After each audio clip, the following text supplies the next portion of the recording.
for the Emperor, of making the ultimate sacrifice on distant battlefields beneath alien suns. They rarely speak of what happens to those who do not die. They do not speak of the prisoners. They do not speak of, and most terrifying of all, they do not speak of those who fall into the hands of orcs, those savage green-skinned Xenos, whose empires span countless worlds and whose appetite for violence knows no bounds. To be enslaved by orcs is to enter a hell where every waking moment becomes a struggle for survival, where the laws of civilized evolve into brutal hierarchies enforced by whips and cudgels, where your value as a human being is measured only by how much labor can be extracted from your broken body before it finally gives out. It is to exist in a nightmare where your captors view you with less regard than they show their own livestock, where torture and death lurk around every corner, and where hope itself becomes just another memory of a life that seems impossibly distant. The orcs are one of the most successful species in the entire galaxy, outnumbering perhaps every other intelligent starfaring race, even humanity itself. They are creatures engineered for war by the ancient Old Ones during the War in Heaven, designed to be the ultimate soldiers. Their biology is a fusion of animal and fungus, making them incredibly resilient and nearly impossible to eradicate from any world they infest. Their psychology is utterly alien, dominated by an insatiable need for violence and combat. They reproduce through spores released throughout their lives, and especially at death, meaning that any world touched by orc presence will be plagued by them for generations to come. But what makes the orcs truly terrifying is not just their combat prowess or their overwhelming numbers. It is the fact that they see the entire universe through the lens of violence. Every interaction, every relationship, every moment of their existence revolves around the concept of strength and domination. They live in a rigid hierarchy where the biggest and strongest orc rules absolutely, and this worldview extends to how they treat those who fall into their power. To an orc, you are not a person. You are not even really a slave in the traditional sense. You are a grot, their word for servant or lesser being, occupying the same social position as the small Gretchen who scurry around their settlements performing menial tasks. The tangible rewards orcs fight for in their endless wars are simple: loot and slaves. Anything not destroyed during battle is looted. Any opponent not slain in battle is made a slave. This is not a complex system of bondage with laws and regulations. This is raw, brutal domination enforced through casual violence and the ever-present threat of death. Labor camps are a common sight in orc territory, filled with the broken remnants of conquered populations forced to toil endlessly in service to the orc war machine. When possible, orcs will enslave the entire population of a world, transforming planets into vast prison camps where millions labor under the green-skinned Xenos' merciless oversight. The experience of being an orc slave varies depending on which orc clan captures you, which war boss claims ownership of your labor, and what role you are forced to fill in their society. Some slaves work in mines, extracting the raw materials that feed orc industry. Others toil in fields and farms, growing food to sustain the massive appetites of their masters. Still others are forced to work in the crude factories and workshops where orc technology is cobbled together, assembling weapons and ammunition for the next battle. And then there are those whose fate is darker still, kept in pens like livestock, bred for the sole purpose of providing food for their orc masters. What follows is an examination of what it truly means to be enslaved by orcs. This is not a story of heroic resistance or dramatic escape, though we will touch on those elements. This is an unflinching look at the daily reality of orc slavery, at the physical torment and psychological horror that defines every moment of existence under their brutal rule. It is a journey through one of the darkest corners of the Warhammer 40,000 universe, where the words on imperial recruitment posters about glorious service are revealed as comforting lies in the face of a truth far more terrible. For those who fall into orc captivity, there is no glory, there is no honor, there is only survival, measured in hours and days rather than weeks or months, and the gnawing knowledge that death, when it finally comes, will likely be a mercy. The capture. How humans become orc slaves.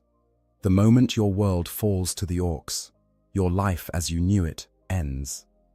The transition from free, imperial citizen to orc slave can happen with shocking speed, often in the span of a single day or even hours. Understanding how this process unfolds is crucial to grasping the full horror of what awaits those who survive the initial orc assault. Orc invasions follow a pattern, though the specifics vary depending on the size of the attacking force and the nature of the target world. When a Wei-Aiki arrives in a system, it announces itself with overwhelming violence. Orc attack craft pour from crewed spacecraft and space hulks, their numbers so vast that they can darken the skies of entire continents. The initial assault is characterized by an orgy of destruction as the orcs indulge their primary instinct, the pure joy of combat. During these first hours and days of invasion, survival is largely a matter of chance. The orcs are not discriminating in their violence. They kill with gleeful abandon, cutting down anyone who stands before them simply because they enjoy the act of killing. Soldiers, civilians, the young, the old, none of these distinctions matter to the greenskins in the heat of battle. Their crude weapons, massive compared to human firearms, tear through flesh and bone with horrifying efficiency. Their physical strength allows them to literally rip humans apart with their bare hands when ammunition runs low or when the mood strikes them. But not everyone dies in the initial assault. As the battle progresses and organized resistance crumbles, the nature of orc behavior begins to shift. Once the immediate thrill of combat starts to wane, the orcs remember the other reward of war: slaves. Those who surrender, those who flee but are captured, those who hide but are discovered, all become potential additions to the orc workforce.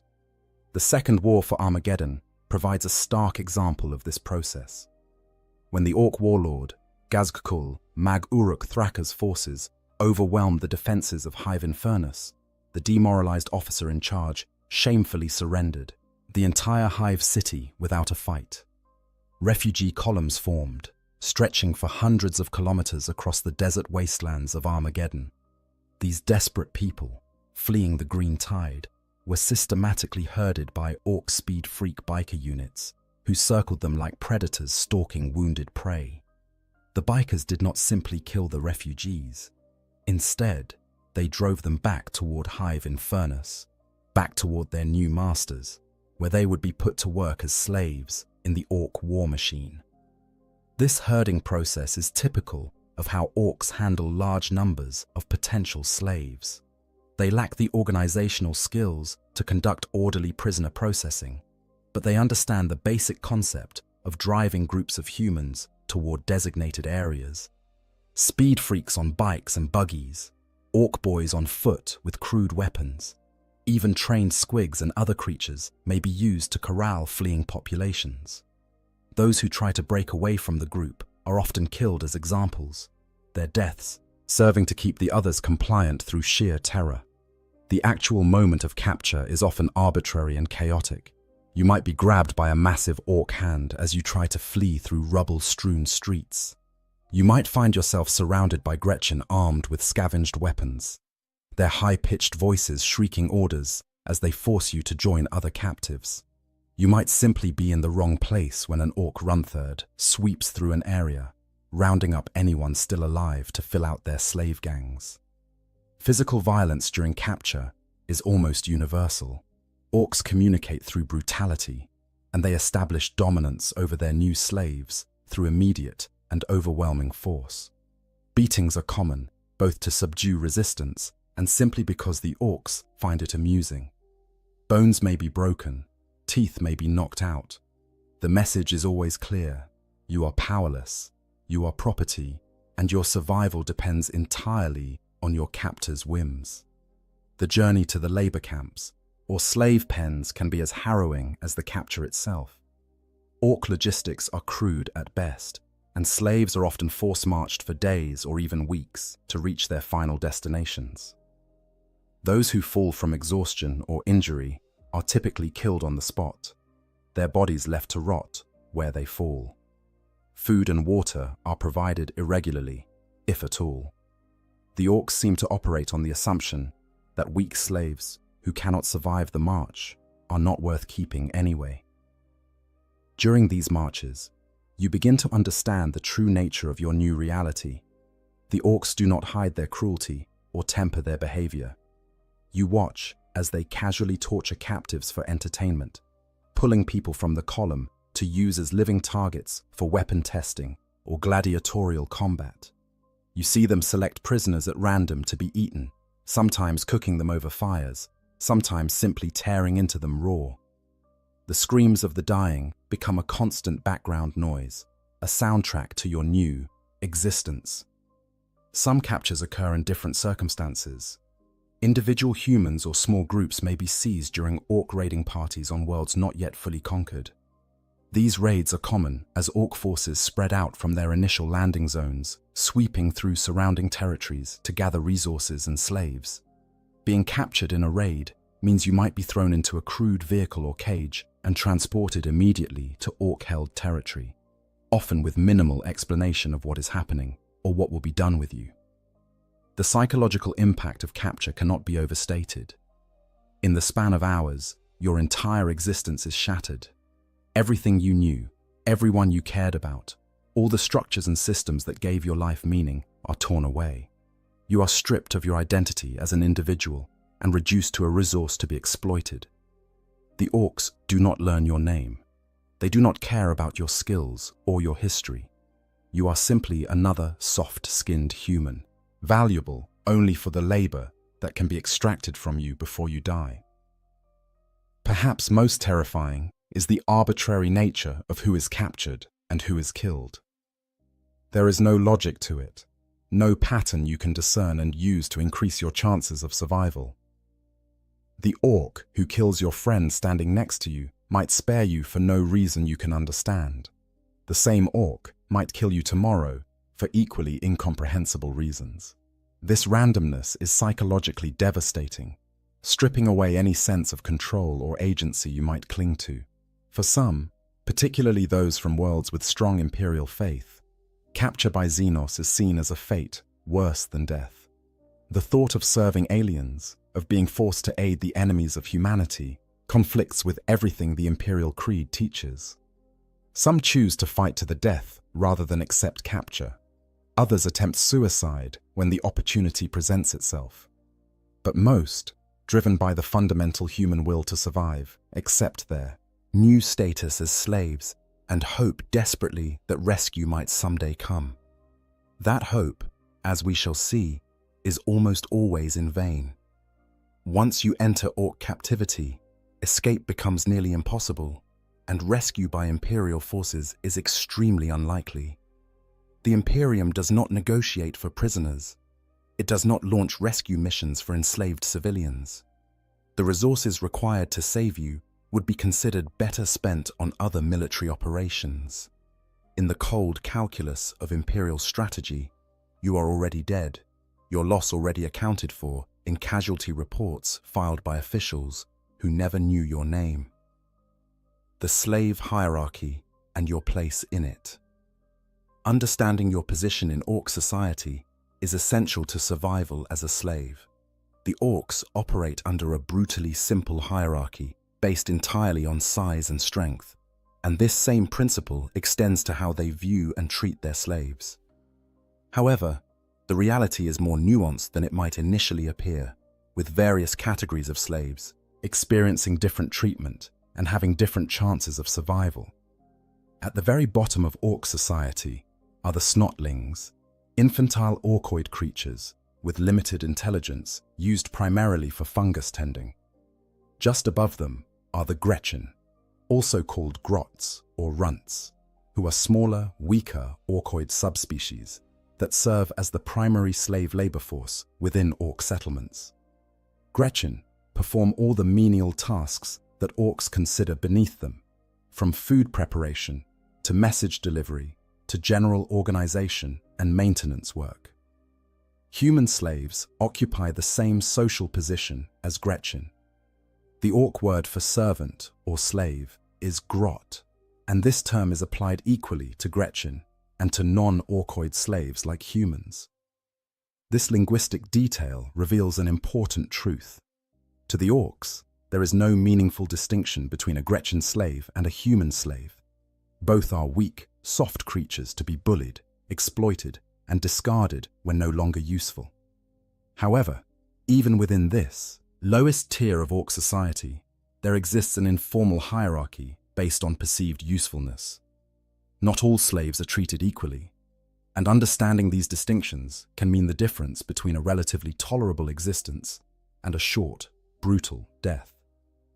The most fortunate slaves, if such a term can be applied to any aspect of orc captivity, are those with valuable skills that orcs cannot easily replicate.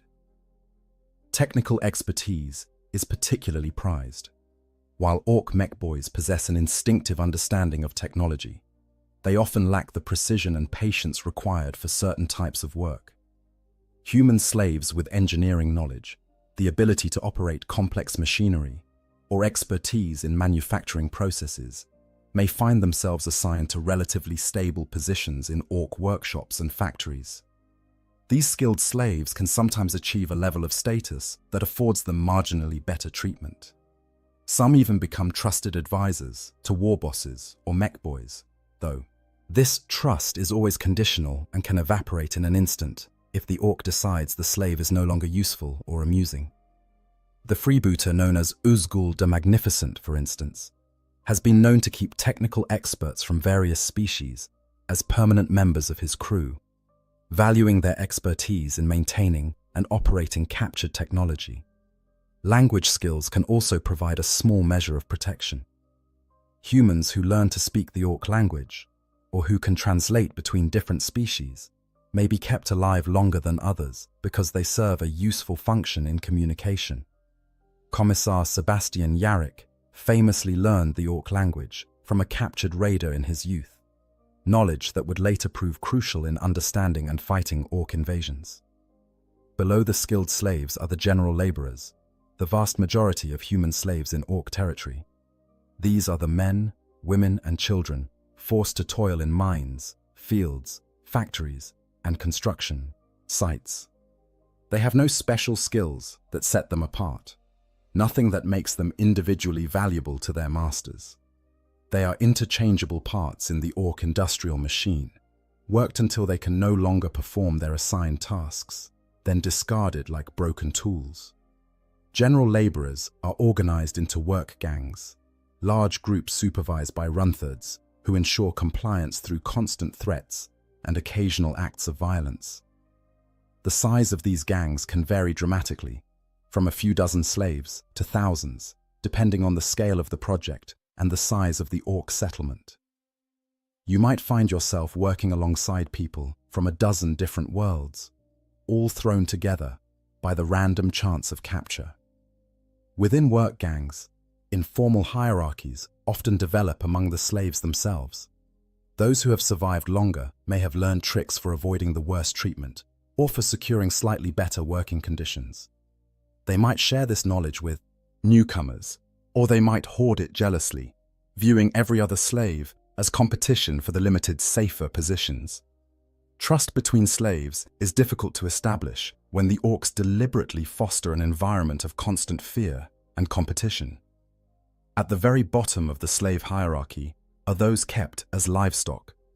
These unfortunate souls are not workers at all, but food sources.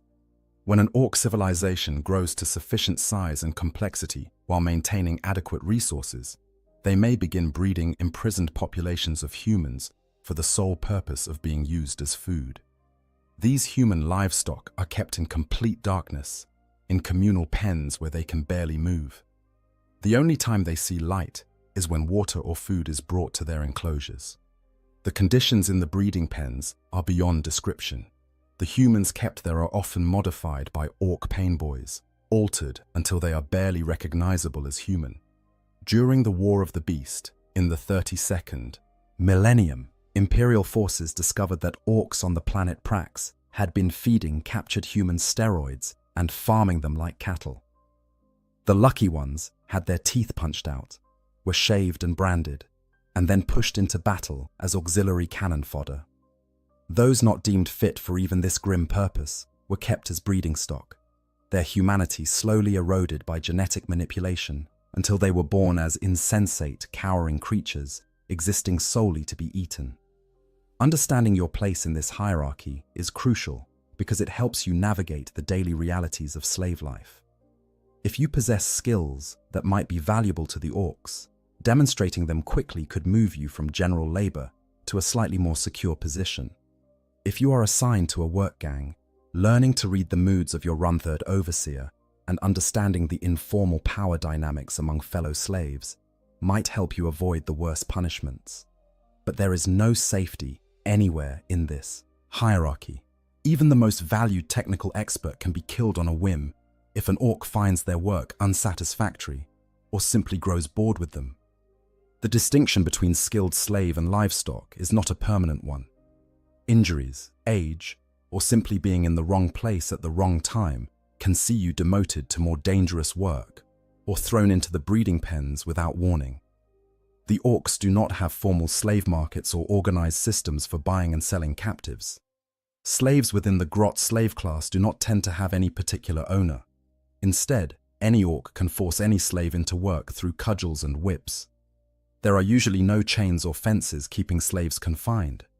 The orcs rely on the simple fact that there is nowhere for slaves to run, no escape from orc-held territory that would not result in death from the hostile environment, from feral orcs in the wilderness, or from recapture followed by brutal punishment. This lack of formal ownership creates an environment of constant uncertainty. You might spend weeks working for one orc gang, only to be grabbed by a different group and forced to perform entirely different labor. You have no rights, no way to appeal decisions, no recourse when treated unjustly. You are property that any orc can claim and use as they see fit. Daily life, labor, brutality, and survival. The daily existence of an orc slave is defined by three constants: exhausting labor, casual violence, and the desperate struggle to survive one more day. There are no rest days, no moments of reprieve, no recognition of your need for sleep or sustenance beyond the bare minimum required to keep you functioning. Every waking moment is consumed by work, and sleep, when it comes, offers only brief escape from the nightmare of your reality. Your day typically begins before dawn, if you can even track the passage of time in your current circumstances. In outdoor labor camps, the first light of the sun triggers frantic activity as rundards move through slave pens, using their grot prods and whips to drive workers out toward their assigned tasks. Those who move too slowly feel the electric shock of the grot prod or the sting of the whip across their backs. There is no gentle wake-up, no time to prepare yourself mentally for the day ahead. You wake in pain and move immediately to avoid more pain. The morning meal, if you can call it that, is meager and irregular. Orcs do not understand or care about proper nutrition for their slaves. Food is whatever they happen to have available, often spoiled or contaminated. You might receive a watery gruel made from fungus, a piece of hard bread that tastes like cardboard, or scraps from the orc's own meals. Water is similarly unpredictable, sometimes available in sufficient quantities, other times dangerously scarce. The quality is rarely good, often contaminated with various substances that cause illness among the slave population. Competition for food can be fierce. The Kazi orcs typically dump food into communal areas and let the slaves fight over it. The strong take what they want, while the weak go hungry. This deliberate creation of scarcity serves multiple purposes for the orcs. It reduces the amount of food they need to provide. It keeps the slaves weak and divided, and it provides entertainment as they watch the humans desperately scramble for sustenance. Once work begins, it continues without pause until the orcs decide the day is done. There are no scheduled breaks, no lunch hours, no consideration for exhaustion or injury. You work until you are told to stop, and if you slow down or attempt to rest without permission, punishment comes swiftly. The grot prod delivers shocks that make your muscles spasm uncontrollably. The whip leaves bleeding welts across your back. Physical beatings from Runthard grabber sticks, long poles with mechanical pincers at the end, can leave you with broken bones or severe bruising that makes movement agonizing. The nature of your labor depends on where you have been assigned. In the mines, you might spend 12 or 15 hours bent double in cramped tunnels, digging for ores and minerals with tools that are poorly maintained and dangerous to use. The air is thick with dust that coats your lungs and makes every breath a struggle. Cave-ins are common, burying workers alive while the orcs above simply find replacements to continue the work. In the fields, you toil under whatever sun or stars hang in the alien sky above you, planting and harvesting the crops that feed the orc hordes. Your back aches from constant bending. Your hands bleed from handling rough plants and crude tools. Depending on the world's climate, you might work in scorching heat that causes dehydration and heat stroke, or in freezing cold that leaves you shivering and numb. Factory work presents its own dangers. The machinery used in orc workshops is crude and poorly maintained, lacking even basic safety features. Accidents are commonplace. Workers lose fingers, hands, even entire limbs to the grinding gears and cutting blades. The orcs view these incidents as the workers' fault and show no mercy to the injured. If you cannot work, you are worthless, and worthless slaves do not live long. The ammunition factories are particularly nightmarish. You might spend your days filling shells with explosive compounds, never knowing if the next batch will detonate and vaporize you and everyone around you.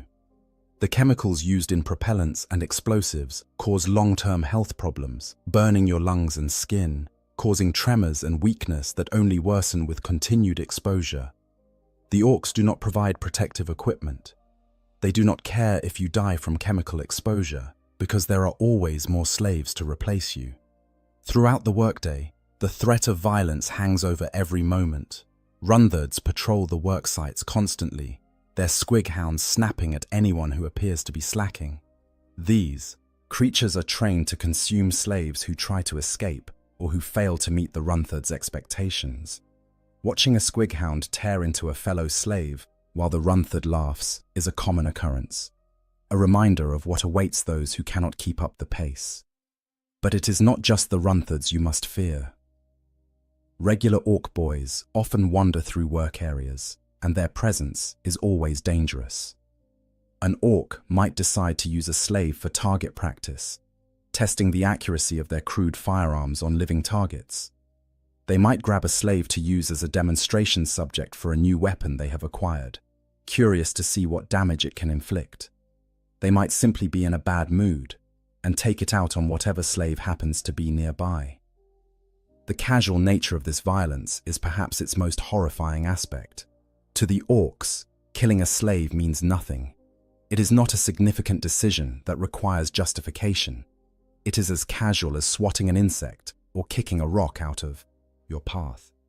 You might work beside someone for weeks, only to see them crushed by an orc's power fist because the greenskin found their face annoying. The randomness makes it impossible to feel safe, impossible to relax even for a moment. Physical exhaustion accumulates relentlessly. You are never given adequate time to recover from one day's labor before the next begins. Your muscles develop a constant ache that never quite goes away. Your body begins to break down from the sustained strain. Old injuries do not heal properly because you are never allowed sufficient rest. New injuries pile on top of the old ones, creating a cascade of damage that slowly destroys your ability to function. Medical care is essentially non-existent for slaves. If you are injured but can still work, you will be forced to continue working despite the pain. If you are injured so severely that you cannot work, you will likely be killed and replaced. The concept of healing a slave back to health does not occur to the orcs, or if it does, they dismiss it as inefficient. It is easier to work you to death and capture new slaves than to invest time and resources in maintaining your health. Disease spreads rapidly through slave populations. The crowded, unsanitary conditions in slave pens create perfect breeding grounds for illness. The orcs' complete disregard for hygiene means that contamination is constant.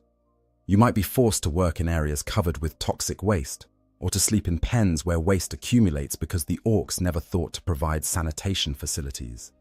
When disease breaks out, it can devastate entire work gangs, but the orcs simply wait for it to run its course, then replace the dead with fresh captives. The psychological toll of daily life as an orc slave rivals the physical hardships. Every day requires you to witness horrible things. You watch fellow slaves die from exhaustion, from accidents, from random violence. You hear their screams as they are tortured or eaten. You see children worked to death, the elderly beaten for being too slow, the sick left to die in filth. The accumulation of these traumas weighs on your mind, creating a kind of numbness born from sheer overload. Some slaves break mentally long before their bodies give out. They become hollow shells, moving through the motions of work without really being present. They have retreated into some inner space where the horrors of their reality cannot reach them. The orcs sometimes find these broken slaves amusing and keep them around as a form of entertainment, but more often they simply work them until they stop moving, then discard the body. Others cling desperately to their humanity, trying to maintain some sense of who they were before capture. They might whisper prayers to the emperor during rare moments of privacy. They might help fellow slaves when they can, sharing food or easing someone's burden even at cost to themselves. These small acts of kindness become lifelines, proof that not everything good has been destroyed by orc captivity. The end of the workday brings only marginal relief.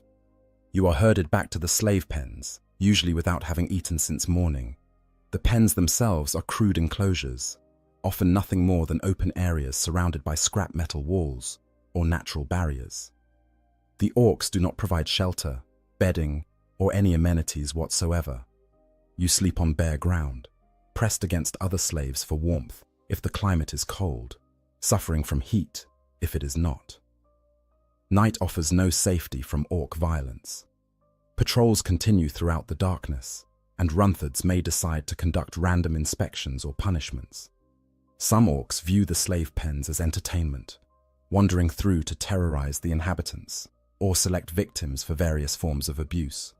The screams that echo through the night make sleep difficult, even when exhaustion should make it inevitable. The overseers, Runthards, and their methods of control, the Faun. Runthards, also known as slavers, are the orcs who directly oversee and manage slave populations, and understanding them is crucial to understanding the daily reality of orc slavery. These specialized orcs possess an unusual trait for their species: patience. Where most orcs would rather be fighting and killing, Runthards have the temperament to take care of the menial details of slave management, breeding, and organization. Despite what their role might suggest, Runthards are not kind or gentle masters. They are orcs, which means they are fundamentally cruel, violent, and driven by the need to dominate those weaker than themselves. What sets them apart is not compassion, but rather a calculated approach to brutality. They understand that keeping slaves productive requires a balance between inflicting enough pain to ensure obedience and not causing so much damage that workers become useless. The tools of the Runthard trade are designed specifically for slave control. The most basic is the whip, a simple but effective implement that can deliver painful strikes without necessarily causing permanent injury. Runthards carry whips at all times and use them liberally to direct slave gangs, punish perceived laziness, or simply to remind slaves of their place in the hierarchy. The crack of a Runthards whip becomes one of the most familiar sounds in a slave's daily existence. More sophisticated is the grabber stick, a long pole outfitted with a pulley-operated more-like pincer. This mechanical device can be used in several ways. The Runtherd might use it to grab and restrain a slave who is trying to flee or resist, clamping the pincer around their neck or limbs to control their movement. Skilled Runtherds can grab a fleeing Gretchen or human slave and hurl them into danger with one smooth motion, perhaps throwing them into a minefield to clear a path or tossing them toward enemy lines to serve as a distraction during combat. The grabber stick can also be used to throttle slaves who prove too resistant to control. The mechanical pincer tightens around the throat, cutting off air until the victim loses consciousness or dies. The casualness with which Runtherds employ this method is chilling. A slave who has been grabbed by a stick knows they are seconds away from death and will typically cease all resistance immediately. Perhaps the most feared tool in a Runtherd's arsenal is the grot prod, an orc imitation of human electrical cattle prods, but much larger and more powerful. These weapons, created by mech boys and employed by progressive Runtherds, can be used to motivate, incapacitate, or even kill, depending on the voltage setting. The tech-savvy Runtherds who favor these weapons have learned to use them with disturbing precision, delivering shocks to specific parts of the body to achieve different effects. A low-voltage shock from a grot prod causes intense pain, but no lasting damage, perfect for encouraging a slow worker to move faster or punishing a minor infraction. Medium voltage can cause muscle spasms that leave the victim temporarily unable to move, useful for subduing slaves without killing them. High voltage can stop a heart or cause severe neurological damage, effectively executing the target while maintaining the illusion that it might have been an accident rather than deliberate murder. The grot prod delivers its shock through direct contact. The Runtherd must touch the prod to the slave's body, usually targeting areas where the pain will be most intense: the neck, spine, kidneys, or genitals. The arbitrary nature of when and why these shocks are delivered creates an environment of constant fear. You never know when you might feel that horrible jolt of electricity coursing through your body. Never know if this time the Runtherd has set the voltage high enough to kill. Runtherds also employ living weapons in the form of squighounds. These creatures are a variety of squig, the symbiotic organisms that form part of the orcoid ecosystem, specifically bred and trained to herd and intimidate slaves. Squighounds are voracious predators with powerful jaws full of razor-sharp teeth. They are kept perpetually hungry, making them aggressive and eager to attack any target designated by their Runtherd master. The primary function of squighounds is to eat errant or fleeing slaves. When a slave attempts to escape from a work gang or tries to hide during a labor assignment, the Runtherd releases the squighounds to hunt them down. The creatures are remarkably effective at tracking human scent, and once they catch their prey, the results are gruesome. The squighound literally devours the escapee alive, often while other slaves are forced to watch. This practice serves a dual purpose. It eliminates the problem of the fleeing slave, while simultaneously terrorizing the remaining workers into obedience. The Runtherds call this increasing morale, though what they actually mean is increasing compliance through fear. Watching a fellow slave torn apart by gnashing teeth while screaming in agony is an incredibly effective deterrent against attempting escape. The personality of individual Runtherds can vary, but certain traits are nearly universal. All Runtherds take pride in their work, viewing themselves as craftsmen who shape and manage their slave herds. They often compete with other Runtherds to breed the fiercest grots and the most productive slave gangs, seeing this as a measure of their skill and status.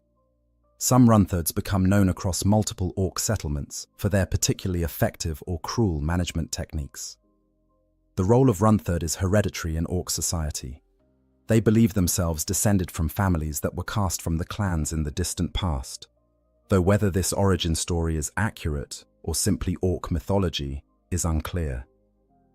This hereditary aspect means that Runtherd practices and techniques are passed down through generations, creating lineages of slave management expertise. Besides breeding and managing lower greenskins and captured slaves, Runthurds also act as the storytellers and keepers of oral history in orc society. They remember the great battles and famous war bosses of the past, preserving these stories and sharing them during gatherings. This dual role as both slave driver and historian gives Runthurds a position of respect within orc settlements that goes beyond their immediate function. For human slaves, learning to read a Runthurd's moods and behaviors becomes essential to survival. Each Runthurd has their own quirks and preferences, their own triggers that provoke violence or leniency. Some are relatively consistent in their brutality, making them predictable if not safe. Others are wildly unpredictable, dispensing punishment randomly in ways that make it impossible to avoid their wrath. Some slaves attempt to make themselves useful to their Runthurd overseer, hoping that demonstrating value will provide a measure of protection. This strategy sometimes works, particularly if you possess skills the Runthurd finds genuinely useful. A slave who can maintain the Runthurd's equipment, who can organize work gangs efficiently, or who can communicate the Runthurd's orders to other slaves, might earn a slightly elevated position within the slave hierarchy. However, this strategy carries significant risks. Becoming too visible to your Runthurd means attracting their attention, and orc attention is always dangerous. A Runthurd might decide that a useful slave would be even more entertaining as a target for their latest weapon test. They might grow jealous of a slave who seems too competent, viewing them as a potential threat to their authority. Or they might simply grow bored with you and decide to kill you for amusement, regardless of your usefulness. The relationship between Runthurds and their charges is not one of owner and property in the traditional sense. As mentioned earlier, slaves in orc society do not have specific owners. Instead, Runthurds manage territories or work projects, and any slaves within their domain fall under their authority. Multiple Runthurds might operate within the same settlement, each responsible for different aspects of slave labor or different work gangs. This system creates a strange dynamic where slaves might interact with multiple Runthurds during any given day. The Runthurd who drives you to the mines in the morning might be different from the one who oversees your work there, and both might be different from the one who herds you back to the slave pens at night. Each transition between Runthurds represents a moment of uncertainty, a brief period where you must quickly assess the new overseer's mood and adjust your behavior accordingly. The Runthurd's most powerful weapon, beyond all their physical implements of torture and control, is the atmosphere of fear they cultivate. They are unpredictable in their violence, sometimes letting infractions slide, while brutally punishing actions that seem innocent.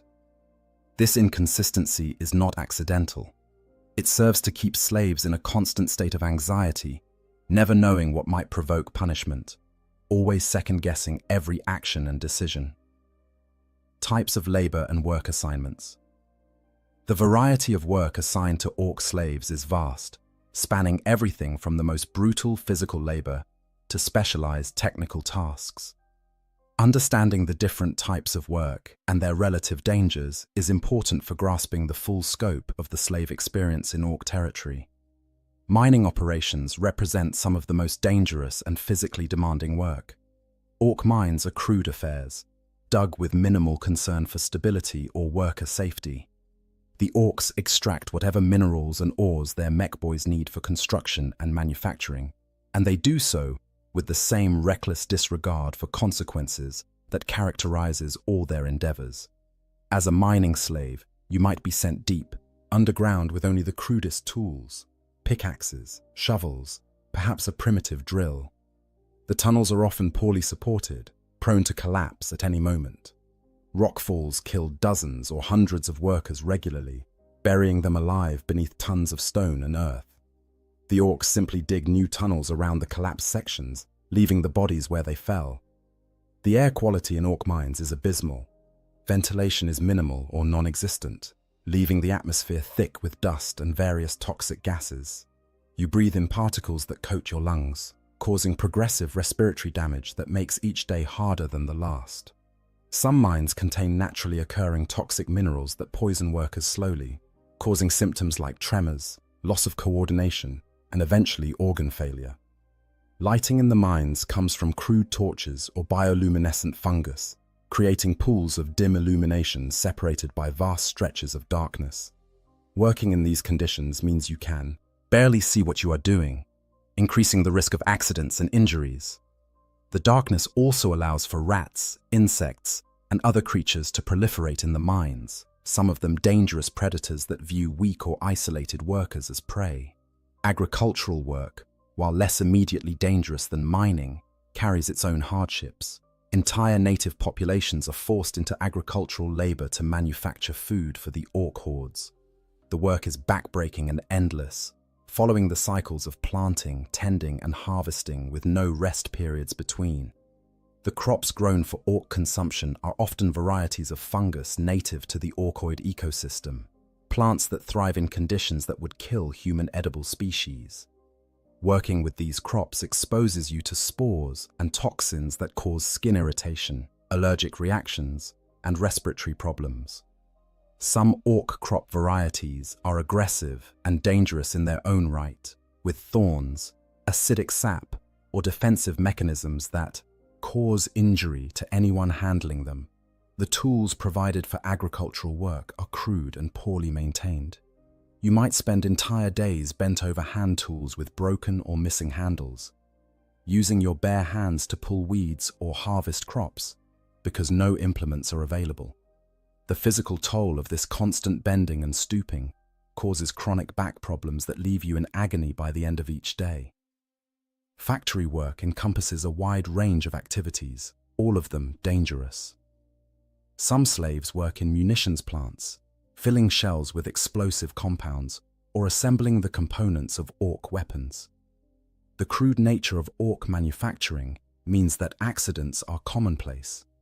Explosions regularly kill entire work crews, and the orcs respond by simply sending in new slaves to continue the work around the charred remains of their predecessors.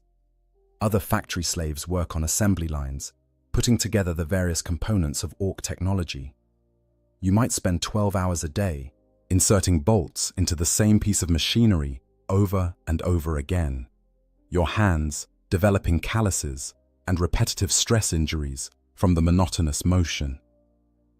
The machinery around you operates without safety guards or emergency stops, and workers who get caught in the gears are simply pulled into the mechanism and crushed, their blood and tissue becoming part of the industrial waste. Chemical work is particularly nightmarish. Some slaves are assigned to work in facilities where propellants, explosives, and other dangerous compounds are manufactured. The exposure to these chemicals causes immediate burns and long-term health problems. Your skin develops rashes and lesions. Your lungs burn with every breath. Your vision deteriorates as the fumes damage your eyes. There is no protective equipment, no ventilation systems, nothing to mitigate the constant exposure to substances that are slowly killing you. Construction work sees slaves building or expanding orc settlements. This might involve hauling massive stones, assembling crude fortifications, or constructing the ramshackle buildings that orcs use for shelter and storage.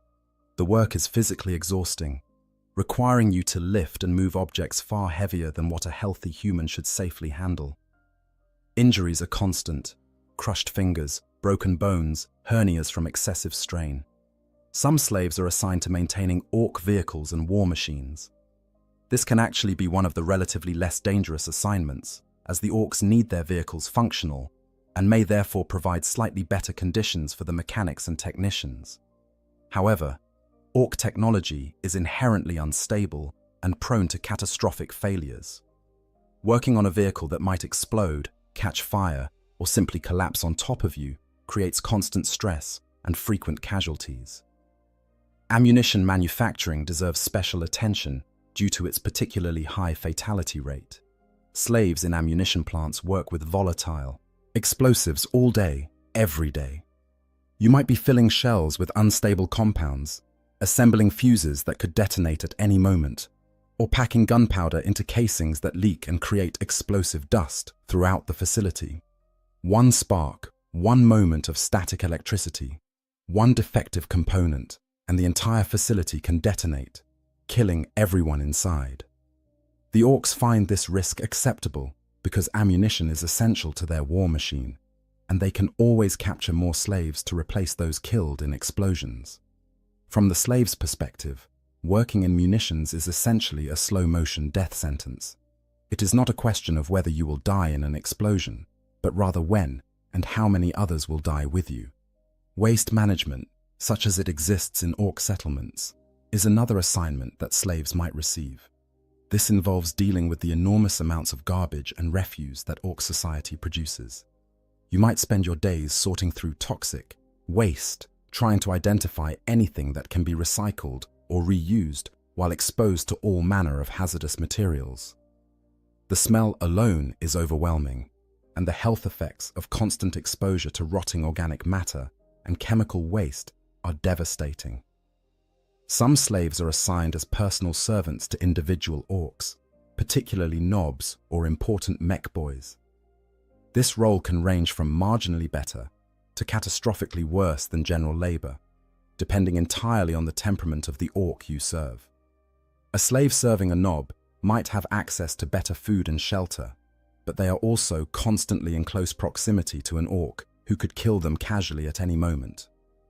The arbitrary nature of orc violence means that personal servants often have shorter lifespans than general laborers, despite their seemingly elevated status. The constant threat of death. In orc captivity, death is not a distant possibility that might someday occur. It is a constant companion, present in every moment of every day, manifesting in countless forms, both sudden and gradual. Understanding the many ways you might die as an orc slave is essential to grasping the full horror of your situation. The most common cause of death is simple exhaustion and overwork. The orcs push their slaves to the absolute limits of physical endurance and beyond.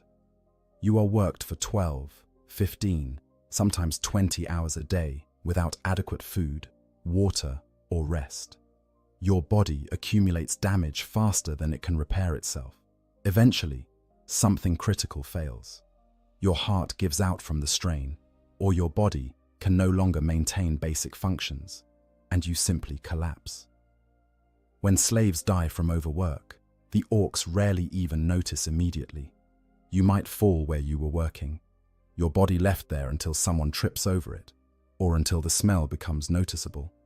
Then the corpse is dragged away and dumped in whatever area serves as the settlement's mass grave or feeding ground for scavengers. The work continues without pause, your former position in the labor gang filled by the next available slave. Industrial accidents claim vast numbers of slaves. The crude and poorly maintained machinery used throughout orc settlements is inherently dangerous. Safety features are non-existent. Warning systems are absent. Emergency stops do not exist or do not function. When something goes wrong, workers are simply caught in the machinery and destroyed. You might be feeding materials into a processing machine when your sleeve gets caught on a moving part, pulling you in before you can react. The machine grinds on, crushing and mangling your body while you scream, until you stop moving and become just another piece of debris that needs to be cleared away. Your fellow slaves continue working around your remains, unable to help, knowing they might be next. Explosions are another frequent killer, particularly in ammunition plants and certain types of factories. The volatile materials being handled, combined with poor quality control and crude manufacturing processes, create conditions where catastrophic failures are almost inevitable. A batch of propellant might detonate, vaporizing everyone within the blast radius. A fuel storage tank might rupture and ignite, creating a fireball that consumes entire buildings full of workers. These explosions can kill dozens or hundreds at once, but the orcs view them as acceptable losses. The ammunition needs to be manufactured, the work must continue, and there are always more slaves to replace those killed. You might work in a munitions plant, knowing that similar facilities have exploded multiple times before, knowing that the same fate almost certainly awaits you, yet having no choice but to continue your assigned tasks. Disease and infection kill more slaves than most people would suspect. The unsanitary conditions, lack of medical care, and constant exposure to toxins and contaminants create perfect conditions for illness to spread. A simple cut that becomes infected can become a death sentence when there is no treatment available. Dysentery from contaminated water or food kills slowly and painfully, leaving you weak and dehydrated as you continue to be forced to work. Epidemics can sweep through slave populations with devastating speed. Crowded pens where hundreds of slaves are pressed together in filth, sharing the same contaminated water and breathing the same disease-filled air, allow illnesses to spread rapidly. The orcs do not quarantine sick slaves or attempt to stop disease transmission. They simply let the epidemic run its course, then replace the dead with fresh captives. Starvation is a slower but equally certain killer. The orcs provide minimal food to their slaves, just enough to keep most of them functional for a while. But most is not all, and there are always slaves who receive less than even this meager ration. Competition for food means some slaves are simply outcompeted by stronger individuals and slowly starve to death over weeks or months. The physical effects of prolonged starvation are horrible. Your body consumes its own tissues for energy, breaking down muscle and organ tissue to keep your brain and heart functioning. You become skeletal, your skin stretched tight over bones, your eyes sunken into your skull. Even basic tasks become monumentally difficult as your strength fails. Eventually, your body can no longer sustain itself, and you die, often while still being forced to work right up until the moment your heart stops. Exposure to the elements kills many slaves, particularly those working in outdoor assignments on worlds with harsh climates. If you are working on a frozen world, the cold saps your strength and causes frostbite that destroys fingers, toes, and other extremities. Hypothermia sets in when you are no longer able to maintain your core temperature, causing confusion, loss of coordination, and finally death as your body systems shut down. On hot worlds, heatstroke and dehydration are constant threats. The orcs do not provide adequate water or shade. You work under the blazing sun hour after hour, your body's cooling mechanisms overwhelmed by the temperature. When heat stroke occurs, your brain essentially begins to cook inside your skull, causing hallucinations, seizures, and eventual death. Random orc violence is perhaps the most psychologically devastating cause of death because of its complete arbitrariness. An orc might kill you because they are testing a new weapon and want to see what it does to a human body. They might kill you because you looked at them wrong, or because they are in a bad mood, or because they find your suffering entertaining. They might kill you for no reason at all, simply grabbing you as you walk past and crushing your skull with their bare hands before moving on to whatever they were doing. This randomness means there is no way to protect yourself through good behavior or careful attention to orc moods. You can do everything right, work hard, avoid attention, stay out of trouble, and still die simply because an orc wandering past decided to kill someone and you happen to be nearby. This knowledge creates a state of constant grinding anxiety that wears down your psychological defenses. Being eaten is a fate that awaits many slaves. Orcs regularly torture and eat humans, sometimes cooking them beforehand, sometimes simply consuming them raw. This can range from an orc picking one slave to eat when they feel hungry, to industrial-scale food production, where entire facilities are dedicated to processing human flesh as food. The process of being selected for consumption is terrifying. The orcs might simply grab whoever is nearest, or they might make a game of it, having slaves fight each other with the loser being eaten.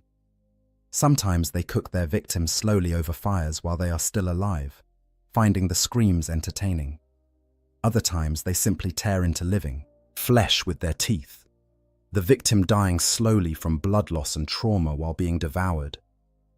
In some orc settlements that have reached sufficient size and complexity, humans are bred specifically for consumption in what amounts to industrial livestock production. These breeding pens keep humans in complete darkness, in communal enclosures where they can barely move. The inhabitants are modified by orc pain boys until they are barely recognizable as human, born without teeth, hair, or nails, existing as insensate, cowering creatures whose only purpose is to be eaten. Gladiatorial combat claims slaves who are forced to fight each other or alien creatures for orc entertainment. The orcs enjoy watching fights, and they often create opportunities for such spectacles by throwing slaves into pits or arenas with weapons and forcing them to battle. The loser dies, obviously, but even the winner rarely survives long, as they will be forced to fight again and again until they eventually lose. Some slaves die attempting to escape. The desperation of their situation drives them to try fleeing despite the near impossibility of success. Squighounds hunt them down and tear them apart. Orc patrols catch them and kill them as examples to other slaves. Even if they somehow evade immediate capture, the hostile environment of most orc-held worlds makes long-term survival impossible without resources and support.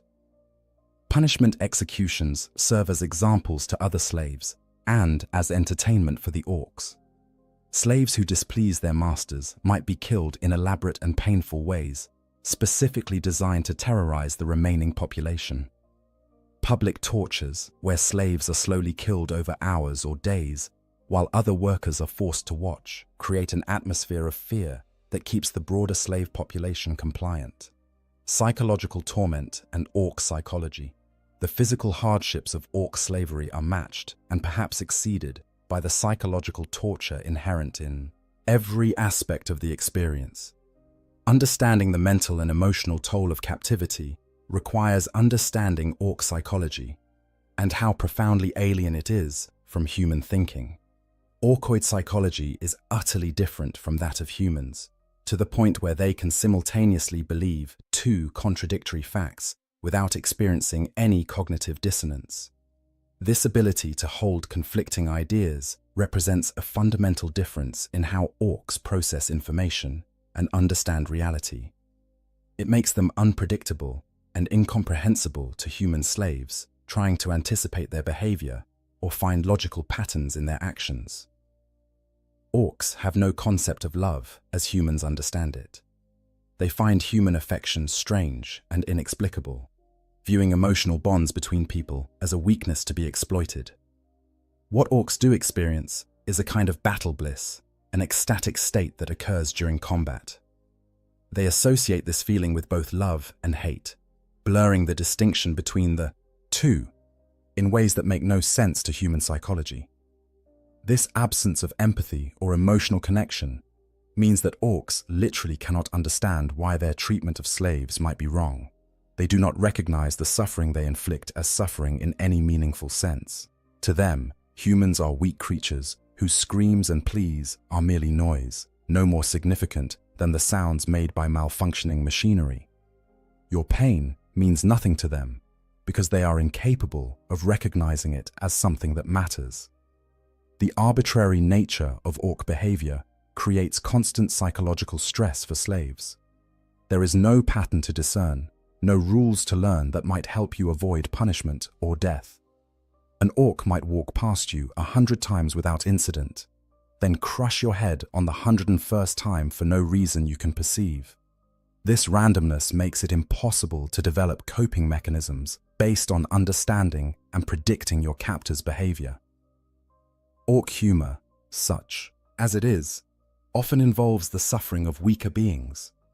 They find it entertaining when slaves are injured, when accidents occur, when torture produces particularly creative screams. To witness something horrible happening to a fellow slave and see your orc overseers laughing about it creates a profound sense of helplessness and despair. You are trapped in a nightmare run by creatures who view your torment as comedy. The linguistic and cultural barrier between humans and orcs adds another layer of psychological difficulty. Even if you learn some of the orc language, which few slaves manage, the fundamental differences in worldview make true communication nearly impossible. Orcs express themselves primarily through violence and displays of strength. Nuanced concepts like mercy, fairness, or justice do not exist in their vocabulary or their thinking. This inability to communicate or reason with your captors means there is no avenue for appeal, no way to advocate for better treatment or to negotiate for any improvement in your circumstances. You are completely at their mercy, and they have no mercy to give. Every interaction is dictated purely by their whims and their assessment of whether you are useful enough to keep alive at that particular moment. The loss of identity is one of the most devastating psychological effects of orc slavery. The orcs do not learn your name. They do not care about your history, your skills, your relationships, anything that made you who you were before capture. You are reduced to a generic grot, interchangeable with every other slave, valuable only for the labor you can perform. This erasure of identity undermines your sense of self at a fundamental level. Without anyone acknowledging who you are or who you were, it becomes harder to maintain that sense of self internally. Some slaves cling desperately to memories of their former lives, rehearsing them mentally to keep them alive. Others find those memories too painful and try to suppress them, focusing only on immediate survival. Both strategies carry psychological costs. The constant witnessing of atrocity takes an accumulating toll. Every day brings fresh horrors: slaves killed in accidents, executed for minor infractions, tortured for entertainment, selected for consumption. You watch children worked to death, see the elderly beaten until their bones break, witness pregnant women forced to labor until they miscarry. The human mind is not designed to process this level of sustained trauma, and the psychological damage builds over time. Some slaves develop a kind of emotional numbness, a dissociative state where they function mechanically without really being present. They have retreated so far inside themselves that the external horror cannot reach them anymore. This psychological strategy allows them to continue functioning, but at the cost of losing connection to their own humanity. They become shells, moving through the motions of survival without really living. Others maintain their emotional connection to what is happening around them, feeling the full weight of every horror they witness. This keeps them more psychologically present and human, but the cost is enormous. The grief, rage, and despair that come from truly feeling the scope of what is being done to them and their fellow slaves can be overwhelming. Many slaves in this state eventually reach a breaking point where they simply give up, ceasing to care whether they live or die. The absence of hope is perhaps the most psychologically devastating aspect of orc slavery. There is no realistic prospect of rescue. The Imperium does not negotiate for prisoners or launch rescue missions for enslaved civilians. Your world has fallen, your people are scattered or dead, and the vast machinery of Imperial governance has already written you off as a loss. Even if Imperial forces eventually retake the territory where you are held, you will likely be long dead by then, or so broken that recovery is impossible. Escape is nearly impossible for reasons both practical and psychological. Even if you could somehow evade the Rundhards, the Squighounds, and the Orc patrols, where would you go? You are on an alien world or in Orc-held territory with no resources, no allies, no support systems. The hostile environment would likely kill you even if you managed to get away from the Orcs themselves. And after weeks or months of slavery, your body is so damaged and weakened that you lack the physical capacity for the demands of escape and survival in the wilderness. The psychological impact of knowing that this is your life now, that there will be no dramatic rescue or escape, that you will likely die here as a slave, crushed or starved or worked to death, creates a despair so deep that it becomes difficult to articulate. Some slaves lose the will to survive, ceasing to eat even when food is available, provoking their overseers in hopes of being killed quickly rather than dying slowly from accumulated damage. Yet even in the depths of this despair, some slaves find small ways to maintain their humanity and sanity. They form bonds with fellow slaves, creating support networks based on shared suffering. They perform small acts of kindness when possible, sharing food or helping injured workers, even when doing so puts them at risk. They whisper prayers to the Emperor during rare moments of privacy, maintaining whatever faith they can in the face of evidence that suggests they have been abandoned by both the Imperium and the divine. These small acts of resistance and humanity become crucial to psychological survival. They are proof that the orcs have not completely destroyed everything good, that some portion of human dignity and compassion persists even in the worst circumstances imaginable. For some slaves, maintaining these connections and behaviors becomes their primary purpose, the thing that keeps them going when pure survival instinct might not be enough. The breeding pens and livestock status. Among all the horrors of orc slavery, perhaps none is more fundamentally dehumanizing than the practice of keeping humans as livestock. When orc civilizations grow to sufficient size and complexity while maintaining adequate resources, they sometimes begin breeding imprisoned populations of humans for the sole purpose of being used as food. Understanding this practice requires confronting one of the darkest aspects of orc society and what it reveals about how they view other species. The breeding pens represent the ultimate degradation, a fate that strips away every last vestige of human dignity and reduces people to nothing more than meat to be harvested. Those consigned to these facilities experience conditions that go beyond mere slavery into territory that challenges the limits of human comprehension and endurance. The physical conditions in breeding pens are deliberately designed to maximize yield while minimizing the resources required to maintain the human livestock. Inhabitants are kept in complete darkness, a choice that serves multiple purposes. The absence of light reduces the amount of energy the humans need to maintain their circadian rhythms and visual processing systems. It also creates a state of sensory deprivation that pacifies the population, making them less likely to resist or cause problems. The pens themselves are communal enclosures where dozens or hundreds of humans are pressed together in spaces far too small for the population. There is no room to move freely, no privacy, no escape from the constant press of other bodies. The air is thick with the smell of unwashed flesh, human waste, and fear. The only time the inhabitants see light is when food or water is brought to their enclosures, brief moments of illumination that reveal the true horror of their surroundings before darkness returns. The modifications performed on breeding pen inhabitants by orc painboys represent some of the most disturbing examples of orc biotechnology.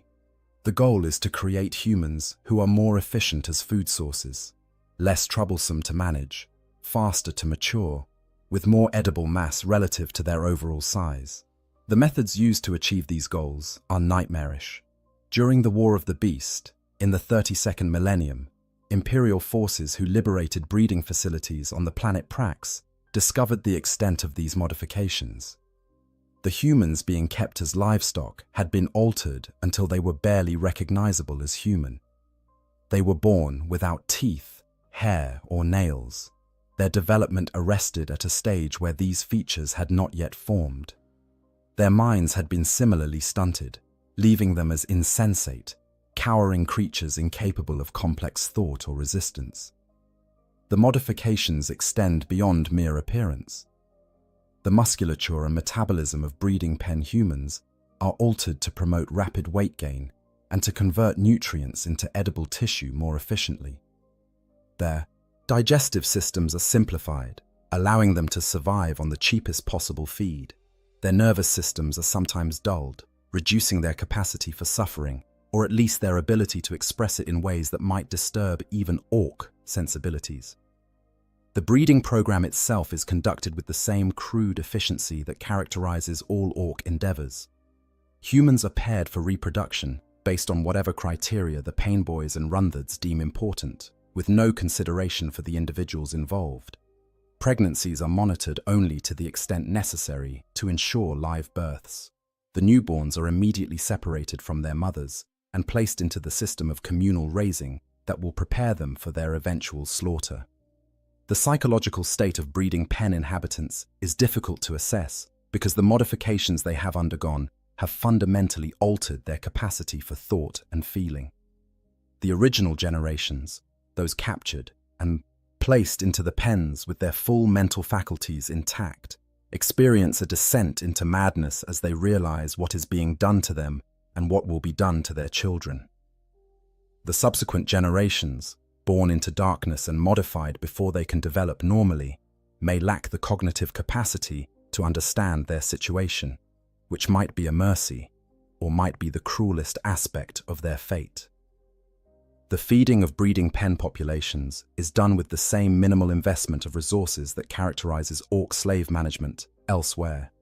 The food provided is whatever is cheapest and most readily available, often waste products from other aspects of orc industry, or crops grown specifically as livestock feed. The nutritional content is sufficient to keep the inhabitants alive and growing, but no thought is given to their comfort or health beyond what is necessary to maintain them as viable food sources. Water is similarly provided at minimal levels. The communal nature of the Shan pens means that contamination is constant, with water sources serving as vectors for disease transmission. Infections and illnesses spread rapidly through the population, but the orcs simply accept this as a normal aspect of livestock management, replacing the dead and sick with new stock. The eventual slaughter of breeding pen inhabitants is conducted with the same casual brutality that characterizes orc behavior toward all slaves. Some are taken individually as needed, selected at random or based on size and weight. Others might be processed in larger numbers if the orc population is preparing for a major campaign and needs to build up food stores. The methods of slaughter vary, but they rarely include any consideration for minimizing suffering or ensuring quick death. Not all humans kept as livestock are confined to breeding pens. Some orc settlements practice a more dispersed form of human cattle ranching, where groups of humans are kept in outdoor enclosures or designated areas and raised under slightly less horrific conditions than the breeding pens. These humans might be used for different purposes, some for meat, some for leather, and other products derived from human tissue, some for experimental subjects in painboy surgeries. The fortunate individuals in these more traditional livestock arrangements still face a grim existence, but they at least maintain some connection to sensory experience and the outside world. They can see the sky, feel the weather, interact with other humans in ways that allow for the development of relationships and social structures. Their eventual fate remains the same as those in the breeding pens, but the journey to that fate is marginally less horrific. During the War of the Beast, some humans kept as livestock were given a different purpose. After being fed steroids and other substances to increase their muscle mass, they had their teeth punched out, were shaved, branded, and then pushed into battle as auxiliary cannon, fodder. This represents a variation on the livestock theme, where the meat is used for a different purpose before slaughter, sent to fight and die in orc battles rather than simply being processed for consumption. The existence of breeding pens and human livestock operations reveals important truths about orc psychology and society. It demonstrates their complete lack of empathy or moral consideration for other species. Humans are not enemies to be fought honorably, not even slaves to be worked until exhaustion. They are resources to be exploited, no different from the fungus the snotlings cultivate, or the squigs the orcs raise for various purposes. Resistance, escape, and their consequences. In the face of overwhelming oppression and seemingly impossible odds, some slaves attempt to resist their orc masters or escape from captivity. Understanding these efforts and their almost universal failure is essential to grasping the complete picture of orc slavery and why it represents such an absolute form of bondage. Active resistance within orc settlements is extremely difficult for several reasons. First, slaves are worked to near exhaustion every day, leaving them with minimal energy for planning or executing resistance activities. Second, the constant presence of runthirds and orc patrols makes secret meetings or organization nearly impossible. Third, the orcs maintain an atmosphere of suspicion and competition among slaves, making it difficult to know who can be trusted with information about potential resistance plans. Despite these obstacles, resistance does occur, typically in small, desperate actions rather than organized rebellions. A slave might sabotage equipment they are working on, causing delays or failures in orc operations. Another might steal food or supplies and distribute them to other slaves, slightly ameliorating the constant hunger and deprivation. Some attempt to help injured or sick fellow slaves, providing comfort and basic care when the orcs provide none. These small acts of resistance rarely have any significant impact on orc operations, but they serve an important psychological function. They are assertions of agency, proof that the slaves are not completely powerless, that some choices still remain even in the depths of captivity. For the individuals involved, these actions can provide a sense of purpose and dignity that helps maintain sanity in an insane situation. The consequences for resistance, when discovered, are severe. The orcs respond to any act of defiance with brutal and disproportionate violence, not just to punish the specific individual, but to terrorize the entire slave population into compliance. A slave caught sabotaging equipment might be publicly tortured to death over the course of hours or days, their screams serving as a warning to others. A theft of food might result in the execution of an entire work gang, making an example that deters future attempts. Escape attempts are more common than organized resistance, driven by the desperate hope that freedom might somehow be achievable, despite all evidence to the contrary. Slaves plan their escapes during rare moments of privacy, hoarding whatever supplies they can secretly gather, studying the patterns of patrols and guard rotations, looking for any weakness in the security that keeps them confined. The practical obstacles to escape are numerous and severe. Most orc settlements are located in hostile environments, where survival without proper equipment and supplies is nearly impossible. The worlds may have toxic atmospheres, extreme temperatures, dangerous wildlife, or other environmental hazards that make wilderness survival a death sentence. Even on more hospitable worlds, the lack of food, water, and shelter quickly becomes fatal to escaped slaves whose bodies are already weakened by months or years of hard labor and poor nutrition. The orcs themselves represent the most significant obstacle to escape. Rundred patrols, with their squighounds, cover the areas around slave quarters and work sites. The squighounds are trained trackers, capable of following human scent across long distances. Once they pick up the trail of an escapee, they pursue relentlessly until they catch and kill their prey. Orc boys also patrol the perimeters of settlements and work sites, and while they may not be as systematic as Rundred patrols, they are far more dangerous if encountered. An orc who discovers an escaping slave will typically kill them on the spot, either with weapons or bare hands. Some orcs find the hunt entertaining and will deliberately allow escapees a head start before pursuing them for sport. The few slaves who manage to evade immediate capture face the problem of where to go. On orc-held worlds, there are no friendly settlements where a human might find sanctuary.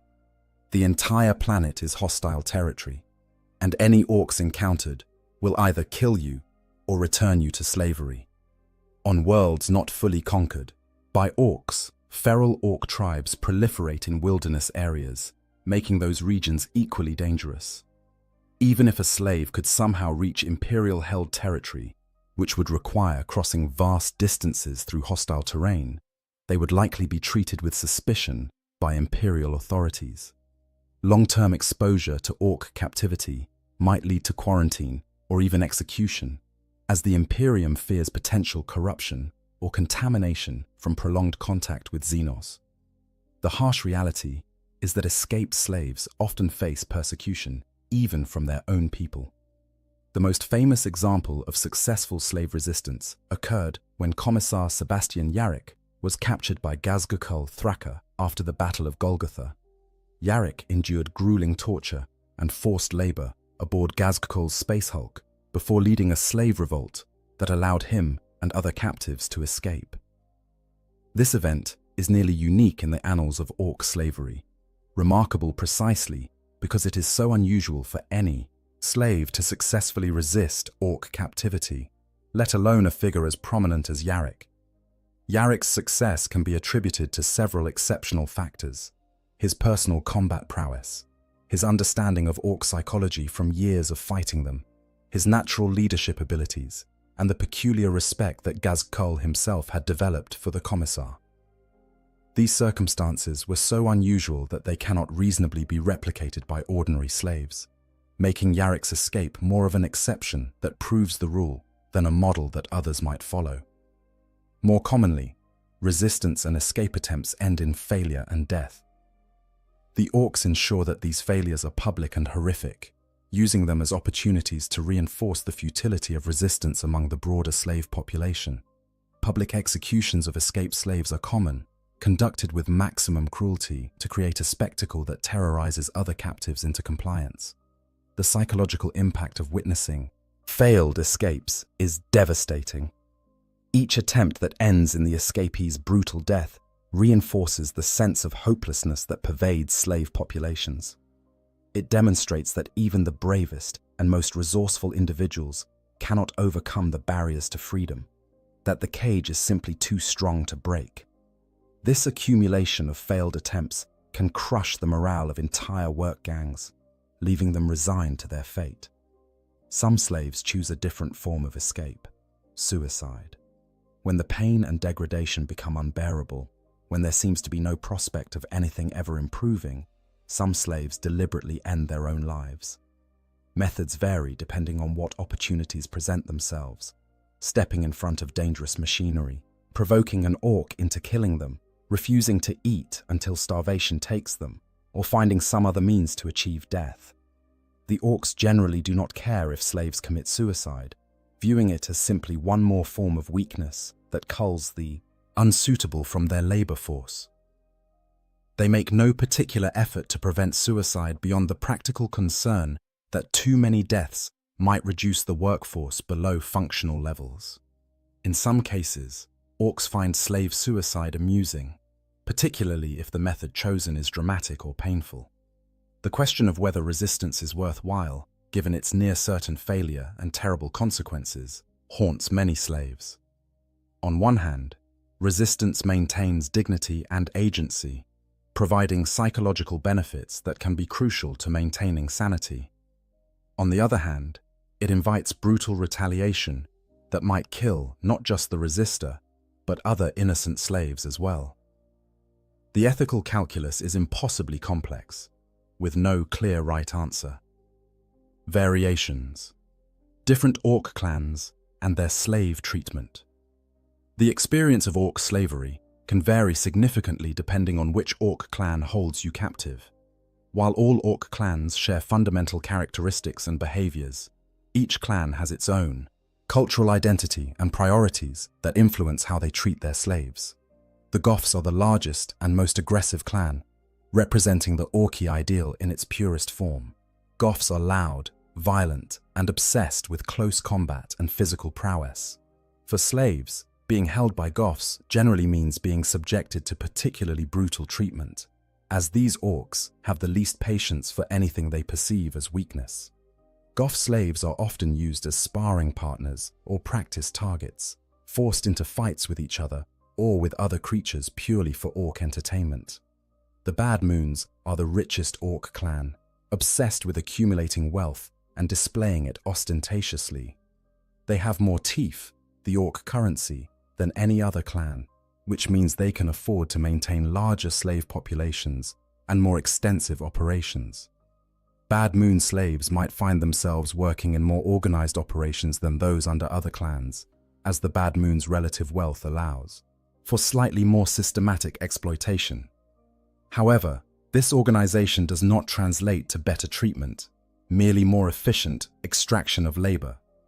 Blood axes are the most willing to learn from other species and adopt their tactics. They are viewed with suspicion by other orcs because they will even work as mercenaries for non-orcs, though they typically betray their employers eventually. Blood axe slaves might encounter slightly more predictable treatment patterns, as these orcs have adopted some aspects of military discipline and organization from observing human armies. However, they are still fundamentally orcs, and their treatment of slaves remains brutal by any civilized standard. Death Skulls believe that blue brings luck and are known for looting and stealing from everyone, including other orcs. They are the most likely to scavenge and repurpose everything they can find, which extends to their use of slaves. Death Skull slaves often work in salvage operations, picking through battlefields and ruins for anything that might be valuable. The work is dangerous, as unexploded ordnance and unstable structures are common in such environments, but it can sometimes offer brief moments of relative freedom as slaves spread out across salvage sites. Evil Sons are obsessed with speed and vehicles, believing that red makes everything go faster. They favor massive numbers of bikes, buggies, and other fast-moving transports. Slaves under Evil Sons might find themselves working primarily in vehicle maintenance and manufacturing, or they might be used as pit crews for orc races. The fast-paced and chaotic nature of Evil Sons culture means that accidents are particularly common, with slaves regularly crushed by vehicles or caught in crashes. Snakebites are the most traditionalist orc clan, rejecting much of the technology that other clans embrace. They prefer beast riding and primitive weapons over guns and vehicles.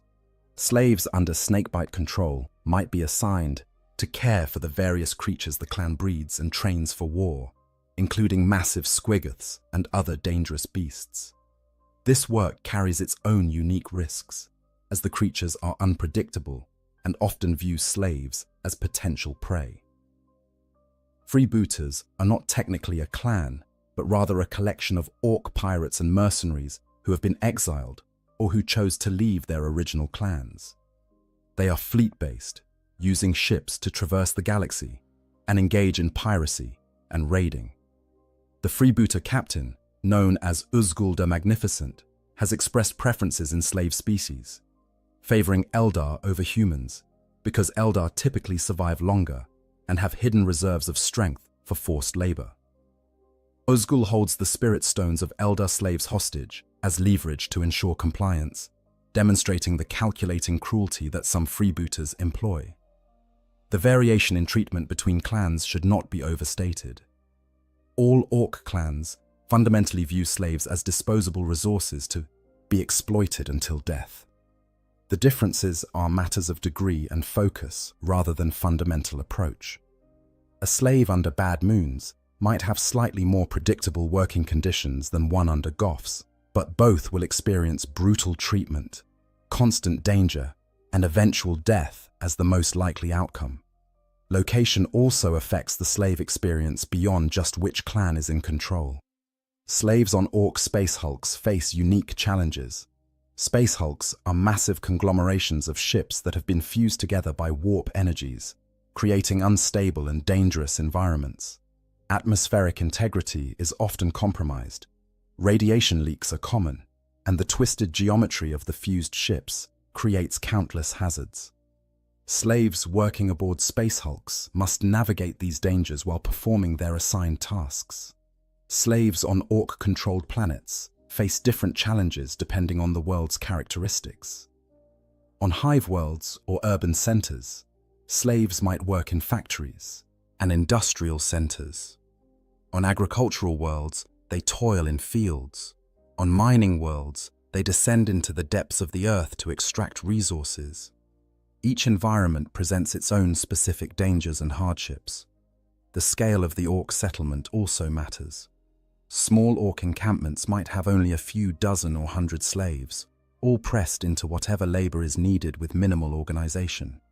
Large orc empires, like the one created by the Beast in the 32nd millennium, employ millions of slaves across multiple worlds, with relatively sophisticated systems for managing and deploying this labor force. During major YHIEH campaigns, when orc populations reach critical mass and launch massive interstellar migrations, entire native planetary populations are forced into slavery merely to manufacture ammunition for the Horde's guns. The scale of these operations is staggering, with billions of humans potentially enslaved across dozens or hundreds of worlds, all feeding the insatiable appetite of the orc war machine. Historical examples and known cases. Throughout the long and violent history of Imperial Orc conflict, numerous well-documented instances of orc slavery have been recorded. These cases provide concrete examples of the general patterns and practices described throughout this examination, giving faces and names to what might otherwise remain abstract horrors. The Second War for Armageddon provides one of the most thoroughly documented examples of orc enslavement of human populations. When warlord Ghazghkull Thraka's forces overwhelmed Hive Infernus in 941, the subsequent surrender delivered hundreds of thousands of humans directly into orc captivity. The refugee columns that stretched across Armageddon's desert wastelands, harried by speed freak biker units, represented one of the largest forced migrations of the modern imperial era. These refugees were driven back to Hive Infernus to work as slaves in the orc war machine, the Worm. Industrial capacity of the Hive was turned toward producing munitions, weapons, and supplies for Ghazghkull's continuing campaign. Human slaves operated the foundries, assembled the weapons, and loaded the ammunition that would be used against their own people in the defense of Hades' Hive and other imperial strongholds. The psychological torture of being forced to aid in your own civilization's destruction added another layer to the physical suffering of slavery.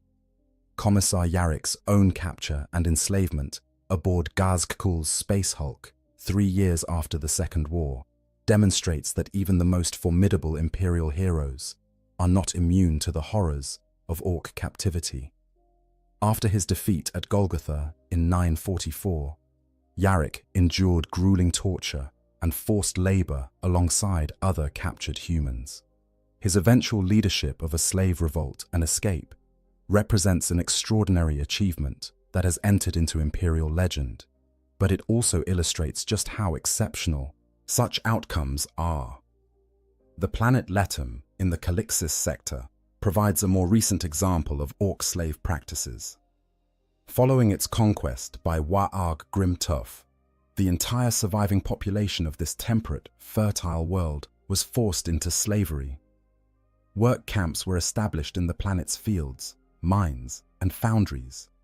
Human labor now fuels the orc war machine, with every crop harvested and every mineral extracted going towards sustaining the Warg's ongoing expansion. The surviving population of Letum endures a daily regime of forced labor and surveillance. Slaves are herded from pens to labor sites and back again under threat of violence or execution. Constant supervision by orc forces and their underlings prevents any organized resistance or communication beyond the planet. The complete isolation of these slaves, cut off from imperial contact or hope of rescue, represents a common pattern in orc-held territories. The War of the Beast, in the 32nd millennium, represents perhaps the largest and most organized example of orc slavery in recorded history. The Orc Empire created during this period achieved a level of sophistication unprecedented before or since. On the planet Prax, imperial forces discovered extensive evidence of industrial-scale human slavery and livestock production. The orcs on Prax had been evolving faster than anticipated, developing their own society with specialists and organization. They actively conquered and enslaved humans, feeding them steroids and farming them like cattle. Some were kept as breeding stock, modified until they were barely recognizable as human. Others had their teeth punched out, were shaved and branded, then pushed into battle as auxiliary cannon fodder. The scale and systematic nature of these operations shocked even hardened imperial forces used to the horrors of war. The war boss, Hruk Teef Splinter of the Snakebites clan, provides another notable example. Hruk enslaved the entire population of the binary, System Corva, his old stomping grounds.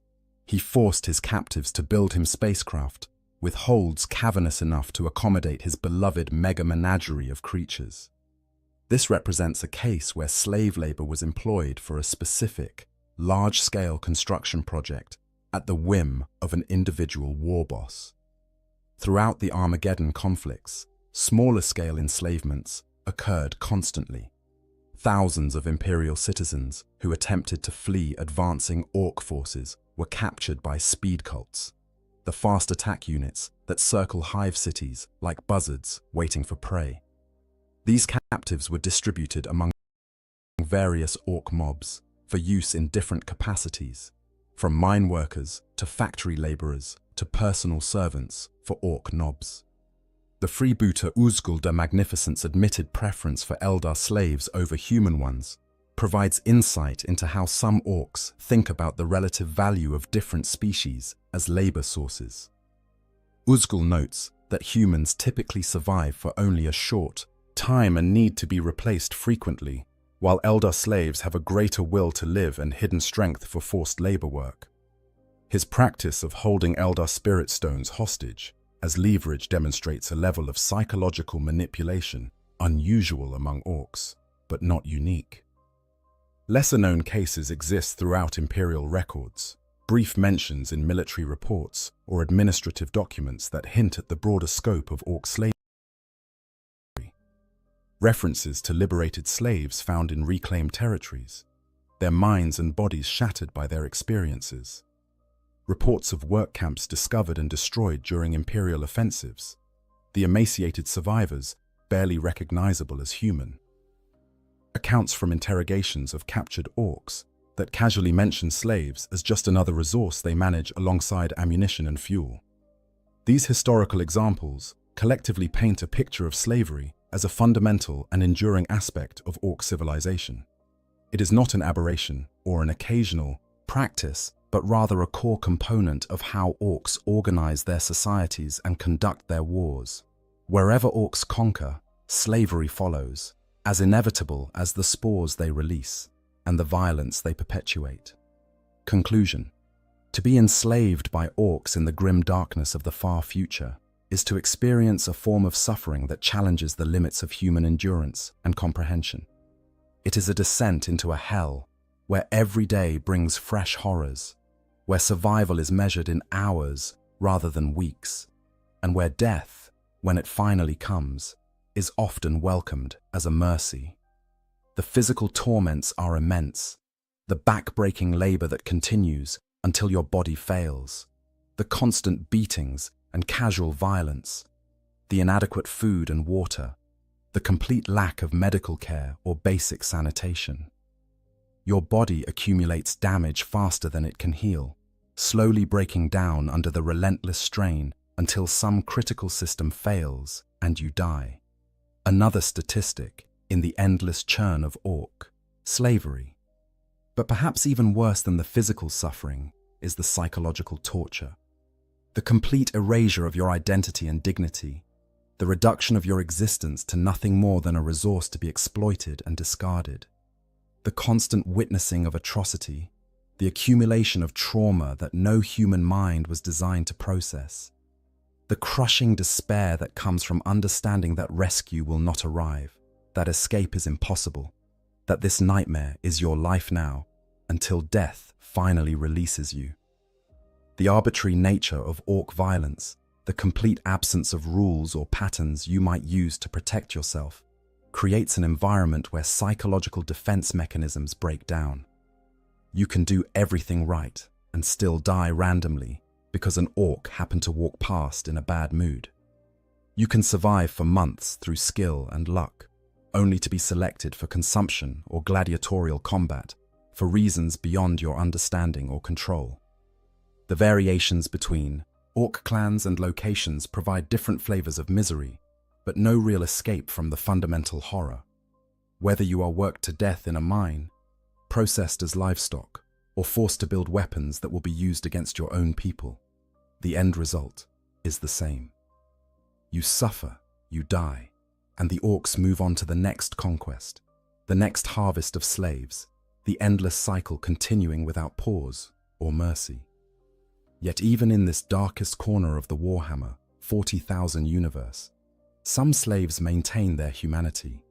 They perform small acts of kindness, help their fellow captives when they can, whisper prayers to the Emperor, and refuse to let the orcs completely destroy the core of who they are. These acts of resistance, however small, represent the indomitable nature of the human spirit, the refusal to be completely broken, even when every force is aligned toward that end. The stories of orc slavery serve as a reminder of what the Imperium fights against, why the endless wars and terrible sacrifices are deemed necessary by those who govern humanity. The orcs are not enemies who might be reasoned with or negotiated with.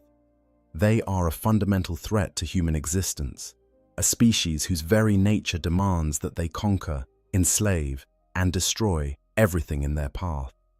For the billions of Imperial citizens who will never face orc captivity, understanding these horrors provides context for the constant vigilance and military preparedness that the Imperium demands. Better to die fighting than to live as a slave.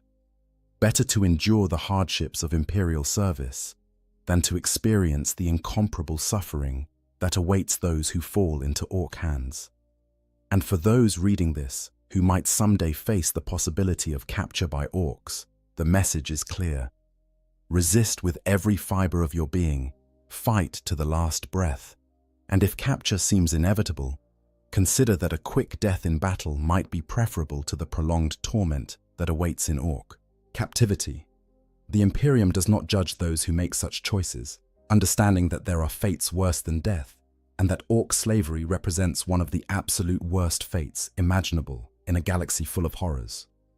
The Emperor protects, they say, but sometimes his protection comes in the form of a quick death rather than deliverance from captivity.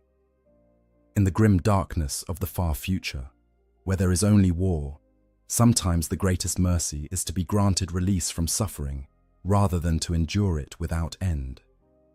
If you found this deep dive into one of Warhammer 40,000's darkest topics informative, please consider liking this video and subscribing to the channel.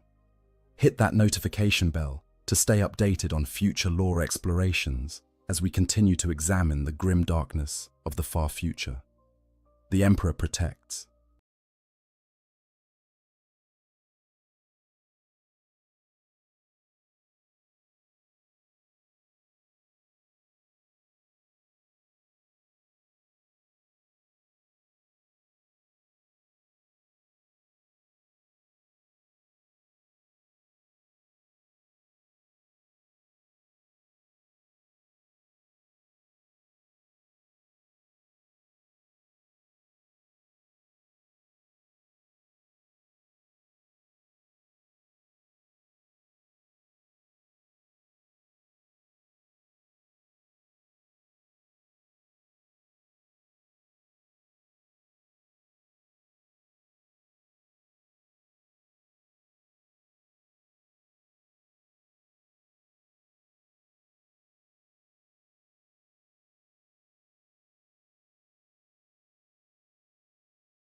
There are certain truths in the Imperium of Man that remain constant across 1,000,000 worlds and 10,000 years of history. The Emperor protects. Duty is its own reward. In death, service continues. But there is another truth, one whispered in the darkness of the Underhive, one that keeps even the most faithful awake in their sleep cycles. It is the truth that there are fates worse than death, horrors so complete and absolute that death would be a mercy long denied. To understand what it means to live on a hive world being consumed by tyrannids, you must first understand what it means to exist in one of humanity's greatest monuments and most terrible prisons. You must comprehend the scale of these towering arcologies, the billions upon billions of souls packed into structures that scrape the very clouds. You must feel the recycled air in your lungs, taste the corpse starch on your tongue, and know that everything you are exists only to feed the endless machine of imperial production. And then, when you understand what it means to barely survive in such a place, you must imagine something infinitely worse. You must imagine an enemy that sees your entire world not as a conquest, not as a prize to be taken, but as nothing more than food. Imagine an intelligence so vast and alien that it spans galaxies, directing countless billions of bioengineered horrors with a single purpose: to consume everything you are, everything you ever were, and everything you ever could be. This is the reality for those who find themselves on a hive world in the path of a tyrannid hive fleet. This is the slow descent into a nightmare from which there is no awakening, no rescue, and no escape. The tyrannids do not conquer, they do not occupy, they devour, and when they are finished, they leave behind only silence and stone. The Imperium catalogues approximately 32,380 hive worlds across its vast domain, though the actual number fluctuates as worlds are lost to Xenos invasions, warp storms, or simple bureaucratic oversight. Each of these worlds represents a crucial component in the Imperial war machine, producing not just weapons and materials, but the most valuable resource of all, human beings. Billions upon billions of potential soldiers, workers, and servants of the Emperor, all concentrated in massive urban sprawls that can be seen from orbit. When the tyrannids come to such a world, they come to a feast beyond imagining. Every single inhabitant represents biomass to be harvested. Every structure, though made of metal and stone, sits upon foundations of organic waste and accumulated biological matter. The very air in these hive cities, recycled through organic filtration systems and breathing plants, contains nutrients that can be extracted and consumed. A hive world is not just a target for the tyrannids. It is a buffet of such magnitude that entire hive fleets will alter their course to reach it. But before we can understand the consumption, we must understand what is being consumed. We must see the world as it exists before the shadow falls, before the sky fills with spores, before the screaming begins. The world that was Hive Primus stands 73 kilometers tall at its highest spire. From the viewing platforms reserved for the planetary governor and his immediate staff, you can see the curvature of the planet itself, the way the ash wastes stretch to the horizon in every direction, broken only by the distant peaks of other hive cities.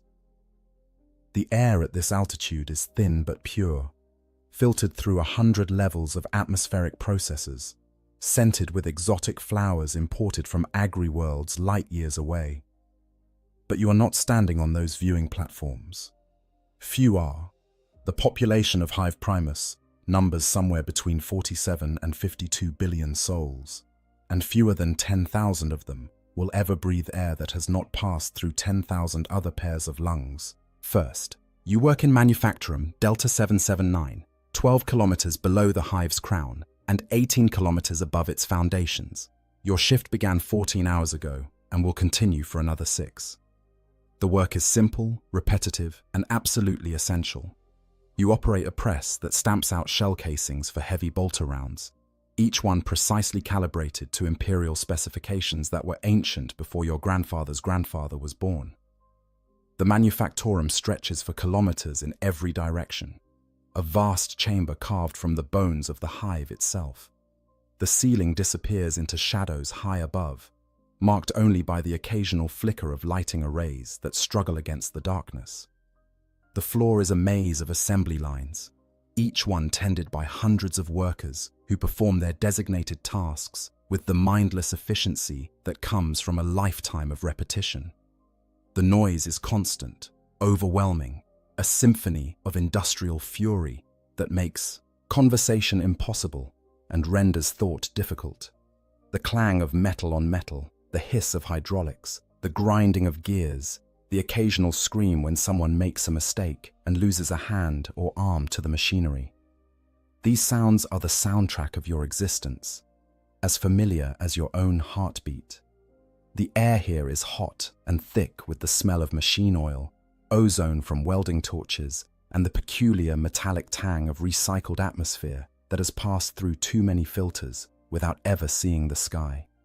You breathe it without thinking, just as you ignore the ache in your back from standing at your station, the burning in your eyes from staring at the same movement for hours on end, the hunger that gnaws at your belly because the last meal was 8 hours ago and the next is still 4 hours away. This is your life.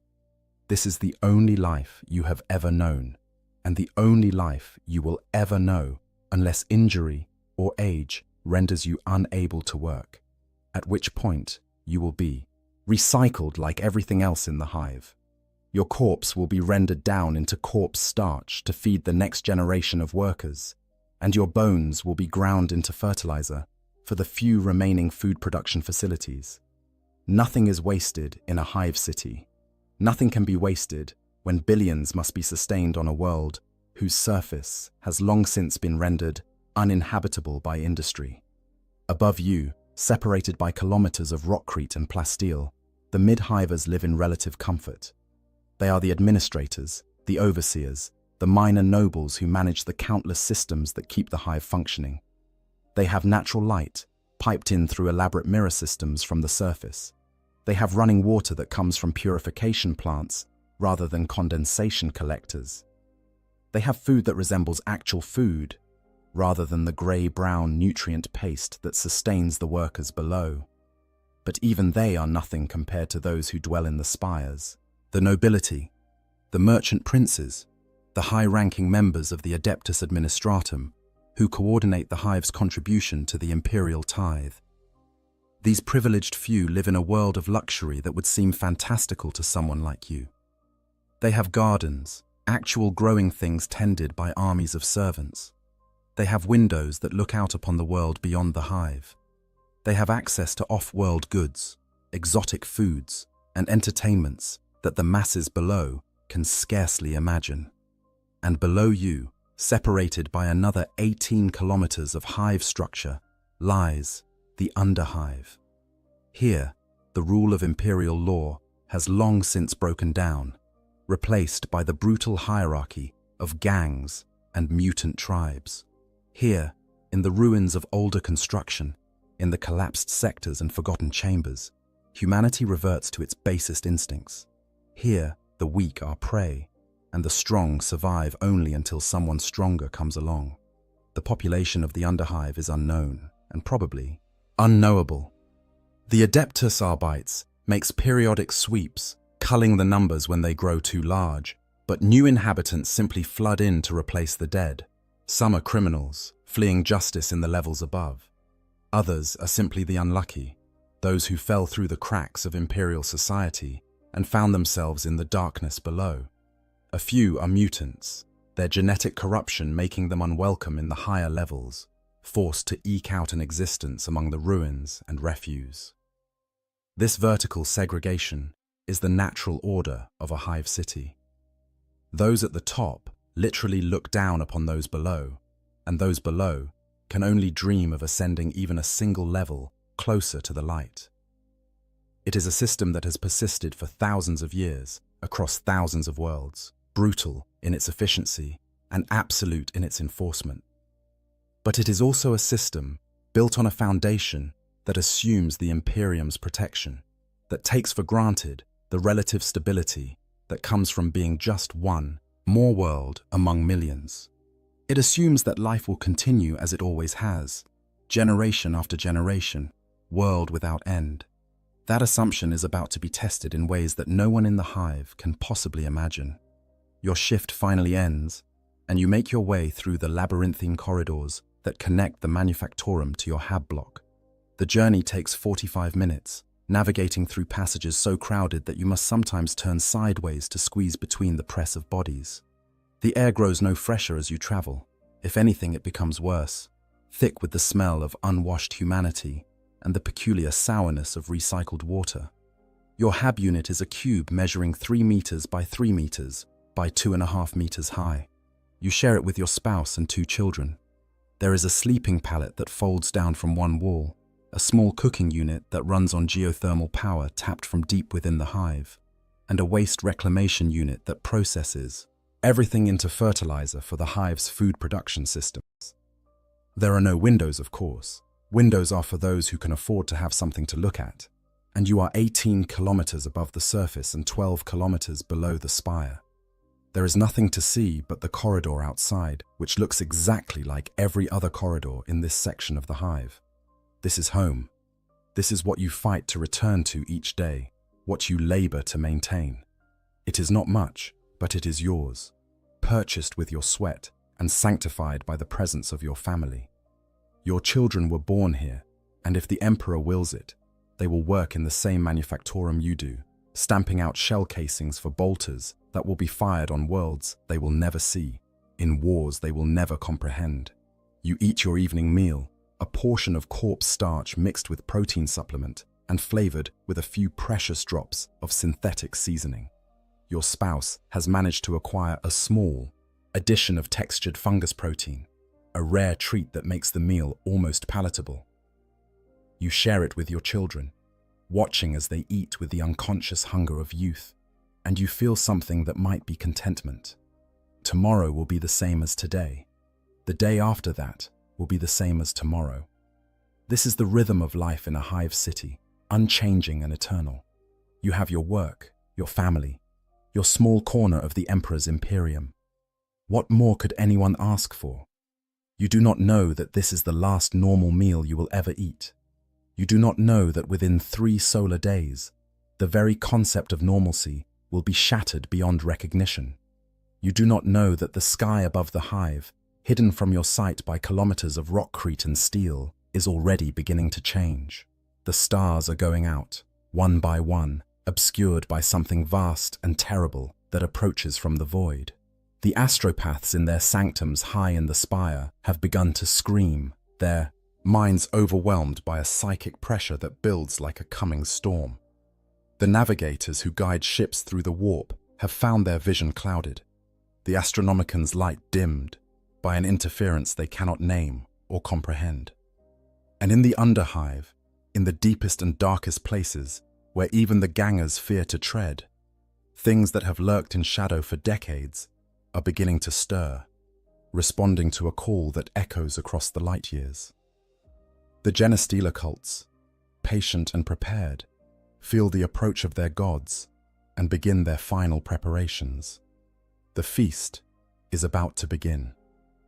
The shadow falls. The first sign that something is wrong comes not with violence or obvious threat, but with silence. The Vox systems that connect the hive to the wider world, that carry news from across the sector and beyond, that maintain the constant flow of information necessary for a world of 50 billion souls to function, begin to fail. At first, it is subtle. A delay in receiving the daily, astropathic transmissions from the sector capital, a slight degradation in the signal quality of off-world communications, the kind of thing that might be explained by solar flares or unusual warp currents. But it continues and it worsens. Within 2 days, all astropathic communication has ceased entirely. The messages that do come through are fragmented, incoherent, spoken by astropaths whose minds are clearly fracturing under some unseen pressure. They speak of a darkness in the warp, of something vast and hungry that blots out the light of the Astronomican. They speak of screaming silence and chittering void, of minds that are not minds and thoughts that burn like acid. And then they stop speaking at all. The planetary governor convenes an emergency session of his advisory council, representatives from the Adeptus Administratum, the Planetary Defense Force, the Adeptus Mechanicus tech priests, who maintain the hive's infrastructure, and the local ecclesiarchy gather in the great council chamber high in the spire. The air is thick with incense and tension, and for the first time in living memory, there is genuine fear in the eyes of those who rule. The chief astropath, when he is brought before the council, is barely recognizable as human. His eyes weep blood, and his hands shake with a tremor that speaks of neurological damage. When he speaks, his voice is a broken whisper that somehow carries through the chamber. The stars are screaming, he says. The warp is drowning in alien thoughts. Billions upon billions of minds, none of them human, all of them hungry. They are coming. Emperor, preserve us. They are coming, and there is nothing we can do to stop them. The governor demands clarification, demands specifics, demands to know what enemy approaches and when it will arrive. But the astropath can provide no useful intelligence. The psychic interference is too great, the shadow in the warp too complete. He knows only that something vast and terrible approaches, something that drowns out all other psychic signals like a scream, drowning out a whisper. And then, As the council debates and argues and struggles to understand what this means, the astropath begins to laugh. It is a horrible sound, broken and wrong, and it continues even as blood runs from his nose and ears. His laughter ends only when his heart stops, the strain of whatever he has experienced proving too much for his enhanced physiology to withstand. In the sanctums where the other astropaths dwell, protected by wards and psychic shields, similar scenes are playing out. Of the 17 astropaths assigned to the hive, 12 die within the first 3 days of the Shadow's arrival.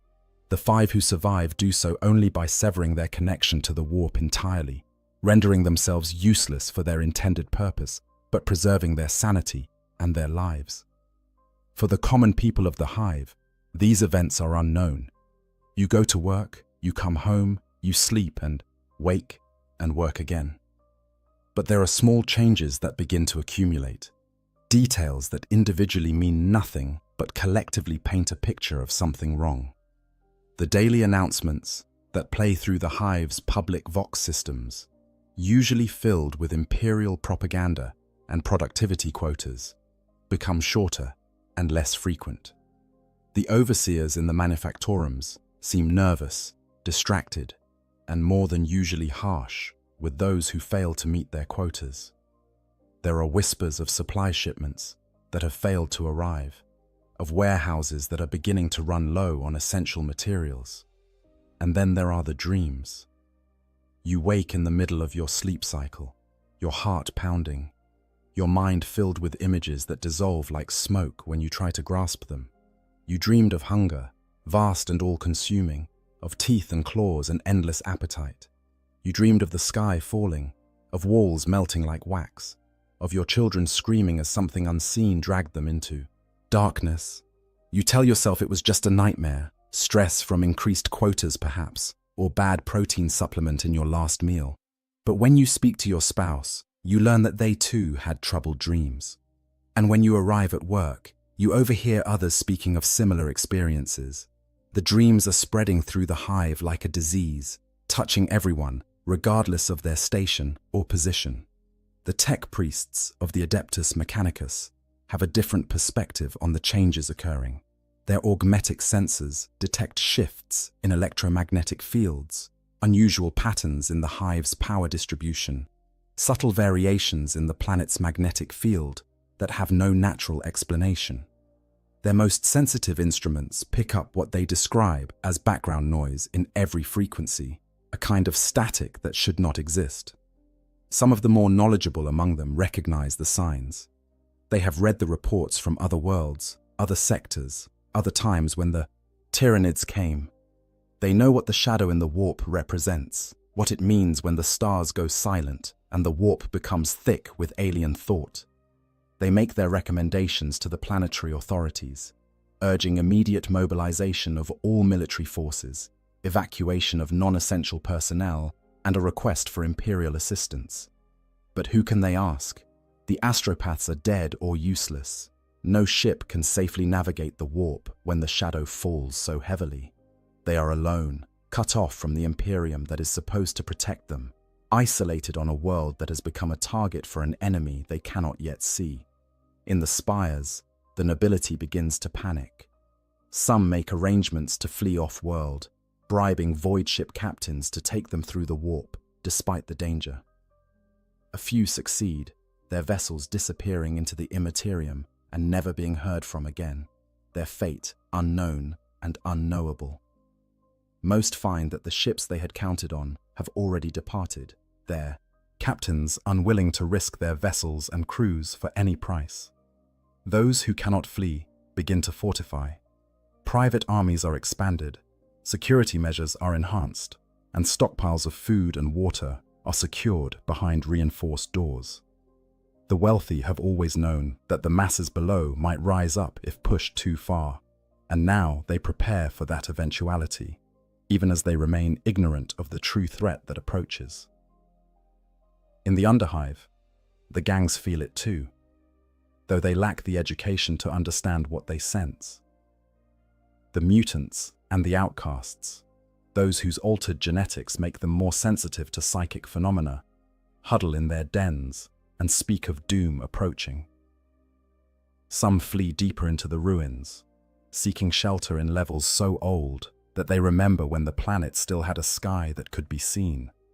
Others prepare to fight, not knowing what they will fight or when it will come, only that something is coming and that hiding will not save them.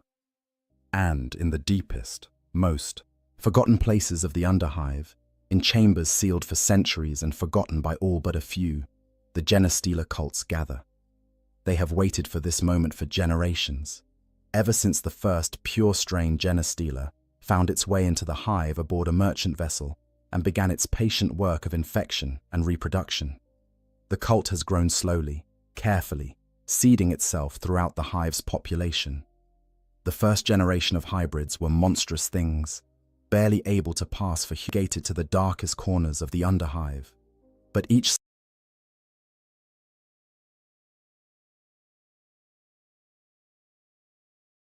generation became more human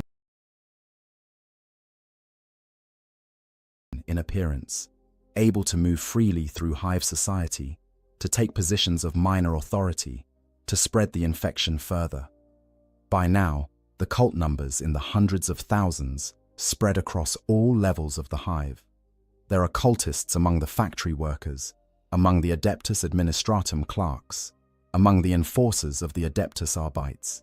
There are even a few among the nobility. Their genetic corruption hidden by wealth and privilege, their true nature known only to their patriarch and the alien will that guides them all. For years they have waited, preparing for the day of ascension, when their gods would come to deliver them from the oppression of the Imperium. They have stockpiled weapons in hidden caches throughout the hive. They have identified key targets, strategic locations that will need to be secured when the time comes. They have infiltrated the PDF and know the positions of every major defensive emplacement. And now, as the shadow in the warp grows stronger, as the psychic call of the hive fleet echoes in their minds like a trumpet blast, they know their time has come. The Patriarch, ancient and massive, its psychic power swollen by decades of growth, sends out the signal that they have all been waiting for. The uprising begins. The enemy within it starts in the manufacturing districts, in the vast complexes where billions labor to produce the materials that feed the imperial war machine. Workers who have seemed normal, even exemplary, turn on their fellows with a savagery that is both shocking and coordinated. They move with purpose, with unified intent, targeting overseers and enforcers first, then anyone who attempts to resist. You are at your station when it happens, pressing out shell casings with the mindless efficiency of long practice. When the worker 3 stations down from you pulls a makeshift weapon from beneath their workstation and drives it into the overseer's throat. Before you can process what you have seen, before you can even react, 2 more workers rush the secondary overseer, bearing him to the ground with sheer numbers, their hands and improvised weapons rising and falling in a frenzy of violence. The manufactorum erupts into chaos. Some workers flee, running for the exits in blind panic. Others stand frozen, unable to comprehend what they are witnessing.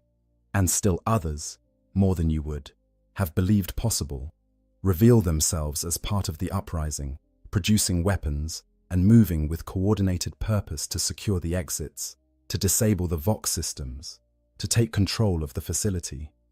You run. You do not think, you simply react, fleeing toward the nearest exit.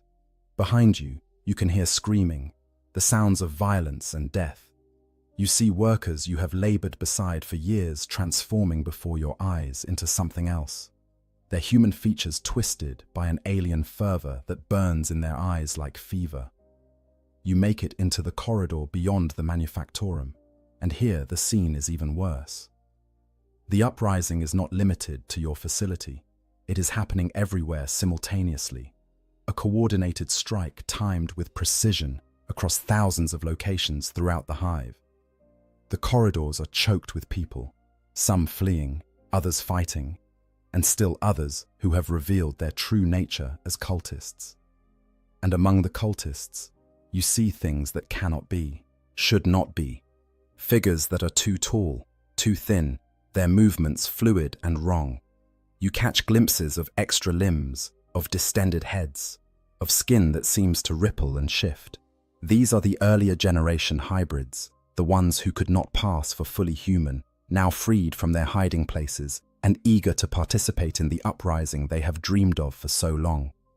You think of your family, your spouse and children in your hab unit kilometers away, and you begin to fight your way through the chaos toward them.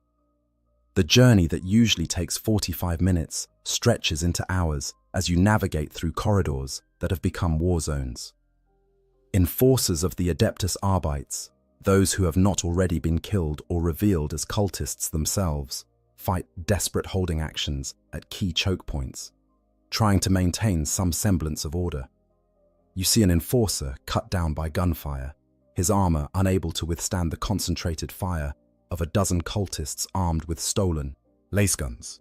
You see civilians torn apart by hybrid monstrosities that move with terrifying speed and strength.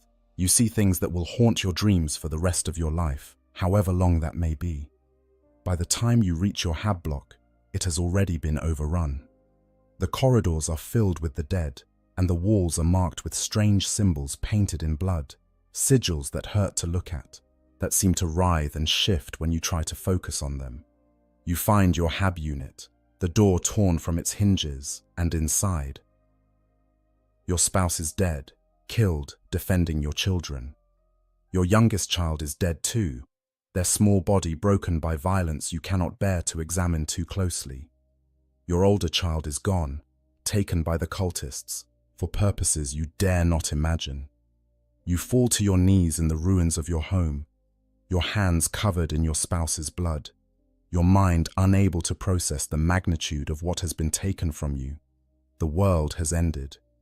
Everything you worked for, everything you cared about, everything that gave your existence meaning, has been destroyed in a matter of hours. And this is only the beginning. Across the hive, similar scenes are playing out in countless hab blocks, manufactorums, and administrative centers. The Genestealer cult has struck with devastating effect, targeting the infrastructure and personnel necessary to mount an effective defense. Power stations are seized or sabotaged. Water purification plants fall under cult control. Communication hubs are destroyed or captured, cutting off different sections of the hive from each other and preventing coordinated response. The Planetary Defense Force attempts to mobilize, but finds itself fighting battles on 1,000 fronts simultaneously. Units deployed to restore order in one district find themselves ambushed from unexpected directions. Officers discover that their subordinates are cultists, turning their weapons on their own comrades. Armored vehicles are disabled by sabotage before they can even leave their motor pools. The PDF commander, a veteran of numerous campaigns against orcs and chaos cultists, has never faced an enemy like this. The cultists do not fight like normal insurgents. They show no fear of death, advancing into gunfire with a fanatical zeal that is unnerving even to experienced soldiers.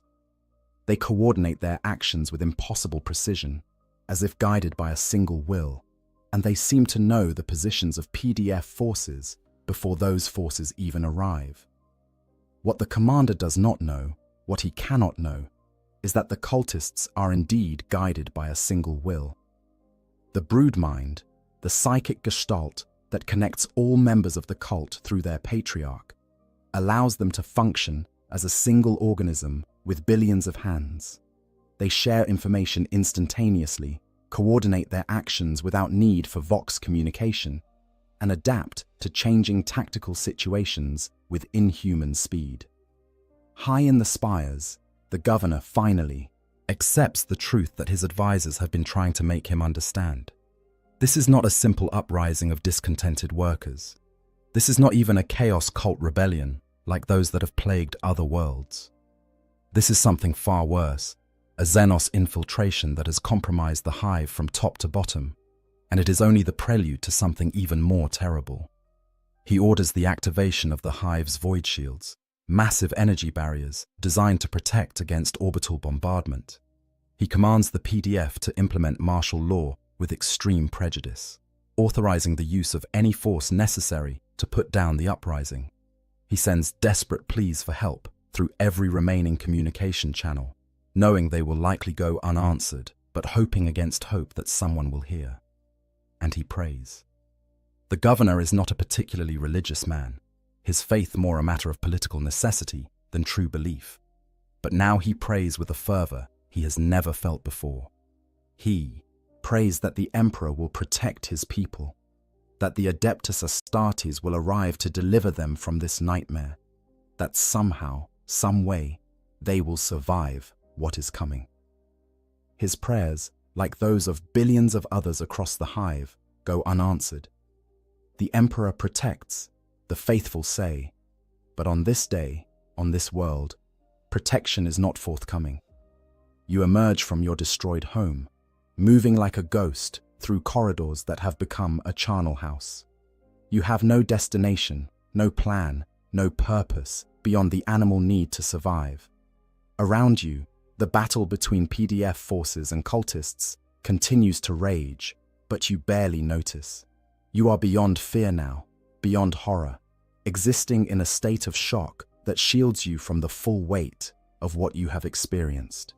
You join a stream of refugees fleeing upward, seeking the imagined safety of the mid-hive levels. Thousands make the same journey, a great migration of humanity, fleeing from the violence below, hoping that the authorities above will provide protection, sustenance, salvation. But the mid-hive is little better. The uprising has not been limited to the manufactorum levels. Cultists have revealed themselves here too, and the fighting is just as fierce.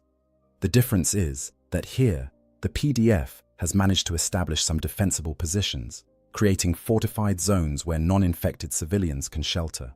You are processed by exhausted enforcers who check you for signs of infection, looking for the telltale marks of genetic corruption.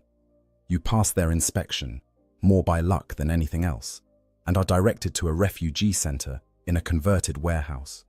The space is already overcrowded, thousands of people packed into a facility designed for hundreds. But you are grateful simply to be somewhere that offers the illusion of safety. Here, you learn the full scale of the catastrophe. The refugees share stories, each one more terrible than the last. Entire hab blocks have been taken over by the armisors, cultists. Manufacturing districts that employed millions have gone silent. And there are rumors, whispered in horrified tones, of things emerging from the underhive, creatures that are neither fully human nor fully xenos, monstrosities that hunt through the darkened corridors with supernatural speed and ferocity.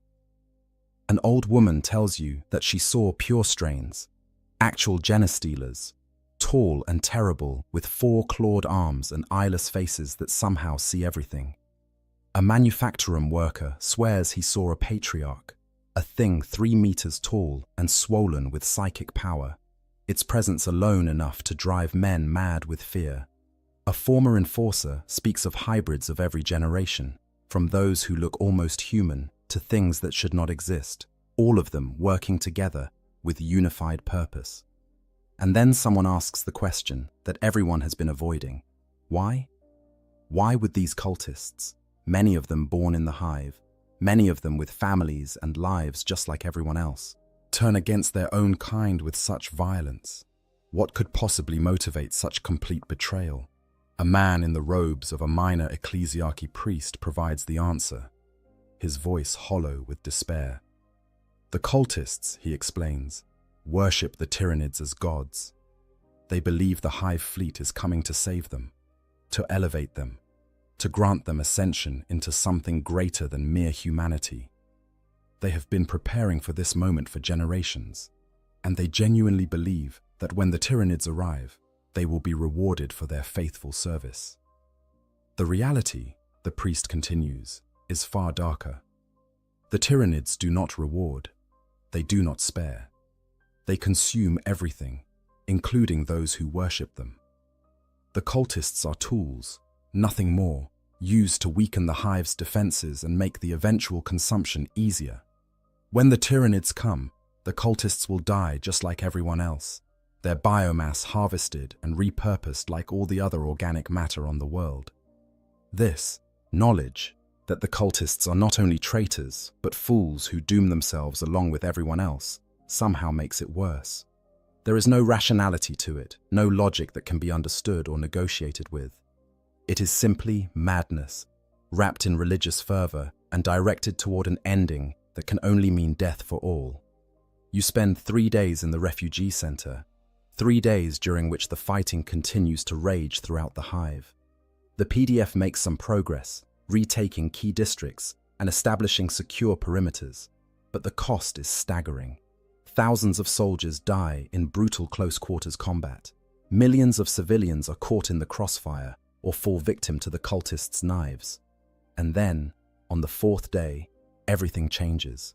The Vox systems, silent for days, suddenly crackle to life with a message from the hive's defensive operations center. All citizens are to seek shelter immediately. All windows, where they exist, are to be shuttered. All non-essential personnel are to vacate the upper levels and move to hardened shelters in the mid-hive. You do not understand why. Not at first. But then you hear it. A sound that filters down through kilometers of rockcrete and steel. A sound that should not be possible to hear through such barriers. It is a sound like thunder, like the world itself groaning under impossible weight, like the sky screaming. The Tyranids have arrived. The sky burns. The first mycetic spores hit the hive's upper atmosphere, traveling at speeds that turn them into meteors, their organic hulls burning with friction heat as they plunge toward the surface. They are not elegant or subtle. They are kinetic bombardment, disguised as biological invasion, massive pods of living tissue designed to survive atmospheric entry and deliver their cargo intact to the ground below. The hive's void shields, designed to protect against orbital bombardment, prove woefully inadequate against this assault. The shields were built to stop energy, weapons, and explosive ordnance, not living projectiles that can adapt their trajectory mid-flight, that can sense the gaps in the defensive network and exploit them with unnatural precision. The first wave consists of hundreds of spores, each one the size of a transport vehicle, each one containing either smaller organisms ready to spread throughout the hive or specialized bioforms designed to assess the defenses and identify weaknesses. They slam into the upper levels of the hive, into the spires where the nobility live, and the destruction is immediate and catastrophic. You feel the impacts even kilometers below, great shuddering jolts that make the entire structure shake, that send cracks racing through walls and ceilings. The lights flicker and fail as power conduits are severed. Emergency lighting kicks in, bathing everything in a hellish red glow that seems appropriate for what is unfolding. The second wave is larger, thousands of spores falling like rain across the hive and the surrounding ash wastes. These ones carry the vanguard organisms, the Tyranid creatures designed to spread terror and begin the work of destabilizing the planet's biosphere. Lictors, tall and terrible, with chameleonic skin and killing claws. Gargoyles, winged horrors that fill the sky with their screeching cries. Hormagaunts, scuttling nightmare creatures that move with insectile speed and attack with mindless ferocity. But it is what the spores release into the atmosphere that is truly terrible.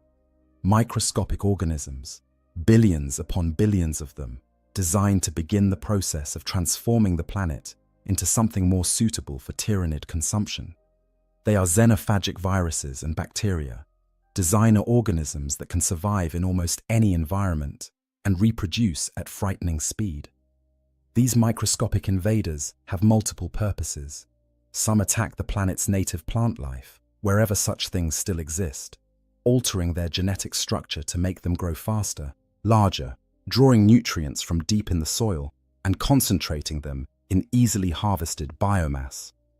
Others begin to change the atmospheric composition, breaking down complex molecules and releasing compounds that will eventually make the air unbreathable for humans, but perfect for Tyranid organisms. Still others are designed to attack animal life directly, including humans. They enter through the lungs with every breath, multiply in the bloodstream, and begin to break down cellular walls.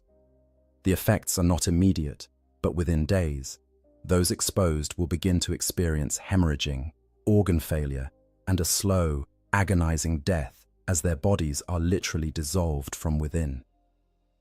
The hive's defensive batteries, massive laser cannons, and missile arrays, positioned on the upper levels, open fire at the descending spores with everything they have. The sky becomes a light show of last fire and exploding ordnance, and many spores are destroyed before they can reach the surface. But there are too many. For every spore that is shot down, 5 more make it through, and each one that survives releases its cargo into the hive. In the refugee center where you have taken shelter, panic spreads as the structure shudders from repeated impacts. The ceiling cracks, and you can see daylight through the breach, actual sunlight that you have not seen since childhood, filtered through a sky that has turned the sickly purple-green of tyrannid corruption. An enforcer tries to maintain order, shouting that everyone must remain calm, that the PDF has the situation under control, that reinforcements are coming. But his voice is lost in the screaming, and when part of the ceiling collapses, crushing dozens of refugees beneath tons of falling debris, what little order remained breaks down completely. You flee with the crowd, a stampede of terrified humanity pouring into the corridors beyond. You have no destination, no plan. You simply run because running feels like the only thing you can do. Around you, others do the same, and the corridors become choked with people pushing and shoving and trampling those who fall. You emerge into a larger chamber, some kind of cargo transfer station, and here you see your first tyrannid. It is a hormigaunt, standing 3 meters tall on reverse-jointed legs, its body a nightmare fusion of insect and reptile, and something else entirely alien. Its head is eyeless, but somehow it sees you, turning in your direction with predatory focus. Its scything claws, each one longer than your forearm, gleam with some kind of organic secretion that steams in the air. The hormigaunt screams, a sound that is not quite animal and not quite anything else, and charges. It covers the distance between you in heartbeats, moving with a speed that seems impossible for something its size. You throw yourself to the side, more by instinct than plan, and the creature's claws miss you by centimeters, close enough that you feel the wind of their passage. The refugees behind you are not so lucky. The hormigaunt crashes into the crowd like a scythe through wheat, its claws rising and falling in a frenzy of killing. Blood sprays in arcs across the walls. Screams fill the air, and still more refugees pour into the chamber, fleeing from other horrors in other corridors, running straight into the killing zone. You scramble to your feet and run, not looking back, not thinking, just running. Behind you, the screaming continues, joined by more alien shrieks as additional hormigaunts enter the chamber. You can hear the wet sounds of tearing flesh, the crack of breaking bones, the gurgling cries of the dying. You find yourself in a maintenance shaft, some kind of access tunnel for the hive's infrastructure. It is cramped and dark, but it leads away from the killing, and right now, that is all that matters. You crawl through the tunnel, your hands and knees scraping on metal grating, your breath coming in ragged gasps. The tunnel opens into a service bay, and here you find other survivors, perhaps 20 people huddled in the darkness, trying to stay quiet, trying to stay hidden. They have barricaded the entrances with whatever they could find, creating crude fortifications from cargo containers and industrial equipment. An older man, his uniform marking him as some kind of mid-level administrator, takes charge with the kind of authority that comes from a lifetime of managing others. He organizes watch rotations, inventories the meager supplies they have, and tries to establish some kind of plan for survival. But even as he works, you can see the fear in his eyes, the knowledge that this sanctuary is temporary at best. You spend the rest of that day in the service bay, listening to the sounds of battle echoing through the hive's infrastructure. There are explosions, distant but powerful enough to make the walls shake. There is gunfire, the distinctive crack of laser guns, and the heavier roar of bolters. There are screams, human and alien both, a constant background noise that never quite stops. As night falls, not that you can see the difference in the darkness of the service bay, the sounds change. The gunfire becomes less frequent, the explosions more sporadic. But the alien sounds grow louder, closer. You can hear things moving through the corridors beyond your barricades, things that scratch at the walls and test the barriers with inhuman patience. The old administrator tries to keep everyone calm, but his authority is fragile, held together only by the shared need for organization in the face of chaos. When one of the survivors, a young woman barely out of adolescence, begins to sob uncontrollably, he tries to comfort her, but his platitudes ring hollow. What comfort can be offered when the world is ending? You try to sleep, but it is impossible. Every sound makes you jump. Every shadow seems to move with malevolent purpose. You find yourself thinking about your family, about your spouse and children. Dead, now, and perhaps lucky for it. At least their suffering is over. You are still here, still trapped in this nightmare, and you have no idea how long you can endure it. The second day brings a new horror. The atmospheric contamination has begun to take effect. Those who breathed the spore-laden air during the initial bombardment start to show symptoms. It begins with coughing, a wet, hacking sound that brings up blood. Then comes the fever, burning through bodies already weakened by stress and lack of food. Finally, the hemorrhaging begins, blood weeping from every orifice as cellular structure breaks down. In the confined space of the service bay, disease spreads quickly. The administrator tries to quarantine the sick, but there is nowhere to put them, no way to separate them from the healthy. Within hours, half your group is showing symptoms. Within a day, most of them are dead, their bodies piled in a corner because there is nowhere else to put them. You are one of the lucky ones, if such a term has any meaning anymore. You show no symptoms, your exposure to the contamination apparently minimal. But you watch others die in agony, and you know that your immunity is likely temporary. Sooner or later, the spores will find you too. Throughout the hive, this scene is repeated countless times. Millions die from the atmospheric contamination alone, their bodies dissolving from within, their deaths agonizing and inevitable. The PDF tries to distribute respirators and sealed environment suits, but there are not nearly enough to go around, and many of those they do have malfunction or are damaged in the fighting. The tyrannid organisms, meanwhile, are establishing themselves throughout the hive. Lictors stalk the corridors, their chameleonic skin making them nearly invisible, their feeder tendrils seeking out any humans they can find to drain of knowledge and nutrients. Gargoyles nest in the upper levels, using the hive's spires as roosts from which to launch attacks on PDF positions. And the hormagaunts, those mindless killing machines, sweep through the hive in vast swarms, overwhelming defensive positions through sheer numbers. The PDF soldiers fight bravely, their laser guns cutting down dozens of the creatures, but for every hormagaunt killed, 2 more seem to take its place. The third day brings the arrival of the larger bioforms, carnifexes, massive armored creatures that serve as living tanks, smash through the hive's walls as if they were paper. Warriors, tall and terrible, direct the smaller organisms with cold intelligence, their minds linked to the hive mind and serving as synaptic nodes that coordinate the attack. And with these larger creatures come the real terror. The PDF's heavy weapons, plasma cannons and lascannons that could destroy armored vehicles, prove only partially effective against tyrannid bioforms that can adapt and evolve in real time. A weapon that kills carnifexes one day finds the creatures resistant to it the next. There, carapaces having thickened or altered to deflect the specific type of damage. The governor, still barricaded in his palace high in the main spire, receives reports of the carnage unfolding below. Entire districts have gone silent, millions are dead or missing. The PDF is fighting desperate holding actions, but losing ground with every hour.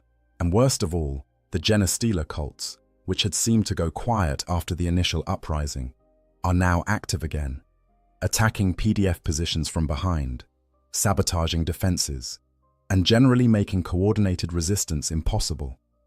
He makes the decision that no planetary governor ever wants to make.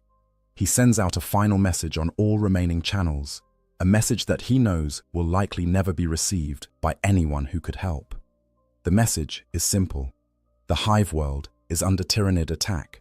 Defenses are failing. Immediate military assistance is required, or all will be lost. The message repeats on an endless loop, broadcast into the void on the Fae. Slim hope that some passing vessel might receive it, that some Imperial Navy patrol might be close enough to intervene. But in his heart, the governor knows the truth. They are alone. The shadow in the warp blocks all astropathic communication. Even if a rescue force was dispatched immediately, it would take weeks to arrive, and they do not have weeks. They probably do not even have days. The desperate defense. In the command bunker deep beneath the primary hive, Marshal Tyran of the Planetary Defense Force stares at tactical displays that tell a story of mounting catastrophe. The hololithic projections show the hive in cross-section, and nearly a third of it is highlighted in red, indicating areas that have fallen to the Tyranid advance or are no longer in contact with command. Marshal Tyran is a career soldier, a man who has spent 40 years in the PDF, rising through the ranks through a combination of competence and political acumen. He has fought orcs, put down chaos cult, uprisings, and defended against Dark Elder raids. But he has never faced an enemy like this. The Tyranids do not follow conventional military doctrine. They do not have supply lines to cut or command structures to decapitate. They do not retreat when faced with superior firepower, and they do not require rest or resupply. They simply advance, constantly and relentlessly, adapting to whatever resistance they encounter, and overwhelming it through a combination of numbers, adaptability, and sheer biological horror. His forces, once numbering in the millions, have been reduced by half in the first 3 days of fighting. Some casualties are from combat, cut down by Tyranid claws, or dissolved by the bioweapons that many of the larger organisms carry. Others are from desertion, soldiers who threw down their weapons and fled when faced with horrors their training had never prepared them for. And then there are the cultists, the Genestealer cult. Uprising cost him tens of thousands of troops in the initial chaos, and now those same cultists are fighting alongside the Tyranids, their knowledge of the hive's layout and defenses making them devastatingly effective as guides and saboteurs. He has had to implement brutal security measures, executing suspected cultists on sight, but he knows that more lurk hidden among his own forces, waiting for the moment to strike. His communication systems crackle with reports from across the hive, each one worse than the last. A company of PDF troopers holding the central processing plant has been overrun by a wave of Hormagaunts, estimated at 10,000 strong. The defensive batteries in the northern spire have gone silent, their crews likely dead or fled. A Carnifex has broken through into the mid-hive levels and is currently rampaging through residential districts, killing everything in its path. Marshal Tyran makes his decisions with the cold efficiency of long experience. He orders a tactical retreat from untenable positions, consolidating his forces into defensible strongpoints. He authorizes the use of the hive's stockpile of promethium for mass firebombing operations, knowing that such weapons will kill civilians along with Tyranids, but seeing no alternative. He requests that all remaining reserves be mobilized, including the barely trained conscripts who were recruited from the refugee centers. But he knows, even as he gives these orders, that they are buying time at best. The Tyranids are not being defeated. They are barely being slowed. Without reinforcements, without support from off-world, the hive will fall. It is not a question of if, but when. In the mid-hive levels, PDF Sergeant Kavos leads what remains of her platoon, through corridors that have become a war zone. They are down to 22 soldiers from an original strength of 50, and every one of them shows the strain of 3 days of constant combat. Their uniforms are torn and bloodstained, their eyes are hollow with exhaustion and trauma. Their hands shake when they reload their laser guns, but they are still fighting, still trying to hold the line, still attempting to create safe zones where civilians can shelter. Kavos is proud of them, even as she knows that their efforts are probably futile. They are moving through what was once a commercial district, shops and small businesses that catered to the mid-hive's middle class. Now, it is a ruin. The shops have been looted or destroyed. Bodies lie everywhere, civilians who are caught in the crossfire or targeted by cultist attacks. The air is thick with smoke from fires that burn unchecked, and the distinctive smell of death is everywhere. Kavos's Vox unit crackles with a report from the scout she sent ahead. He has found a group of civilians barricaded in a warehouse, perhaps 200 of them, but there are Tyranids nearby, a pack of Hormagaunts that seems to be hunting through the district methodically. The civilians need evacuation, but attempting it will draw the Hormagaunts' attention. She makes the decision without hesitation. They will extract the civilians. It is what they are here for, what they have sworn to do. She orders her platoon into defensive positions, setting up overlapping fields of fire, placing her heavy weapon team in a position where they can provide covering fire. The evacuation begins, civilians streaming out of the warehouse and moving toward a safer location several hundred meters away. Everything goes smoothly for the first few minutes. Then, the Hormagaunts arrive. They come around the corner in a wave of chitin and claws, moving faster than seems possible, their eyeless faces somehow tracking the humans with perfect precision. Kavos's platoon opens fire, laser guns cutting through the air in precise volleys.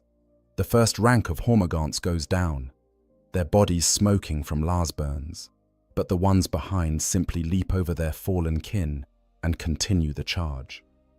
The heavy weapon team fires its autocannon, the heavy shells tearing massive holes in the Tyranid ranks.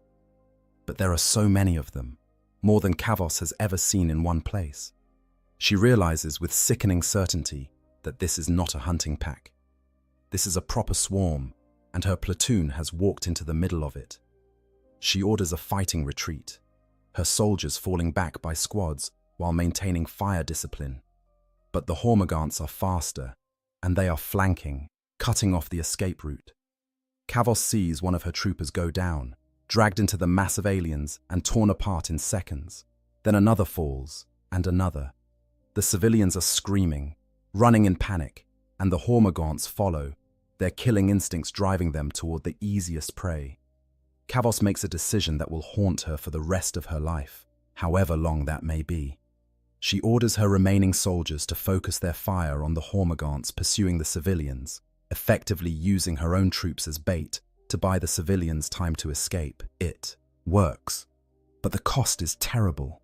Her platoon is reduced to 7 soldiers by the time the last civilian makes it to safety. 7 out of the 50 who started this mission, out of the hundreds who were in her company when the invasion began. She leads her survivors into a fortified position, a strong point that the PDF has established in what was once a transit hub. Here, she finds other units in similar condition, remnants of platoons and companies that have been ground down by constant combat. The overall commander, a major she does not recognize, is trying to organize some kind of coordinated defense, but it is clear that he is overwhelmed by the scale of the disaster. That night, Kavos and her remaining soldiers huddle in a storage room, trying to rest while they can.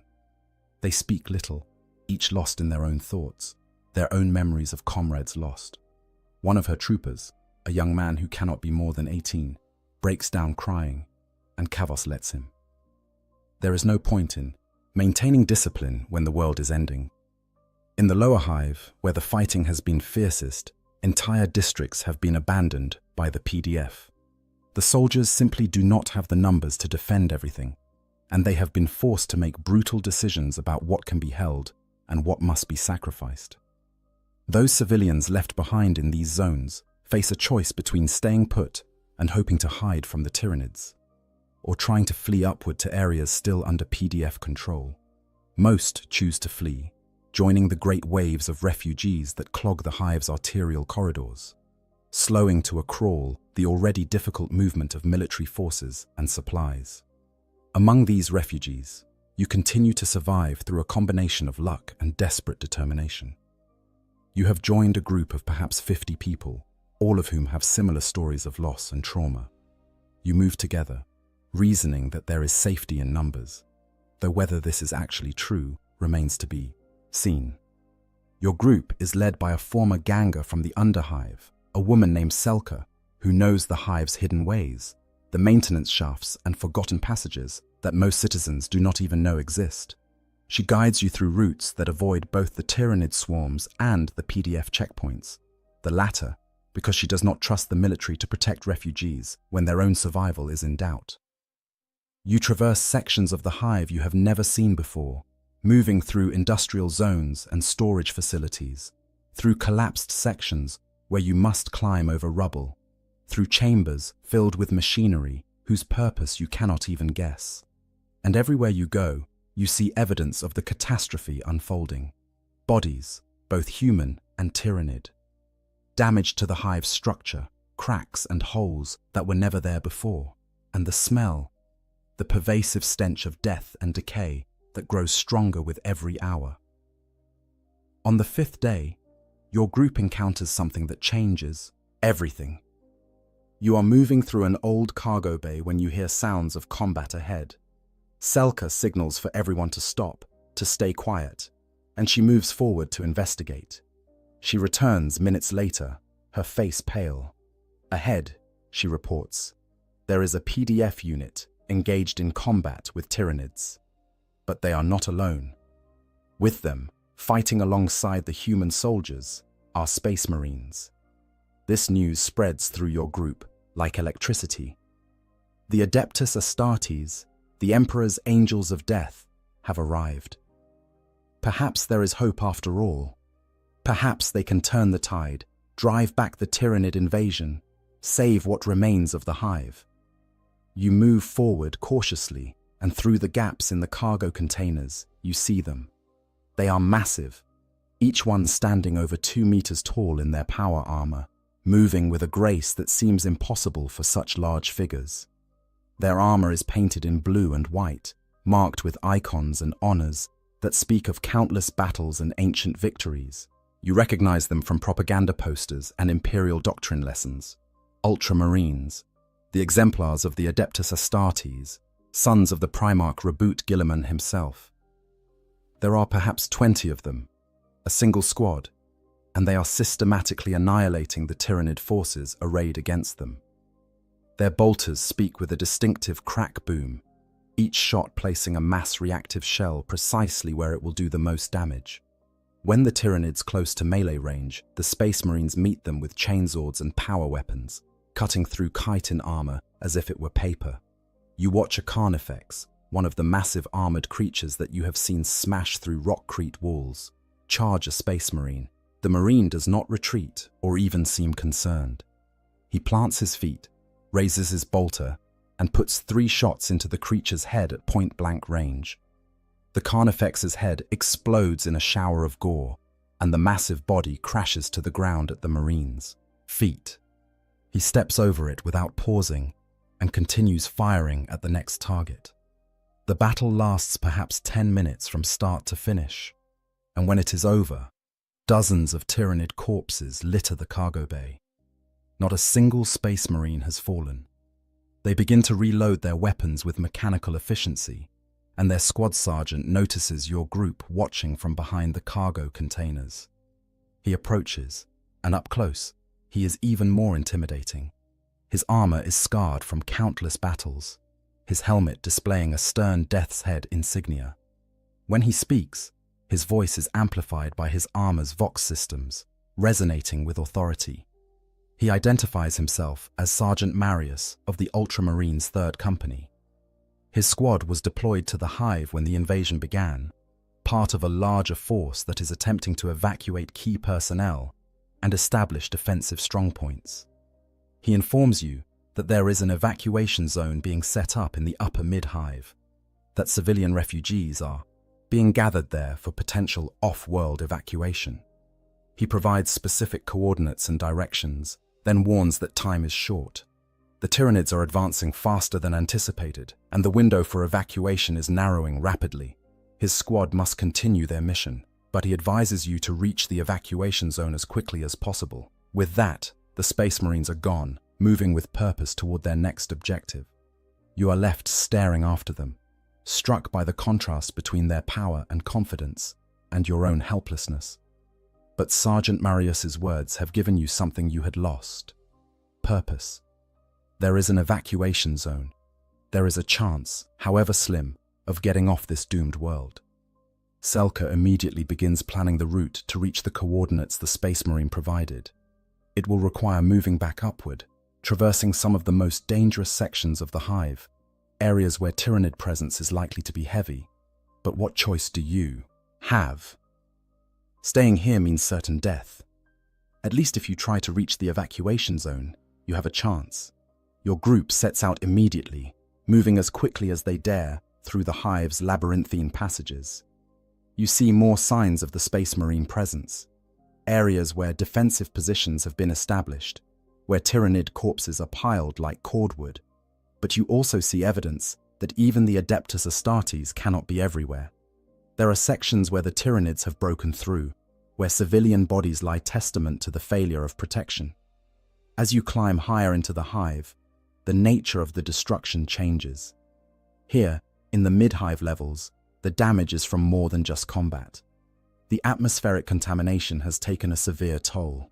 You pass entire residential blocks where everyone died from the spore-borne plague, their bodies lying in their homes or collapsed in the corridors, blood leaking from every orifice. You also begin to see signs of something else, something that fills you with a different kind of horror. The Tyranids are not just killing, they are changing things, transforming the environment to suit their needs. You see walls that have been covered in some kind of organic growth, purple-green and pulsing with unnatural life. You see chambers where the floor has been torn up and strange, fleshy structures have been planted, already beginning to grow into something larger. These are the capillary towers in their earliest stages, though you do not know it yet.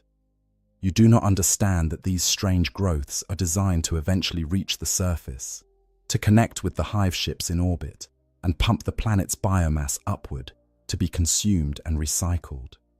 All you know is that the sight of them fills you with instinctive revulsion, with the knowledge that they are wrong, alien, an infection spreading through the hive like a cancer.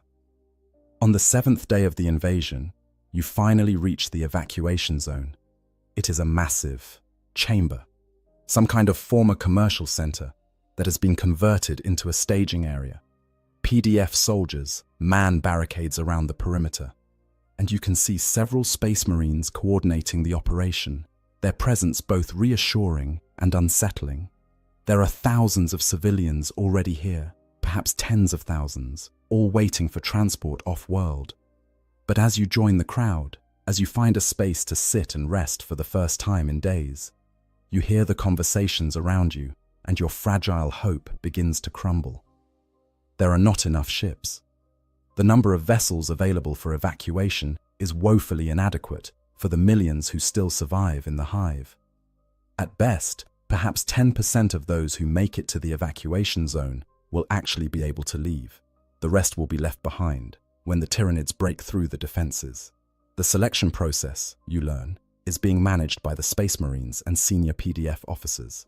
They are prioritizing based on usefulness to the Imperium. Those with critical skills, those with genetic markers indicating compatibility for Space Marine recruitment, those from noble families who might have political value, they will be saved. The rest, the common workers and refugees who have no particular value beyond their existence, will likely be abandoned. You realize with sick certainty that you fall into that second category. You were a manufactorum worker, replaceable, one of billions doing the same job on thousands of worlds. There is no reason to save you. There is no reason to give you a place on one of those precious ships. And yet, what else can you do but wait? Perhaps there will be more ships than expected. Perhaps the selection criteria will change. Perhaps through some miracle, you will be chosen. So you wait, along with thousands of others, hoping against hope for salvation that will probably never come. Meanwhile, the battle for the hive continues to rage. The collapse of civilization by the 10th day of the invasion, the pretense of organized resistance has largely collapsed. The PDF still fights in scattered pockets, and the Space Marines continue their operations. But the hive as a whole has descended into chaos. The thin veneer of imperial civilization has been stripped away, revealing the savage desperation beneath. In the lower hive levels, those areas not yet overrun by the Tyranids have devolved into anarchy. With no authority to enforce order, with no expectation of rescue or survival, humanity has reverted to its most base instincts. Gangs fight over dwindling supplies of food and water. Strong prey upon the weak.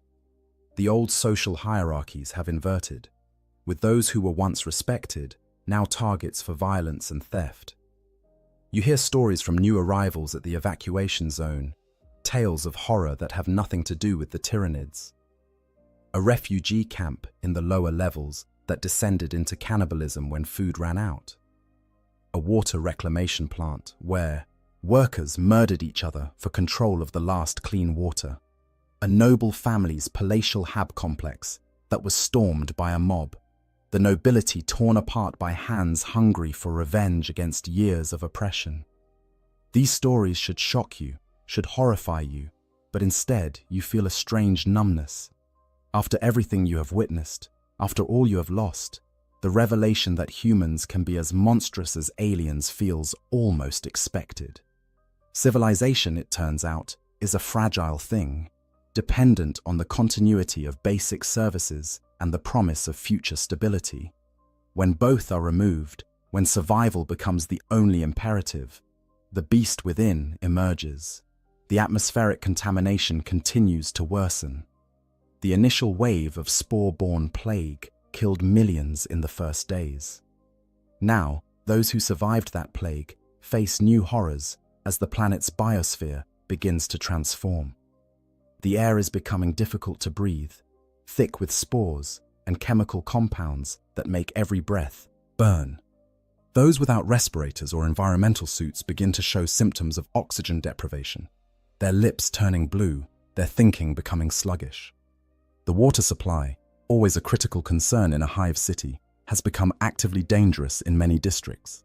The Tyranid organisms have infiltrated the water reclamation plants, and the fluid that comes from the taps is now contaminated with biological agents that accelerate cellular breakdown. Those desperate enough to drink it anyway find themselves dying in agony within hours, their bodies literally dissolving from the inside out.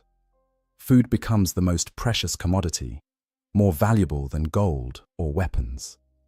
The hive's vast storage facilities are running low, their stocks depleted by the disruption of normal distribution and the enormous number of refugees concentrated in smaller and smaller areas. Fights break out over scraps of corpse starch. People kill each other for a single nutrition bar. In the evacuation zone, the Space Marines impose strict rationing, their authority absolute and their methods brutal. Those caught stealing food are executed on the spot, their bodies added to the growing pile of casualties. It is harsh, perhaps unnecessarily so, but it maintains a bare minimum of order in a situation that constantly threatens to spiral into complete chaos. You receive your daily ration, a portion of grey paste that tastes of nothing and everything, and you eat it mechanically, no longer capable of feeling hunger or satisfaction, merely consuming because your body requires it. Around you, others do the same, each lost in their own private hells, each trying to hold on to some fragment of hope or purpose. In the upper levels of the hive, in the spires where the wealthy once lived in luxury, the situation is different but no less terrible. Here, the Tyranids have established what imperial observers would call digestion zones. areas where the process of biomass collection has begun in earnest. The casson, beautiful gardens, those carefully maintained pockets of greenery that were a symbol of the nobility's status, have been transformed into nightmares. The plants have been infected by tyrannid spores and now grow with terrible speed, their roots digging deep into the hive's foundations, their leaves and fruits swollen with nutrients extracted from the rock itself. But these are no longer plants in any recognizable sense. They are hybrid organisms, part earth flora and part alien biology, and they exist only to be harvested and consumed. Ripper swarms have begun to appear in significant numbers. These are small, maggot-like creatures that exist for one purpose: to consume biomass and return it to the reclamation pools that have begun to form throughout the hive. They flow through the corridors like living carpets, devouring everything organic in their path, from bodies to food stores to the very rats and vermin that once infested the underhive. The rippers are not intelligent, not individually, but they are directed by the hive mind, their movements coordinated with inhuman precision. They sweep through a district systematically, missing nothing, consuming everything, and once they have gorged themselves on biomass, once their bodies are bloated to the point of immobility, they crawl to the nearest reclamation pool and throw themselves in, adding their own substance to the nutrient-rich gruel that will eventually be pumped into the hive ships above. The reclamation pools are perhaps the most horrifying aspect of the tyrannid consumption process. They start as small puddles of caustic fluid, appearing in places where tyrannid organisms have vomited up pre-digested matter, but they grow quickly, fed by a constant stream of biomass both living and dead. You see one from a distance, peering through the smoked glass of an observation window in the evacuation zone. It is enormous, filling what was once a cargo bay with viscous purple-green liquid that steams and bubbles like acid. Things move in it, partially dissolved forms that might have been human or tyrannid or something else entirely. And at the edges of the pool, you can see rippers crawling in, their mission complete, their bodies fuel for the greater hunger. From the center of the pool, a structure is beginning to grow. It is called a capillary tower, though you do not know this, a living pipeline that will eventually reach through the hive's structure all the way to the surface and beyond, connecting to the hive ships in orbit. The tower is still small, perhaps 10 meters tall, but it grows visibly, adding height with every hour that passes. The sight fills you with a deep, existential horror. This is what awaits your world. Not mere destruction, but consumption. Every living thing, every biological component, every molecule of organic matter will be broken down and absorbed. The tyrannids will strip the planet of its biosphere, its atmosphere, its oceans, leaving behind only a barren, rock devoid of anything that could support life. And you, if you cannot escape, will be part of that process. Your body will be consumed by rippers or dissolved in a reclamation pool. Your biomass will be pumped into a hive ship and used to create new tyrannid organisms that will go on to consume other worlds. You will become part of the enemy, your very substance repurposed for the destruction of your own species. This knowledge, this understanding of your true situation, breaks something inside you. You have already lost your family, your home, your identity as a productive member of imperial society. But this is different. This is the loss of meaning itself, the revelation that your entire existence, everything you have ever done or been, amounts to nothing more than fuel for an alien appetite. You sink to the floor of the evacuation zone, your back against a cargo container, and you begin to laugh. It is not a pleasant sound, more like sobbing than genuine mirth, but you cannot stop. Others look at you with concern or disdain, but you do not care. Let them think you mad. Perhaps you are. Perhaps madness is the only rational response to a situation like this. On the 14th day, the tyrannid assault on the evacuation zone begins. It starts with the power failing, the lights going out across the vast chamber, plunging thousands of refugees into darkness, broken only by emergency lighting. and the occasional glow of a lumen strip. Then comes the sound, a scratching and scrabbling in the walls, in the ceiling, in the floor beneath your feet. The Space Marines react immediately, their enhanced senses having detected the approach of the enemy long before normal humans could. They begin organizing the PDF soldiers into defensive positions, establishing kill zones and overlapping fields of fire. But you can see the tension in their movements, the way they check and recheck their weapons, and you understand that even they are concerned about what is coming. The first breach occurs in the eastern wall, a section of rockcrete that simply explodes inward as a carnifex crashes through it. The massive creature is followed by a tide of smaller organisms, hormagaunts and termagants pouring through the gap like water through a broken dam. The PDF opens fire immediately, thousands of laser guns creating a wall of energy that cuts down the first wave of attackers. But there are more behind them, always more, and the breach continues to widen as additional carnifexes hammer at the walls. A Space Marine Devastator squad, their heavy weapons positioned on an elevated platform, opens fire with their lascannons.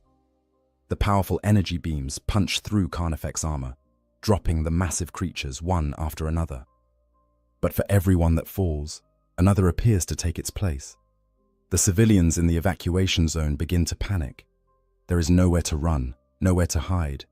You are trapped in this chamber with thousands of others, and the Tyranids are coming. The press of bodies becomes dangerous as people surge away from the fighting, crushing those who fall, trampling children and the weak. You are caught in the crowd, lifted off your feet by the pressure of bodies around you. You fight to breathe, to maintain some space, but it is impossible. You are going to die here, you realize, not from Tyranid claws, but from being crushed by your fellow humans. Then a voice cuts through the chaos, amplified by power armor Vox systems, impossible to ignore. Civilians, hold your positions. Do not panic. The Emperor protects. It is Sergeant Marius, the Ultramarine you encountered days ago. He stands in the center of the chamber, his blue armor marked with fresh damage from recent fighting, his bolter held at the ready. Around him, other Space Marines have taken up positions, creating a line of armored giants between the civilians and the Tyranid assault. There is something about his presence, about the absolute confidence in his voice, that cuts through the panic. People stop running. The crowd begins to settle, though the fear remains palpable. You find yourself able to breathe again, able to move, and you work your way toward the center of the chamber where the Space Marines are organizing the defense. The battle continues for hours. The Tyranids attack in waves, each one larger than the last, each one testing different approaches and tactics. The Space Marines and PDF hold them back through superior firepower and tactical positioning, but casualties mount on both sides. You see PDF soldiers dragged into the mass of Tyranids, see Space Marines forced to fall back as their ammunition runs low, and still the Tyranids come, an endless tide of chitin and claws, driven by a hunger that knows no satiation, guided by an intelligence that spans light years. The consumption. By the 18th day, most of the hive has fallen. The lower levels are completely overrun, transformed into grotesque feeding zones where Ripper swarms methodically consume everything organic. The mid-levels are contested territory, where desperate last stands are fought by PDF remnants and Space Marine squads. And the upper levels, including most of the spires, have become Tyranid nesting grounds, where larger organisms have established themselves. The evacuation zone has been relocated twice, each time retreating to a more defensible position as the previous location became untenable. The number of civilians has decreased dramatically, both from Tyranid attacks and from the simple fact that supply shipments from orbit have been intermittent at best. Without food and water, thousands have simply died, their bodies adding to the biomass that the Tyranids harvest. You have survived this long through a combination of luck and the pragmatic ruthlessness that emerges when survival is all that matters. You no longer feel guilt or remorse. You no longer question the morality of taking food from those too weak to defend it, or pushing past the injured to reach safety first. You have become what the situation demands. A survivor, stripped of everything except the animal will to continue existing. The Space Marines have been reduced in number as well. Sergeant Marius and his squad are gone, their last reported position in a section of the hive that has since gone dark. Other squads continue to fight, but their numbers dwindle with each engagement. Even the Adeptus Astartes, for all their genetic enhancement and superior equipment, have limits. From your position in the current evacuation zone, a fortified section of the upper mid-hive, you can see through reinforced windows to the hive structure beyond. What you see is a vision of hell that will haunt you for the rest of your life. The capillary towers have grown massive, some of them reaching heights of hundreds of meters, stretching up through the hive structure like grotesque needles. They are living things, pulsing with organic fluids, their surfaces covered in sensory organs that track movement and heat. From their tops, you can see tendrils extending upward, reaching for the hive's outer shell and beyond. At the base of each tower is a reclamation pool, and these have grown to incredible size. The largest ones fill entire districts, lakes of caustic fluid that bubble and steam, that glow with a sickly bioluminescence in the perpetual twilight of the hive's interior. And the rippers. Emperor preserve you, the rippers are everywhere. They flow through the hive like a living tide, consuming everything in their path. You watch them devour entire hab blocks, the structures themselves partially organic from centuries of biological buildup, all of it fuel for the insatiable hunger. The process is methodical, almost mechanical in its efficiency. The rippers consume, they gorge themselves until they can barely move, and then they crawl to the reclamation pools and throw themselves in. The pools break down everything, ripper and prey alike, reducing complex biological structures to their component nutrients. And the capillary towers pump this nutrient soup upward, feeding it to the hive ships that orbit the planet. You watch as a group of humans, perhaps refugees, who were trying to flee through an area already claimed by the Tyranids, stumbles into a ripper swarm. The creatures flow over them like water, covering their bodies completely in seconds. The screaming lasts only moments before it is cut off, and when the rippers move on, there is nothing left but bones, stripped of every molecule of organic tissue. The horror of it is not just the death, which you have seen enough of to become numb to. The horror is the efficiency, the systematic nature of the consumption. The Tyranids are not cruel. They take no pleasure in suffering. They are simply hungry, and everything they do serves that hunger with perfect, terrible efficiency. On the 20th day, the order comes to begin final evacuation procedures. The ships that have been shuttling between the full surface and orbit will make their last runs. Those who have been selected for evacuation must board immediately. Everyone else will be left behind. The selection process is brutal. Space Marines and senior PDF officers go through the refugee population, choosing individuals based on criteria that are never explained. You watch as families are torn apart, as children are taken from parents who plead and scream and beg. You watch as valuable individuals are escorted to the loading zones, while those deemed less useful are left to fend for themselves. When they come to you, you expect nothing. You have no skills that matter, no connections, no value beyond your existence as a single human among billions. But the officer who examines you pauses, studies you more carefully, then marks something on his data slate. "You have the genetic markers we're looking for," he says. "Potential Space Marine recruitment material. You're selected." You do not feel relief or joy. You feel nothing at all. You follow where directed, moving like an automaton toward the loading zones. Around you, others who have been selected do the same, each carrying whatever meager possessions they have managed to retain. The loading zone is a converted cargo bay, massive doors opening onto a landing platform where shuttles descend from orbit to collect their passengers. The process is orderly, controlled by Space Marines who brook no arguments or delays. You board a shuttle with perhaps 60 other selected individuals, and you find a seat in the cramped passenger compartment. Through a small viewport, you can see the hive falling away as the shuttle climbs toward orbit. From this altitude, you can see the full scale of the catastrophe. The hive is marked with fires and structural damage. You can see tyrannid organisms moving on its surface, impossibly large creatures that dwarf the buildings around them.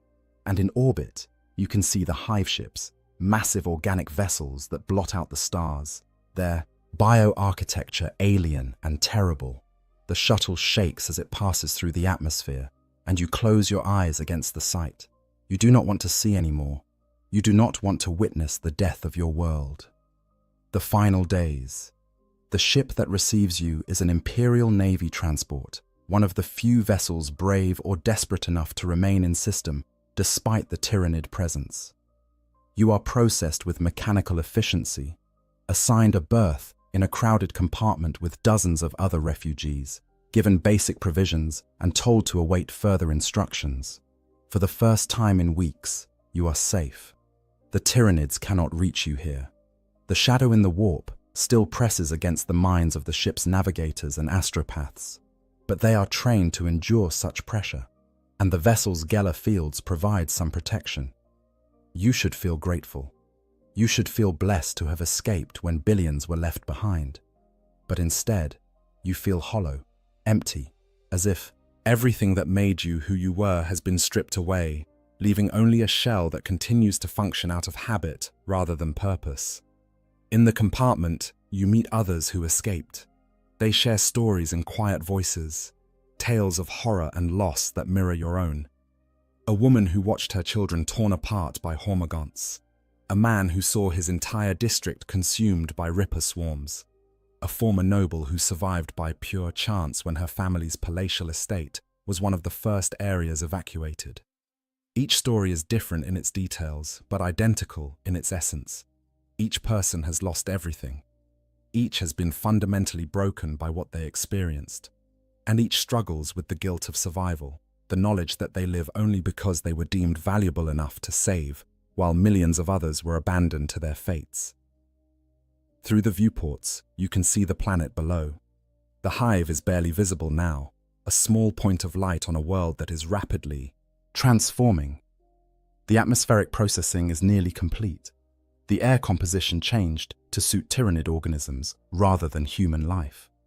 The oceans are being drained, their water pumped into the hive ship's storage organs. Even from orbit, you can see the massive capillary towers, grown so large that they pierce the atmosphere entirely, connecting the surface directly to the fleet above. A Navy officer provides briefings on the situation, though the information is heavily censored to avoid panic. The tyrannid invasion of your hive world was not an isolated incident, he explains. Hive Fleet Leviathan has launched assaults across multiple sectors. Dozens of worlds have been attacked, and many have already fallen. The Imperium is responding, but the response is inadequate to the scale of the threat. Space Marine chapters are being deployed. Imperial Guard regiments are being redirected. Navy battle groups are engaging the Hive Fleet in void combat. But the tyrannids are endless. Their numbers beyond counting. And for every bioship destroyed, more emerge from the darkness between the stars. Your world, the officer continues, has been deemed lost. The evacuation was a limited operation designed to save valuable personnel and genetic material. The bulk of the population, those billions who remained in the hive when the evacuation ended, will be consumed. Their biomass will fuel the hive fleet's continued advance into Imperial space. There is discussion of exterminatus, of using cyclonic torpedoes or virus bombs to sterilize the planet and deny its biomass to the tyrannids.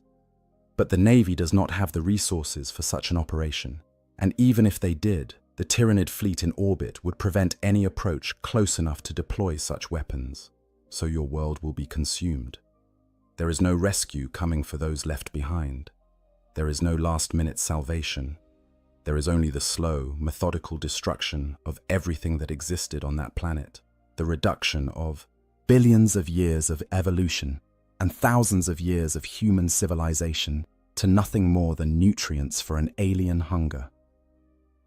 On the 27th day after the invasion began, the last capillary tower completes its growth, reaching from the deepest parts of the hive all the way through the atmosphere to connect directly with the largest hive ship in orbit. The biomass transfer begins in earnest. enormous quantities of organic material being pumped upward at terrifying speed. You watch from the transport ship as the planet begins to die. The atmosphere is stripped away first, sucked into the hive ship's storage organs to be broken down for its useful compounds. The oceans follow, visible even from orbit, as vast whirlpools form where the capillary towers draw water upward with impossible force. The hive itself begins to collapse as its foundations are consumed, as the rippers eat through support structures that have stood for millennia. You watch as entire spires topple, as kilometers-tall structures fall in clouds of dust and debris. You watch as the lights go out one by one, sections of the hive losing power as the infrastructure is devoured. And you know that people are still alive down there, millions of them, trapped in the depths, unable to escape, waiting for death that will come in the form of ripper swarms, or atmospheric depressurization, or simply starvation, as the last food supplies are consumed. You think about the ones you left behind, not your family, who died in the initial uprising, but the others in the evacuation zone, those who were not selected, who watched you board the shuttle knowing they would never have that chance. Did they survive the final assault? Did they die fighting, or were they consumed by the rippers, their biomass added to the pools? You will never know. Their fates are lost along with everything else, erased by the hunger of the great devourer. On the 33rd day, the Tyrannid fleet begins to move. The planet has been consumed as thoroughly as it is going to be. There is no atmosphere left, no oceans, no biosphere. The hive is a ruin. Its structure collapsed into rubble. The surface is a desert of bare rock, stripped of even the topsoil that once covered it. The hive ships, swollen with the biomass they have consumed, begin to cluster together, forming into a fleet formation. Other bioships, smaller vessels that serve various functions within the fleet, take up positions around them. And then, as you watch from the transport's viewports, they begin to move, accelerating toward the edge of the system. They leave behind a dead world. A planet that once housed 50 billion souls now supports no life at all. The cities are gone. The people are gone. The very possibility of life is gone. What remains is a tomb, a monument to the Tyrannid's hunger and the Imperium's inability to protect its citizens. The transport ship begins its own journey, preparing to enter the warp and flee to safer space, the Pole. Navigators report that the shadow in the warp is beginning to lift as the hive fleet moves away, making warp travel possible again. The ship's commander announces that they will head for a nearby fortress world, where the refugees will be processed and assigned new roles within the Imperium. You listen to these announcements with the same hollowness that has become your constant companion. You have survived. You will live to serve the Emperor in some new capacity, on some new world. You should be grateful, but gratitude requires the capacity to feel, and you are not sure you possess that anymore. Everything you were, everything you cared about, is gone. You are a ghost, a shadow of your former self, kept alive by biological momentum rather than any desire to continue. Around you, other refugees react with similar numbness. Some pray, seeking comfort in faith. Others simply stare into nothing, their eyes empty. A few talk about revenge, about joining the Imperial Guard and fighting the Tyrannids, making them pay for what they took. But these are empty words, spoken more to fill the silence than from any genuine intention. As the transport ship engages its warp drives and slips into the immaterium, as the dead world falls away behind you, you find yourself thinking about the worker you used to be, the one who stood at a manufactorum press and made shell casings for bolters. That person is gone, as dead as your family, as dead as your world. What remains is something else, something new and terrible. You are a survivor of a Tyrannid invasion, a witness to the consumption of an entire planet. You have seen horrors that will haunt you until the day you die, and you carry knowledge that most Imperial citizens are spared. The knowledge of just how fragile civilization is, how easily it can be stripped away, How meaningless individual life becomes when faced with a threat of such magnitude. You do not know what the future holds. You do not know where you will be sent or what you will be asked to do. But you know one thing with absolute certainty. You will never forget what happened to your world. You will carry that memory like a wound that never heals, a reminder of what was lost and why the Imperium fights so desperately against the darkness that threatens it from every direction. The transport ship travels through the warp for weeks, its Geller fields straining against the chaotic energies that press against them. You spend the time in a fugue state, barely aware of the passage of days. You eat when food is provided. You sleep when exhaustion overwhelms you, but you do not truly live. Finally, the ship emerges from the warp near a fortress world designated in Imperial records as Cadia. No, that world fell years ago. You correct yourself mentally. The ship is heading for a different fortress world, one whose name you do not recognize, in a sector you have never heard of. The refugee processing is efficient and impersonal. You are catalogued, your genetic markers recorded, your skills assessed. The officials who interview you note your selection for potential Space Marine recruitment material, but they also note your age and the psychological trauma evident in your responses. You are deemed unsuitable for Astartes recruitment, but valuable for other purposes. You are assigned to a Departamento Munitorum facility where you will work producing munitions for the Imperial Guard. It is fitting, in a way. You started your life making bolter shells, and you will continue doing so, just on a different world, in a different hive, surrounded by different people. But as you board the shuttle that will take you to your new assignment, as you look out at the fortress world below, you understand something fundamental about the Imperium and your place in it. You are replaceable. Your world was replaceable. Everything you lost could be and will be replaced by new workers, new production, new worlds. The Imperium is vast beyond comprehension, encompassing millions of worlds and quadrillions of souls. The loss of one hive world, however terrible it might seem to those who experienced it, is merely a statistic in the endless war for survival. New hives will be built, new workers will be born, and the machine will continue grinding forward, consuming lives and worlds in its desperate attempt to hold back the darkness. You are simply a cog in that machine, and if you break, another will take your place. This should fill you with despair, and perhaps it does. But it also provides a strange kind of comfort.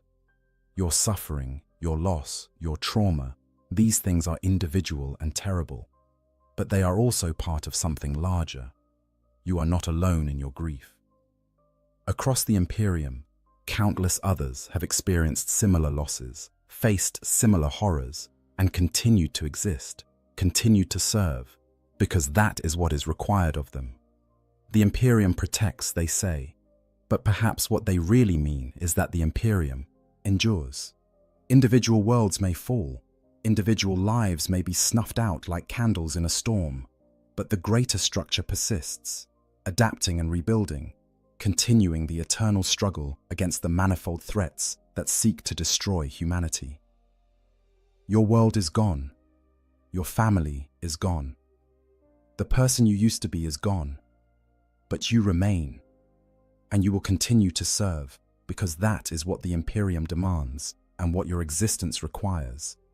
In the grim darkness of the far future, there is only war, and you are a soldier in that war, whether you chose to be or not. Conclusion. The story of a hive world consumed by Tyranids is, in many ways, the story of the Imperium itself in miniature. It is a tale of overwhelming threat, inadequate response, terrible sacrifice, and the brutal necessity of survival at any cost.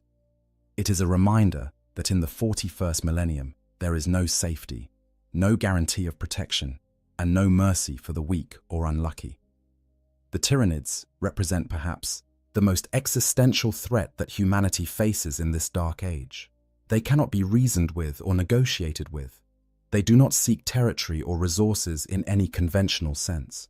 They simply hunger, and that hunger will not be satisfied until every world has been stripped bare, every living thing consumed and repurposed for the great devourer's endless advance. For those who experience a tyrannid invasion firsthand, the psychological impact is profound and permanent. The survivors carry scars that will never heal, knowledge of horrors that most imperial citizens are mercifully spared. They have seen the fragility of civilization, felt the helplessness of facing an enemy that views them as nothing more than food. But they also embody one of the Imperium's greatest strengths: the ability to endure, to survive, to continue existing in the face of overwhelming horror. They are living testimony to humanity's resilience, proof that even the worst catastrophes cannot entirely extinguish the human spirit. The hive world that was consumed no longer exists. Its billions of inhabitants are gone, their biomass recycled into new tyrannid organisms that even now are approaching other worlds, bringing the same terror and destruction to new victims. The planet itself is a dead rock, devoid of atmosphere or life, a monument to the price of the Imperium's war for survival. But the Imperium endures. New worlds will be colonized, new hives will be built, and the cycle will continue. The war against the Tyrannids, like all the Imperium's wars, has no ending in sight. It is simply the reality of existence in the 41st millennium, a reality that must be accepted and endured because the alternative is extinction. For you, the survivor, there is no going back to what was. There is no recovery, no return to normalcy. There is only moving forward, carrying your scars and your trauma, serving the Emperor, because that is what is required, because that is all that remains. In the end, the story of a hive world being consumed by tyrannids is not about heroism or victory. It is about survival in its most basic, brutal form. It is about the price that must be paid when humanity faces threats of such magnitude that individual lives become meaningless statistics. And it is a reminder that in the grim darkness of the far future, hope is a luxury few can afford, and survival is the only victory that truly matters. The Emperor protects, they say, but sometimes protection means simply continuing to exist when everything you love has been destroyed. Sometimes it means carrying the burden of survival when death would be easier. And sometimes it means accepting that your suffering has meaning only as part of a greater struggle that spans the stars and will continue long after you are gone. This is the truth that survivors of tyrannid invasions must live with. This is the price they pay for their continued existence. And this is why their stories, however terrible, must be remembered and understood. Because in knowing what they endured, we better understand the nature of the threats that the Imperium faces and the terrible necessity of the sacrifices that must be made to ensure humanity's continued survival in a universe that offers only war, death, and the faintest hope of enduring one more day. Thank you for watching this exploration of life on a hive world during a tyrannid invasion. If you found this informative, please consider liking this video and subscribing to the channel for more deep dives into Warhammer 40k lore. The Emperor protects, and your engagement helps support the continued production of this content. Until next time, may your faith in the God Emperor never waver. Imagine waking up one morning and everything seems normal. You go about your daily routine in the manufactorum, processing the same components you've assembled for years. The prayers to the Emperor echo through the hab blocks at dawn, just as they always have. The Arbites patrol the streets with their usual stern efficiency. The planetary governor's face stares down from propaganda posters, promising prosperity through labor and devotion. Everything is as it should be. Everything is as it has always been. But something has changed. You can't quite put your finger on it, but there's a wrongness in the air. A neighbor you've known for 20 years won't make eye contact anymore. The servitors in your sector have been malfunctioning more frequently, their monotone voices occasionally stuttering into sounds that almost seem like screaming. The water from the reclamation systems tastes different. At night, you hear sounds that don't belong in an imperial hive city, sounds that make your skin crawl and your heart race for reasons you cannot explain. You tell yourself it's nothing. You have to believe it's nothing, because the alternative, the possibility that something fundamental has gone wrong, is too terrifying to consider. So you pray harder. You work longer shifts. You avoid asking questions. You do what good imperial citizens are supposed to do. You have faith in the emperor's protection. You don't yet realize that faith alone won't save you. You don't know that your world has already begun its descent into something far worse than death. You don't understand that chaos has taken root in your world, and nothing will ever be the same again. In the grim darkness of the far future, there are fates worse than simple death. One of the most horrifying is to watch your entire world slowly consumed by the forces of chaos, to see reality itself twist and corrupt around you, to witness friends and family transform into monsters, and to face a choice between a quick death or eternal damnation. This is not a quick annihilation by Xenos raiders or a clean execution by the Arbites. This is a slow, inexorable slide into madness and corruption that can take months or even years to complete. Chaos corruption is insidious. It doesn't announce itself with fanfare or obvious signs at first. It begins in the shadows, in whispered conversations, in secret meetings held in the deepest parts of underhives and behind the closed doors of noble estates. It spreads like a disease, but not one that simply kills. Instead, it transforms, corrupts, and ultimately consumes everything it touches. The Chaos Gods hunger constantly for mortal souls, and when they turn their terrible attention to a world, that world's doom is all but assured, unless swift and brutal action is taken. The Imperium of Man spans 1,000,000 worlds across the galaxy, and on countless thousands of these worlds, chaos cults work in the darkness, preparing for the day when their gods will reward them with power and transformation. Most of these cults are discovered and purged before they can cause catastrophic damage. The Inquisition's agents work tirelessly to root out heresy. The Arbites maintain order through fear and violence, and the ecclesiarchy preaches the Emperor's divinity to billions upon billions of souls. But sometimes, through incompetence, bad luck, or the sheer determination of the cultists, a world falls too far before anyone in authority realizes what's happening. When that occurs, the inhabitants of that world experience something that defies description. They watch as their reality crumbles piece by piece. The laws of physics that govern their existence begin to fail. The dead don't stay dead. The sky changes color. Time itself becomes unreliable. And through it all, they must make impossible choices about survival, about morality, about what they're willing to do to protect themselves and those they love. The seeds of corruption, how it starts. Chaos corruption doesn't begin with demons materializing in the town square or reality tearing apart. It begins much more quietly, much more insidiously. It begins with people who are desperate, angry, afraid, or simply curious about powers beyond the Imperium's rigid doctrine. It begins in the dark corners where the Emperor's light doesn't quite reach, where his protection seems like an empty promise rather than a tangible reality. The Imperium of Man is a deliberately oppressive regime. It has to be. With 1,000,000 worlds to govern and countless threats both internal and external, the Imperium maintains control through fear, faith, and overwhelming force. Life for the average Imperial citizen is one of grinding labor, minimal comforts, and constant surveillance.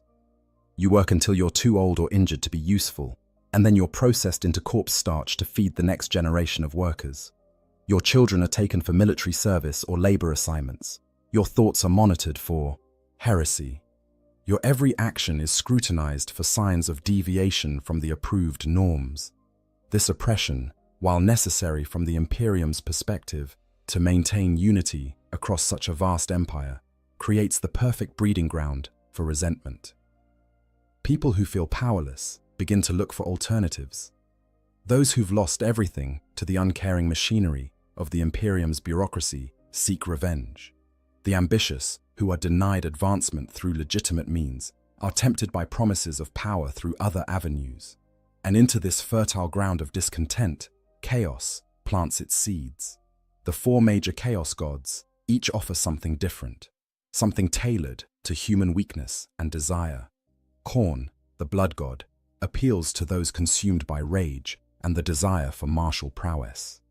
In a galaxy where violence is constant and life is cheap, Khorne's promise of strength through bloodshed resonates with soldiers tired of watching their comrades die, with workers brutalized by their overseers, with anyone who's been made to feel weak and wants the power to strike back. His cultists don't necessarily understand they're worshipping a chaos god at first. They might think they're praying to a warrior saint or an aspect of the emperor himself. They conduct secret fight clubs, blood sports, gladiatorial contests. They tell themselves it's just stress relief, just a way to blow off steam. But with each death, with each skull claimed, they feed Khorne's power and draw his attention. Nurgle, the Plague Lord, offers acceptance and relief from suffering. In a universe where plague and disease are rampant, where medical care is a luxury most can't afford, where bodies break down from toxic working conditions and environmental contamination, Nurgle's promise of embracing decay instead of fighting it has a perverse appeal. His cults often begin as support groups for the sick and dying, communities that come together to care for those society has abandoned. They tell each other that suffering is natural, that decay is just another part of life's cycle, that death isn't something to fear. They practice folk medicine and use treatments that seem to help at first, but slowly, subtly, they begin to see disease not as something to cure, but as something to celebrate. They start to believe that Grandfather Nurgle loves them in a way the distant emperor never could. Slaanesh, the Prince of Pleasure, targets those seeking sensation, perfection, or simply escape from the grinding monotony of imperial life. Artists, musicians, nobles bored with their privileged existence, workers who want more than endless labor, all can fall prey to Slaanesh's allure. The cult might begin as a philosophical society discussing banned literature, an art collective exploring forbidden aesthetics, or simply a group seeking pleasure through drugs, music, and sensual experiences. They convince themselves they're not doing anything wrong, that the Imperium's restrictions on such things are just another form of control. They chase ever greater heights of sensation, ever more perfect artistic achievement, ever more intense experiences. And with each new indulgence, they fall deeper into Slaanesh's grasp. Tzeentch, the changer of ways, appeals to those who crave knowledge, change, and the power that comes from understanding forbidden truths. In an Imperium that treats knowledge as dangerous and change as heretical, Tzeentch finds ready converts among scholars frustrated by restrictions on their research, psychers who want to understand their powers beyond the limited training the Imperium provides, and anyone who believes the rigid imperial system needs to change. His cults often disguise themselves as secret societies, fraternal organizations, or academic circles. They study forbidden law, practice unsanctioned sorcery, and pursue knowledge the Imperium has deemed too dangerous for mortal minds. They believe they're enlightening themselves, transcending the limitations the Imperium imposes. They don't realize they're dancing to a god's tune until it's far too late. The early days of a cult's formation are crucial. They must remain hidden, must avoid drawing the attention of the Arbites or, worse, the Inquisition. They recruit carefully, targeting the vulnerable, the angry, the curious. They use front organizations, legitimate businesses, charitable groups, even variants of the imperial cult itself, to mask their true nature. A workers' union agitating for better conditions might have a secret inner circle that worships Khorne. A monastery devoted to caring for plague victims might secretly serve Nurgle. An artists' collective might be a front for Slaanesh worship. A philosophical society might be studying the works of Tzeentch. The cult members wear their masks well. During the day, they're model citizens. They attend the mandatory prayer sessions. They inform on their neighbors for minor infractions to deflect suspicion. They work their shifts and pay their tithes and bow to the planetary governor's enforcers. But at night, in hidden chambers deep beneath the hive cities, in abandoned warehouses, in the private chapels of corrupt nobles, they gather to worship their dark gods. They perform rituals copied from forbidden texts. They make sacrifices, at first animal, then eventually human. They speak prayers in languages that hurt the mind to hear. They draw symbols that seem to writhe and move in the flickering candlelight. And slowly, very slowly, they grow in number and power. Each new recruit is a victory. Each successful ritual without detection is proof that their gods protect them. Each answered prayer, each small manifestation of unholy power reinforces their belief that they've chosen the right path. They begin to see themselves as the enlightened few who understand the true nature of the universe, who've been granted secret knowledge denied to the mindless masses who worship the corpse emperor. They don't yet realize they're pawns in a game far beyond their comprehension. They don't understand that the Chaos Gods care nothing for their individual lives or dreams. They're tools to be used and discarded, fuel for powers that view mortal existence as barely more significant than we might view the lives of bacteria. But by the time they realize this truth, if they ever do, it's far too late to turn back. The cult grows. It spreads through families, through social networks, through professional associations. A factory worker recruits his shift supervisor. A noble brings her friends into the fold.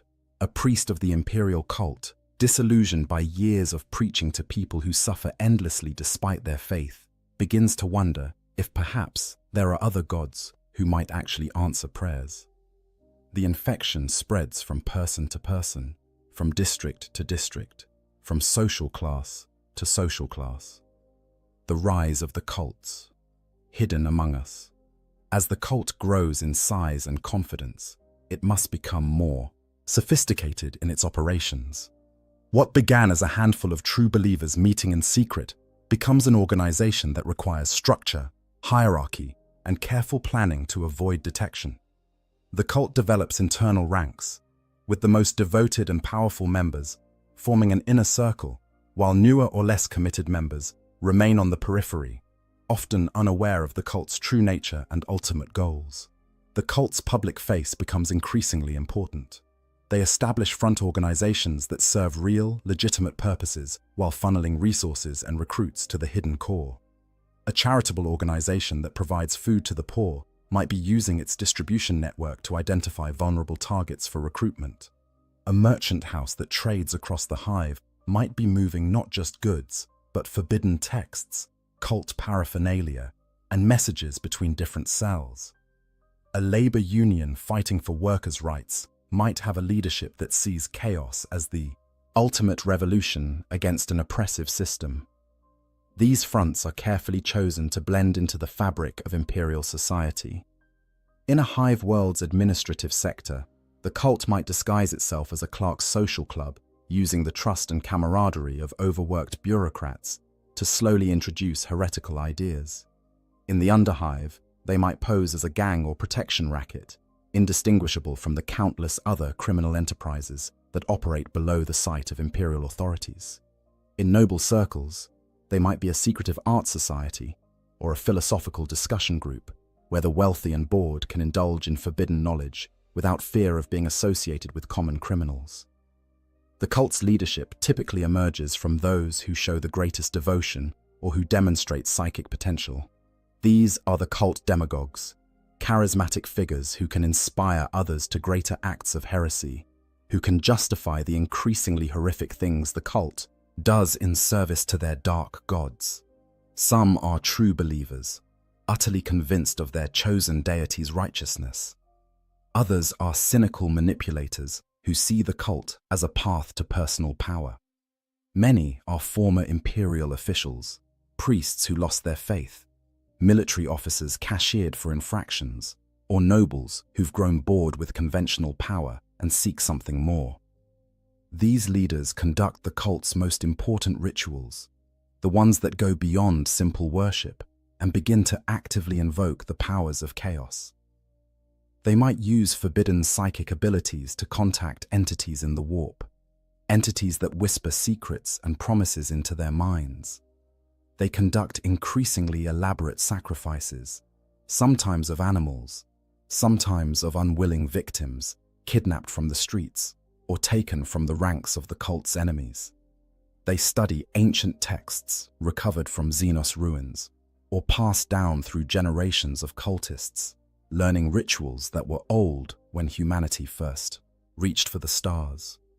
As the cult's power grows, strange things begin to happen. Small at first, easily dismissed or ignored. A cultist who should have died from injuries survives through what seems like a miracle. Another develops the ability to influence people's thoughts, subtly at first, then more overtly. Objects in the cult's shrines seem to move on their own or whisper in languages no human should understand. The cult's leaders begin to display physical changes, marks of favor from their patrons, though they hide these carefully from outsiders. The cult also begins to infiltrate positions of real authority. A cultist who works in the administratum might alter records to hide the cult's activities or make their enemies disappear on paper. One who joins the Arbites can warn of upcoming raids or misdirect investigations. A cultist in the Planetary Defense Force can arrange for weapons to be lost in inventory, only to end up in the cult's hands. This infiltration is patient work, sometimes taking years or even decades, but it's essential for the cult's survival as it grows too large to hide entirely. Perhaps most insidiously, the cult begins to corrupt the imperial cult itself from within. They recruit priests and preachers who can twist the imperial creed's teachings to serve chaos. These corrupted clergy preach sermons that subtly introduce heretical concepts while maintaining a veneer of orthodoxy. They might emphasize the emperor's warrior aspect while secretly channeling devotion to Horn, or focus on accepting suffering as the emperor's will while actually serving Nurgle. The congregation doesn't realize they're being led astray. They think they're being model imperial citizens, attending services and offering prayers, while actually feeding power to the ruinous powers. The cult's meetings grow larger and more frequent. What started as small gatherings of a few believers becomes ceremonies involving dozens or even hundreds of participants. They meet in abandoned sectors of the hive, in caves beneath the city, in mansions where the wealthy can indulge without fear of the common law. These gatherings become increasingly elaborate, with ritualistic elements drawn from forbidden lore. They chant in languages that hurt the throat to speak and the ears to hear. They carve symbols into walls, floors, their own flesh. They offer sacrifices and conduct rites that would horrify any loyal imperial citizen. During these rituals, the barrier between the material world and the warp begins to thin. The cultists might catch glimpses of things that exist beyond reality, shadows of the demons that serve their gods. They hear voices, see visions, experience sensations that no mortal should be able to endure.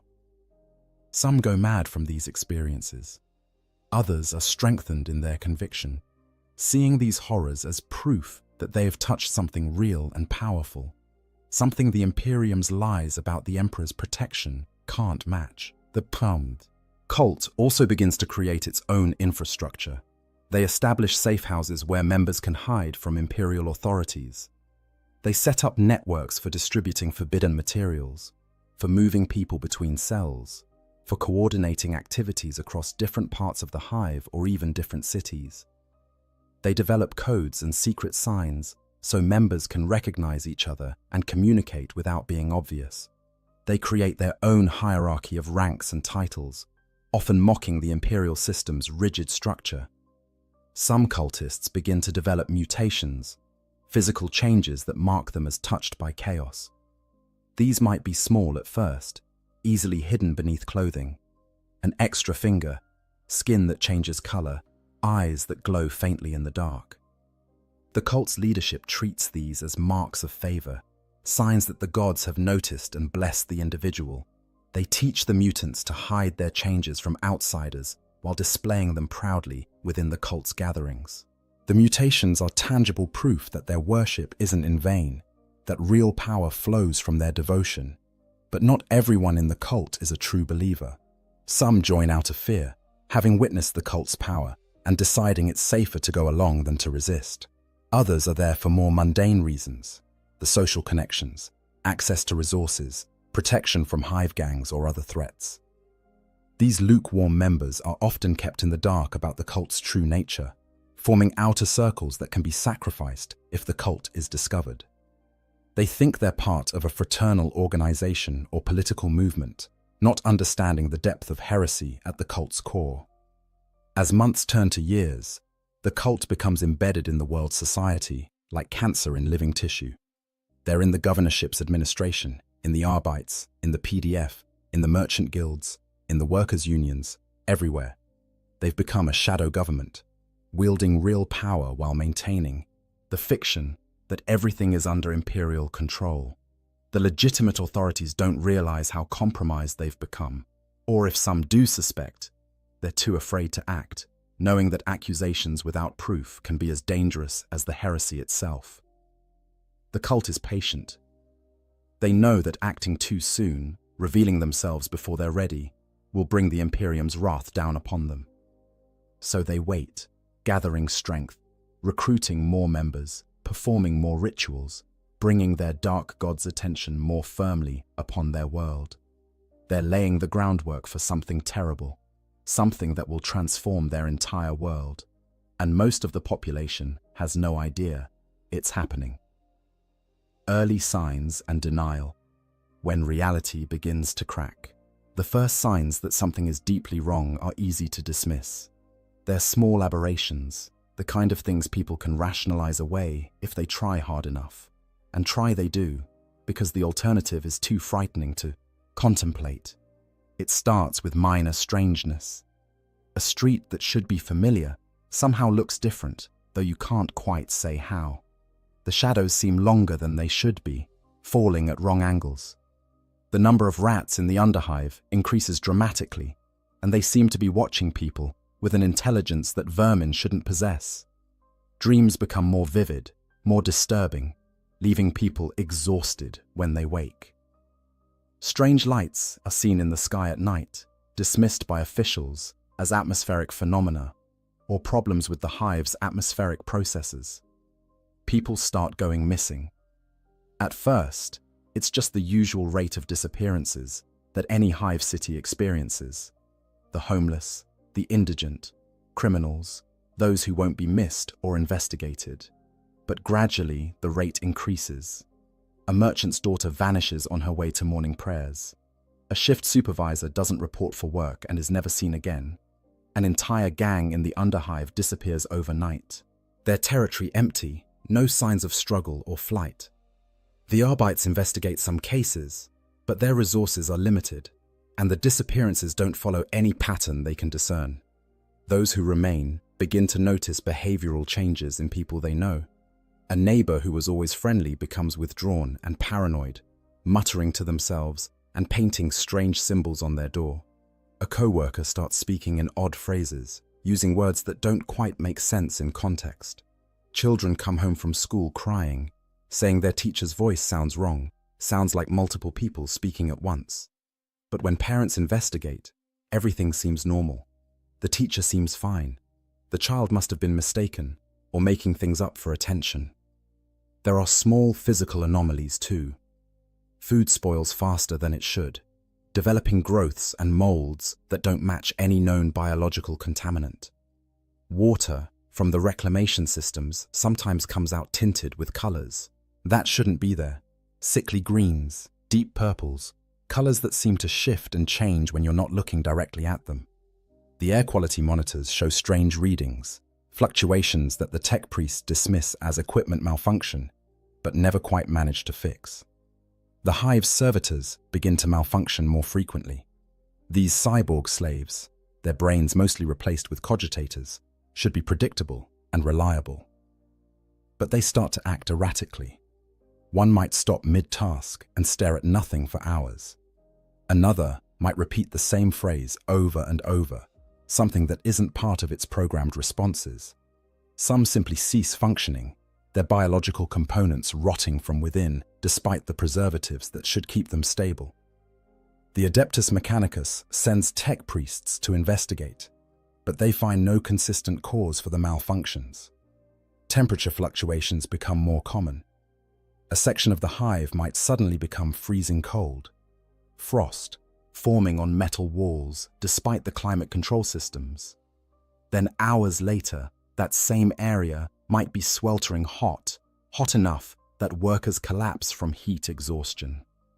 The tech priests blame it on failing infrastructure, which is plausible enough in a hive that's millennia old. They make repairs, but the problems persist. Time itself seems to become unreliable. Workers report that their shifts seem to last longer or shorter than they should, though the chronometers say otherwise. People age faster than they should, their hair turning grey and skin wrinkling over the course of weeks. Others seem to not age at all, remaining unchanging even as months pass. Pregnant women give birth far too early or far too late, and the children born are often wrong in ways that are hard to articulate. They might be physically perfect, but their eyes are empty, or they might have subtle deformities that grow worse as they age. The planetary Vox network begins to experience strange interference. Broadcasts are interrupted by sounds that might be voices, speaking in languages no one recognizes. Sometimes music can be heard, haunting melodies that stick in the mind and leave listeners disturbed for days. The tech priests blame solar flares or equipment degradation, but the interference follows patterns that seem almost deliberate. Religious observances become problematic. Priests conducting services report that the words of familiar prayers sometimes come out wrong, twisted into phrases that sound almost blasphemous. Holy symbols crack and tarnish for no apparent reason. Saints' relics housed in cathedrals begin to decay or change, developing growths or discolorations that shouldn't be possible given their preservation. The ecclesiarchy sends investigators, but they find no evidence of deliberate desecration. They attribute it to environmental factors and order the relics restored. Animals begin to behave strangely. The groks in the agri levels become aggressive, attacking their handlers without provocation. Vermin breed at impossible rates, producing litters far larger than their species should be capable of. Some of the creatures born are malformed, sporting extra limbs or features that don't match their species. These aberrations are killed and incinerated, but they keep appearing. People start having similar nightmares. Workers across different shifts and different hive sectors report dreaming of the same things. Endless corridors that fold in on themselves, voices calling from the darkness, symbols that burn themselves into the mind's eye. They wake screaming, unable to shake the feeling that something was watching them in their sleep, something hungry and malevolent. But dreams are just dreams, aren't they? Stress and poor nutrition and the constant grind of imperial life can explain nightmares. Small groups of people begin to hear voices. Not the mechanical voices of voxcasters or servitors, but voices that seem to come from nowhere, whispering in. The quiet moments. The voices say different things to different people. Some hear promises of power and pleasure. Others hear warnings of doom. Still others hear commands, instructions to do things that range from harmless to horrific. Most people don't act on what the voices say, dismissing them as auditory hallucinations brought on by fatigue or stress. Some seek help from medical facilities, only to be told their brain scans are normal and they should get more rest. The rate of violent crime increases.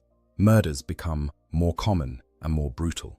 The victims are found in positions that suggest ritualistic killings, their bodies arranged in patterns, often with symbols carved into their flesh.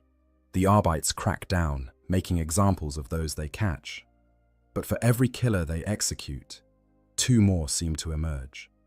The violence has a pattern to it, though the investigators can't quite identify what it is. It's as if the city itself is becoming more aggressive, more hostile to life. Throughout all of this, the authorities maintain that everything is under control. The planetary governor gives speeches about law and order, about faith in the emperor, about how these minor disruptions are nothing to be concerned about. The Arbites increase patrols, but make no major changes to their procedures.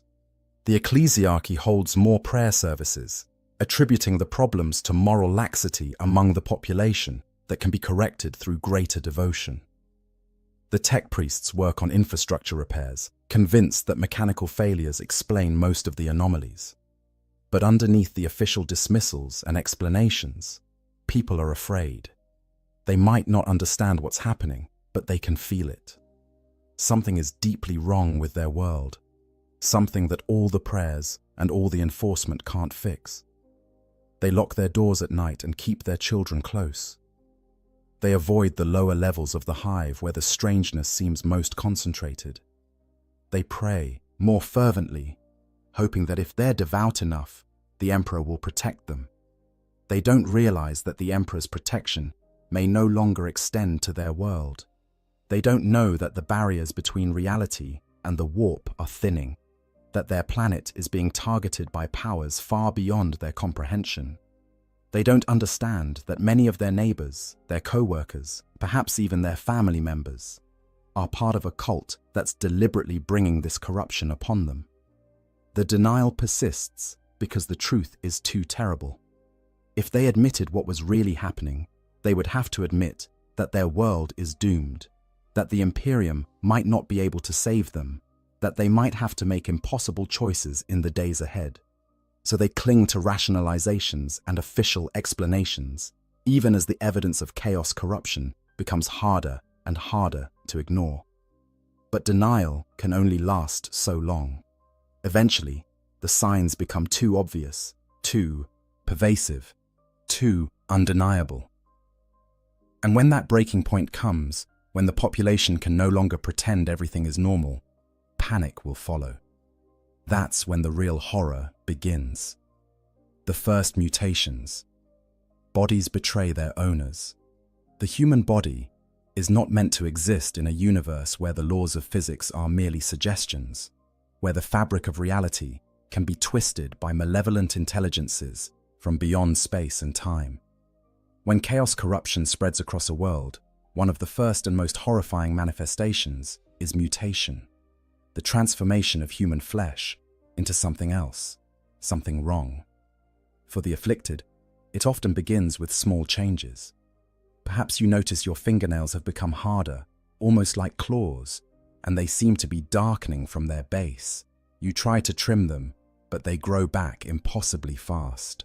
Maybe your teeth feel different when you run your tongue over them, sharper than they should be, and you realize with horror that you've developed extra molars where there shouldn't be any.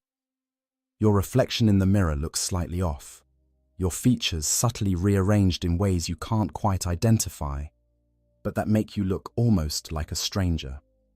The changes accelerate. Skin might develop patches of discoloration that spread like bruises but never fade. Some people's skin hardens, becoming leathery or scale-like. Others find their skin becoming translucent, blood vessels and muscle tissue visible beneath. Hair grows in wrong places, on the palms of hands, across the face in thick patches, down the spine. Or it falls out entirely, leaving smooth skin that feels cold and wrong to the touch. More dramatic mutations follow.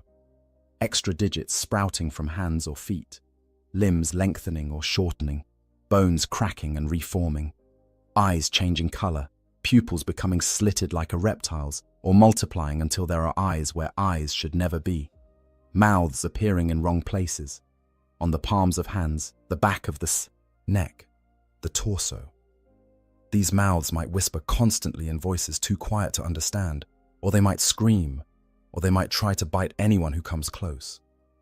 For some, the mutations are tied to their emotions or to the particular chaos power they've been exposed to. Those touched by Horn might find their muscles bulking up grotesquely, their body becoming a weapon even as their mind becomes consumed with rage. Their skin might turn red or develop brass-colored scales. Horns might erupt from their skull, growing painfully over days or weeks.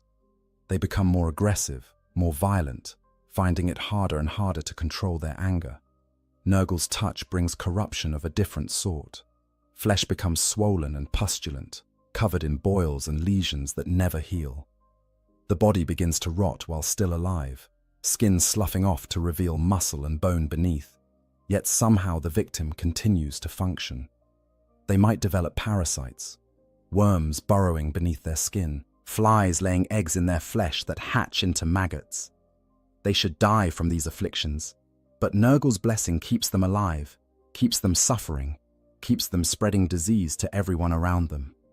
Slaanesh's mutations are often beautiful at first, seductively attractive changes that make the afflicted more alluring, more perfect. Their features become symmetrical, their bodies lithe and graceful, but this perfection curdles into excess. Extra limbs sprout to better experience sensation. Skin becomes hypersensitive to the point of agony. Sensory organs multiply or mutate. Tongues split into multiple appendages. Noses develop dozens of nasal passages. Eyes gain new spectrums of vision that show horrors invisible to normal sight. Tzeentch's gifts are perhaps the most unpredictable. The god of change delights in transformation for its own sake. A victim might wake up to find their left arm has become tentacles, writhing with their own intelligence. Their eyes might see, through time, catching glimpses of possible futures that drive them mad. Their flesh might become unstable, shifting and changing constantly, never settling into a single form. Colors that don't exist in normal reality might emanate from their skin. They might develop psychic abilities they can't control, their thoughts accidentally broadcasting to everyone nearby, or reaching into the warp and pulling back things that should stay buried. The psychological impact of mutation is devastating. You look in the mirror and a monster stares back. The person you were, the human being with thoughts and feelings and relationships, is being consumed by this thing you're becoming. Some mutations are painful, constant agony as bones reshape and organs relocate. Others are simply wrong, violations of how a body should work, that your mind rebels against, even as your flesh accepts. Many of the mutated try desperately to hide their changes. They wear heavy clothing to conceal deformities. They avoid social contact to keep others from seeing what they've become.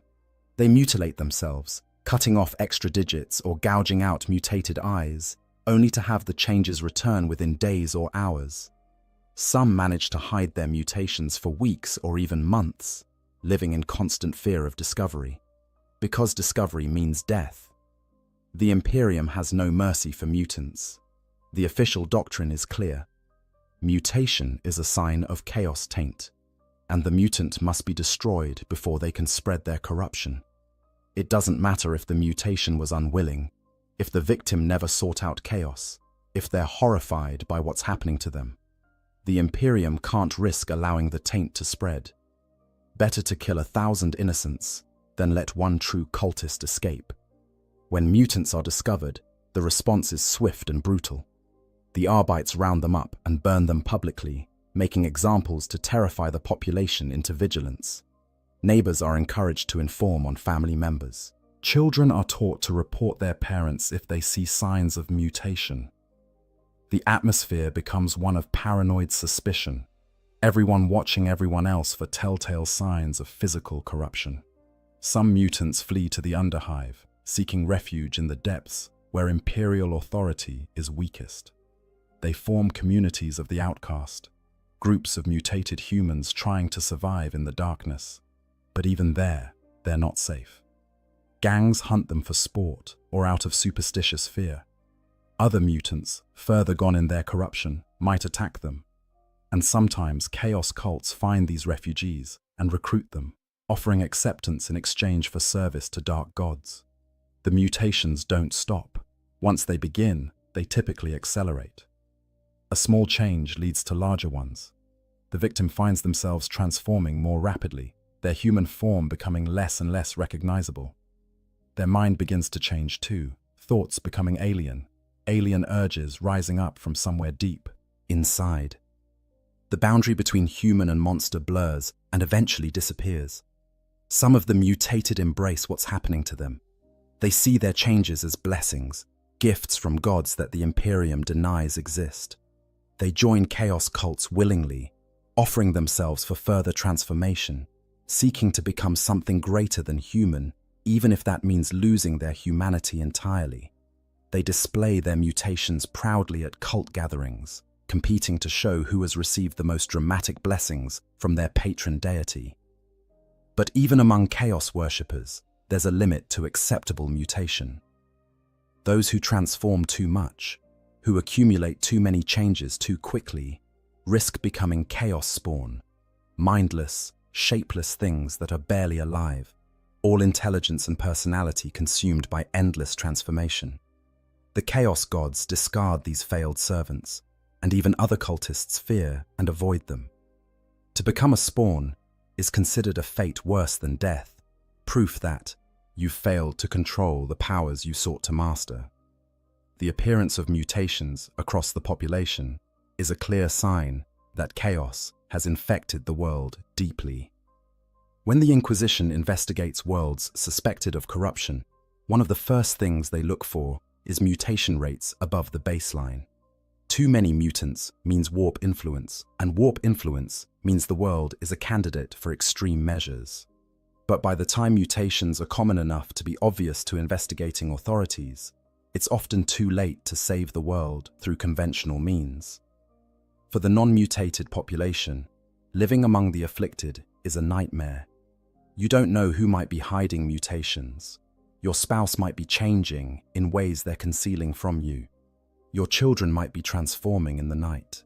Every person you encounter might be secretly corrupted, their human appearance a mask over something monstrous. The social fabric tears apart as trust evaporates and fear takes hold. And, through it all, the mutations spread. More people wake up to find themselves changing. More families are torn apart as members reveal their afflictions or are discovered and taken away. More communities in the underhive swell with refugees who have nowhere else to go. The world's population is dividing into the human and the post-human, and the line between them grows thinner with each passing day. The thinning veil, warp phenomena, manifests. As chaos corruption deepens its hold on a world, the barrier between reality and the warp begins to fail. This barrier, maintained in normal space by the natural laws of physics and the coherent beliefs of its inhabitants, starts to thin and crack. When this happens, the phenomena that manifest are beyond anything the human mind evolved to comprehend. Reality itself becomes unreliable, subject to forces that mock the very concept of natural law. Temperature becomes detached from any physical cause. A room might suddenly plunge to freezing, temperatures that cause frost to form on walls and make breath steam in the air, despite heating systems functioning perfectly. Moments later, that same room might become stiflingly hot, hot enough to blister skin, with no change in any environmental controls. These fluctuations don't follow patterns or make physical sense.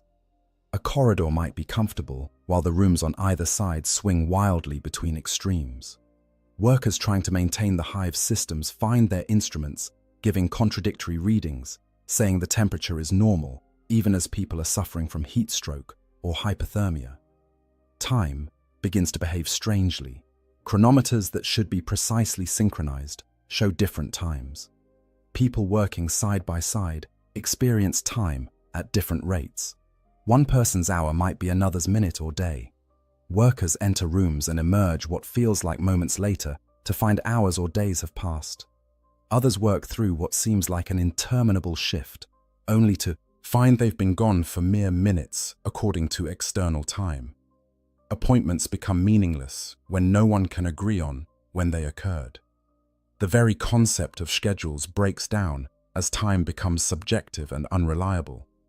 The dead don't stay dead. Bodies in the mortuary sometimes sit up, their eyes opening even though their hearts don't beat and their lungs don't breathe. They might speak in voices that aren't their own, delivering messages that make no sense or prophesying horrors to come. Sometimes they attack the living with surprising strength before finally becoming still again. Other corpses simply vanish from sealed morgues, gone without explanation, sometimes seen walking the corridors hours or days later before disappearing again. Shadows develop substance and agency. They move independently of their sources, flowing across walls and floors in defiance of any light source. Some shadows show shapes that don't match the objects casting them. Human shadows that sprout, extra limbs or monstrous features. People report their shadows whispering to them or moving to attack them, while they themselves remain still. Certain areas accumulate shadows that don't dissipate even in bright light. Pools of darkness that seem to watch and wait. The laws of gravity become optional. Objects might suddenly float upward, defying gravity completely. People might find themselves walking on walls or ceilings as easily as floors. Or gravity might reverse in specific areas. Everything and everyone falling upward into the ceiling before gravity rights itself moments later, dropping them back to the floor. These reversals cause injuries and deaths, but also a creeping horror as people realize they can't trust something as fundamental as which direction is down. Sounds become divorced from their sources. Footsteps echo from empty corridors. Voices speak from walls or empty air, sometimes whispering, sometimes screaming. Music plays with no identifiable source, haunting. Melodies that stick in the mind and drive listeners slowly mad. The sounds aren't always audible in the normal way. Sometimes people hear them directly in their minds, sounds that bypass the ears entirely and resonate directly in consciousness. And the things these sounds say, when they're comprehensible at all, speak of horrors and revelations that shatter sanity. Visions plague the population. People see things that aren't there. Spectral figures moving through crowds, monstrous shapes lurking in shadows, impossible geometries in familiar architecture. Some see the past, moments from history playing out before them like projected images. Others see possible futures, visions of what might happen or what the chaos gods intend to bring about. These visions are vivid and real enough that people try to interact with them, reaching for phantoms or running from threats that exist only in their perceptions. Material objects begin to behave impossibly. Doors open into rooms that don't exist. Corridors that stretch for impossible distances before looping back on themselves. Rooms are larger on the inside than their exterior dimensions should allow. Staircases lead upward but somehow bring people back to where they started. The hive's geometry becomes non-Euclidean, its architecture defying the mathematics that should govern physical space. People get lost in areas they've known their entire lives, unable to find familiar landmarks that should be right in front of them. Electronics malfunction in ways that shouldn't be possible. Voxcasters pick up signals from sources that don't exist, broadcasting scenes from other worlds or other times. Data screens show information that wasn't input into any system, prophecies written in code, or images of places no human has ever seen. Servitors receive instructions from nowhere, commands that override their programming and make them perform actions their masters never ordered. Some machines seem to develop awareness, their deeds, machine spirits becoming genuinely intelligent and malevolent. Living things warp and change. Plants grow at impossible rates, vines spreading across walls in hours, developing thorns or flowers or fruits that are entirely new species. Animals mutate, developing features that don't match any known creature. Bacteria and microorganisms evolve in impossible directions, creating new diseases or simply refusing to follow biological laws. The boundary between living and non-living becomes blurred. Rocks might bleed when cut, metal might grow like a plant, organic matter might develop crystalline structures. The sky changes. On worlds with atmospheres, the sky's color shifts. Green, purple, red, colors that don't exist in normal light. The stars move in patterns they shouldn't follow. Multiple suns might appear in the sky, even though the system only has one star. At night, the darkness becomes absolute. Not the mere absence of light, but a presence, a thing that presses against windows and tries to seep through cracks. Looking at the sky for too long causes dizziness and nausea, a sense that something vast and terrible is looking back. Psychic phenomena erupt across the population. People who never showed psychic potential suddenly develop powers they can't control. They might read thoughts accidentally, broadcasting their own consciousness to everyone nearby. They might move objects with their minds, cause fires with a thought, or worse, open tiny rifts to the warp that let demons peek through for horrifying moments. These untrained psychers are incredibly dangerous, beacons that draw warp entities like blood draws sharks. Colors that don't exist in normal reality begin to appear. They can't be described because human language lacks the concepts, but those who see them know instinctively they're wrong, that they're colors that exist only in the warp and have no place in material space. These impossible hues spread like stains across surfaces, and anything they touch begins to warp and change, taking on properties it shouldn't have. The barriers between minds thin. People begin to hear each other's thoughts, unwillingly privy to the internal monologues of everyone around them. Dreams become shared experiences, entire populations trapped in the same nightmares. Memories leak from person to person, so you might remember events from someone else's life as if they were your own. Individual identity becomes harder to maintain when consciousness itself is becoming collective and permeable. Through all of this, the rational mind tries to find explanations. It's just hallucinations. It's mass hysteria. It's equipment failure and environmental contamination and psychological stress. The authorities cling to these explanations even as they become increasingly absurd. They deploy more enforcers, conduct more investigations, issue more decrees demanding order and normalcy. But their efforts are futile. You can't enforce laws of physics that are breaking down. You can't arrest reality for failing to be real. The population's response varies. Some retreat into denial, refusing to acknowledge what they're experiencing. They go through the motions of normal life, even as reality collapses around them. Others panic, fleeing to areas they believe might be safer, though nowhere on the world is truly safe anymore. Some turn to religion, praying more fervently to the emperor for deliverance, conducting continuous services and flagellating themselves to prove their devotion. And some, seeing the Imperium's faith failing to protect them, begin to wonder if perhaps the chaos cults were right all along, if the dark gods might offer salvation where the emperor cannot. The cultists, of course, rejoice. These phenomena are proof that their gods are real and powerful, that their worship has borne fruit. They conduct more rituals, drawing more power from the warp, accelerating the corruption they've worked so hard to bring about. They see themselves as midwives to a new reality, helping their world transition from the lies of the Imperium to the truth of chaos. They don't yet realize that they too will be consumed by what's coming, that the gods they serve care nothing for their survival. Society crumbles, the breakdown of order. When reality itself becomes unreliable, the social structures that maintain civilization cannot survive.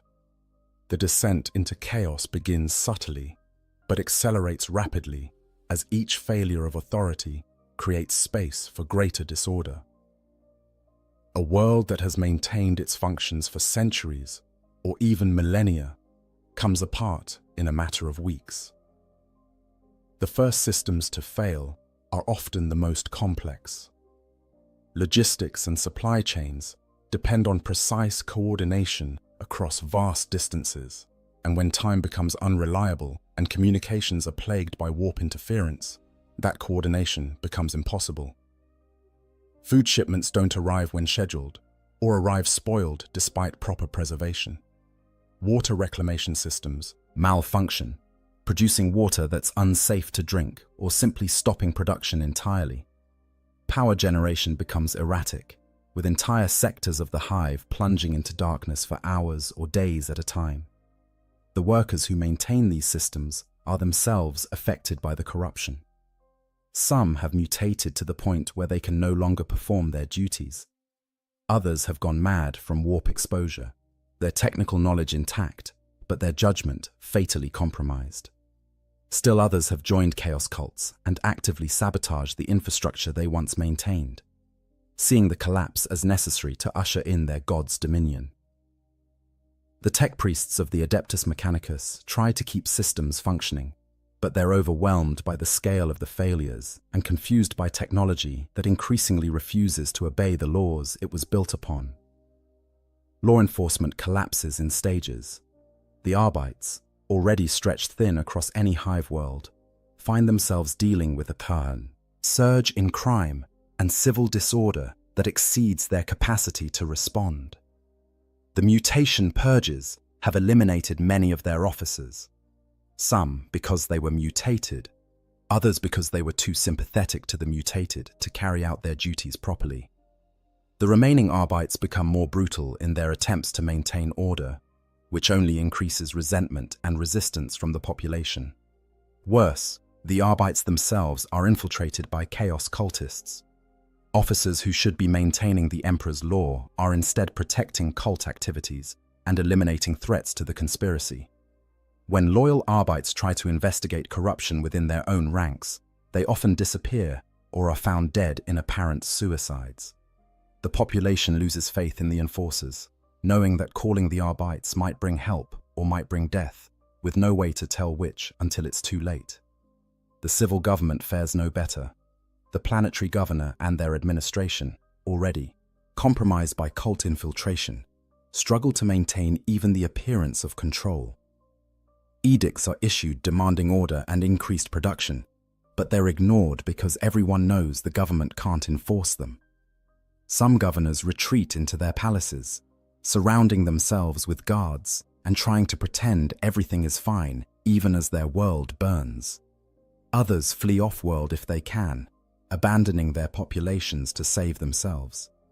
A few make genuine attempts to fight the corruption, but they lack the resources and often the knowledge to do so effectively.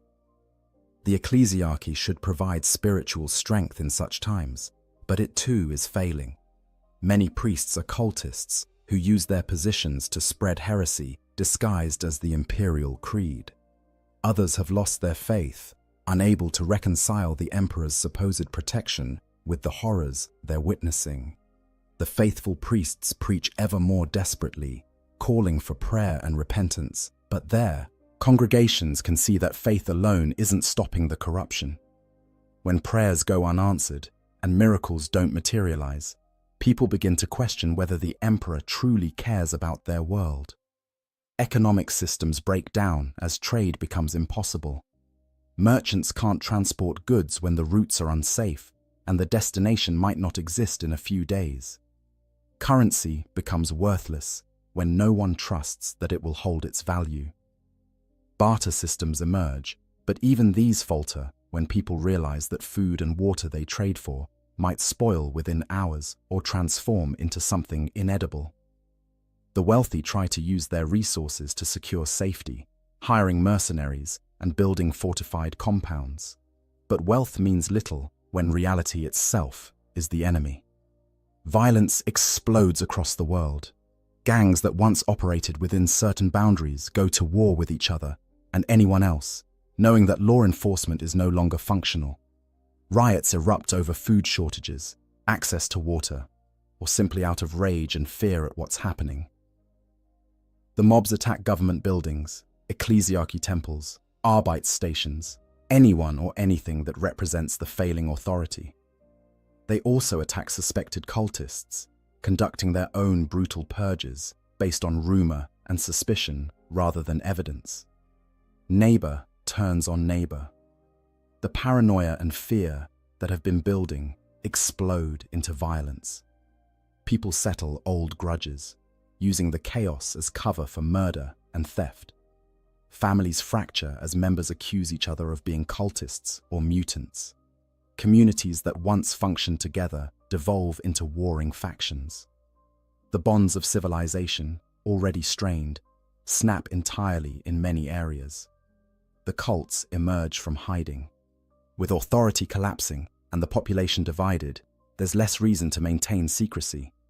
Cultists begin to operate openly, conducting rituals in public spaces, marking buildings with the symbols of their patron gods, recruiting new members from those desperate enough to seek any protection or purpose. They're still opposed by loyal imperial citizens, which leads to running battles in the streets between cultists and makeshift militias of the faithful. Some areas of the world maintain order longer than others. Military bases with disciplined troops and strong leadership might keep their sectors functional for weeks or months after other areas have descended into chaos. Noble houses with private armies can enforce law within their territory, but these islands of stability are besieged by refugees and attacked by cults, and eventually they too succumb to the spreading corruption. The planet's defense forces face an impossible situation. They're supposed to protect the world from external threats, but the threat is internal and pervasive. Some PDF regiments remain loyal to the Imperium and try to restore order, but they're often fighting their own corrupted members as much as outside threats. Other regiments have gone over to chaos entirely, their officers using military discipline to organize cult activities with terrifying efficiency.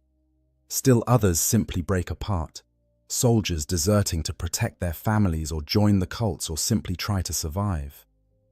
Communication between different regions breaks down. Vox networks are unreliable, often carrying only screams and mad laughter and inhuman voices. Physical travel becomes hazardous as roads and transit systems fail or are controlled by hostile forces. Entire cities or hive sections become isolated, cut off from news of what's happening elsewhere.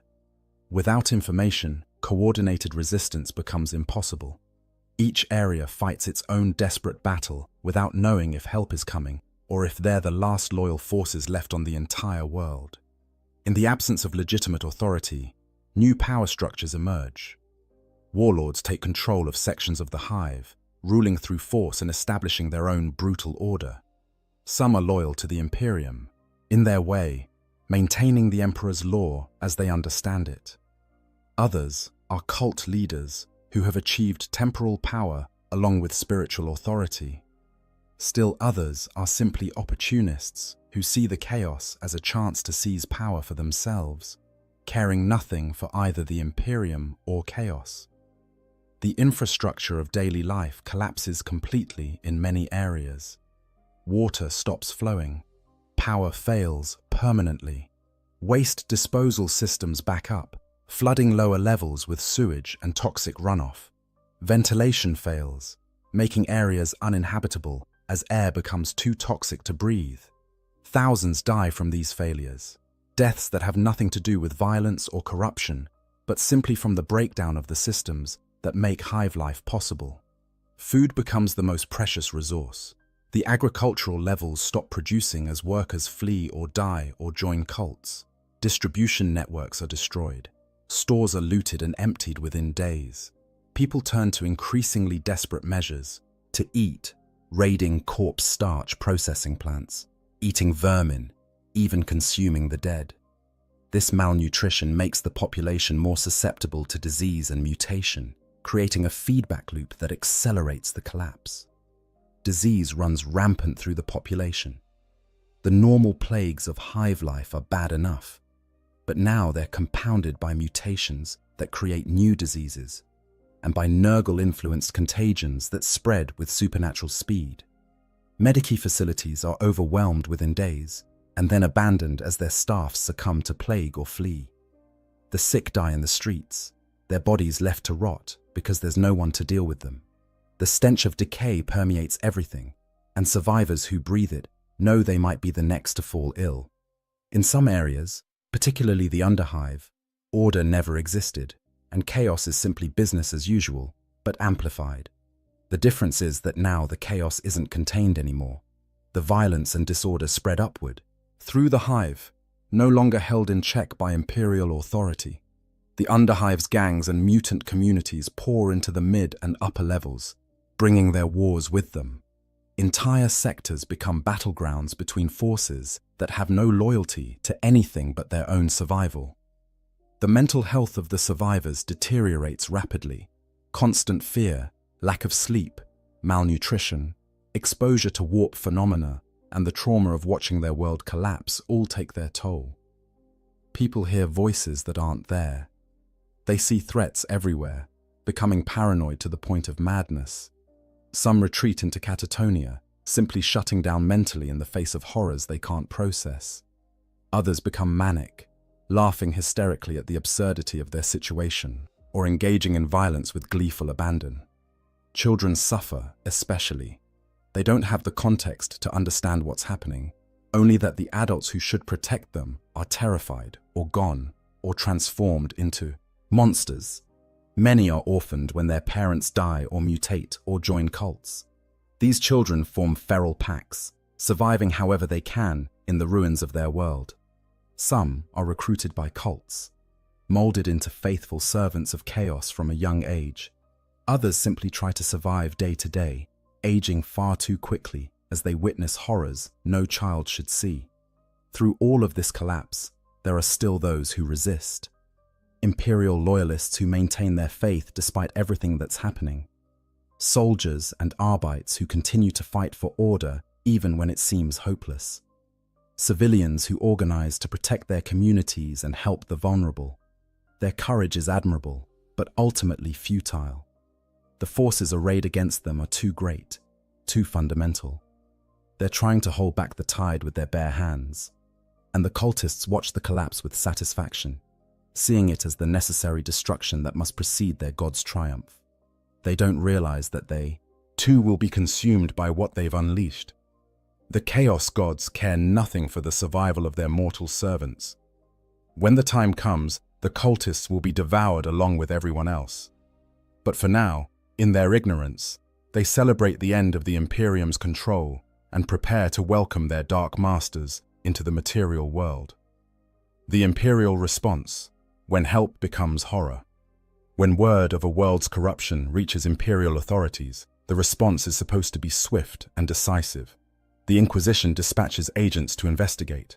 The Imperial Navy mobilizes warships. Regiments of the Astra Militarum are diverted from other campaigns. Help is coming.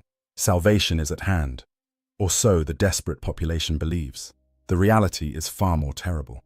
The Imperial response to chaos corruption is not rescue but quarantine and purge. The Imperium's doctrine is clear: better to destroy a world than risk the corruption spreading. When an Inquisitor arrives to assess the situation, they're not looking for ways to save the population.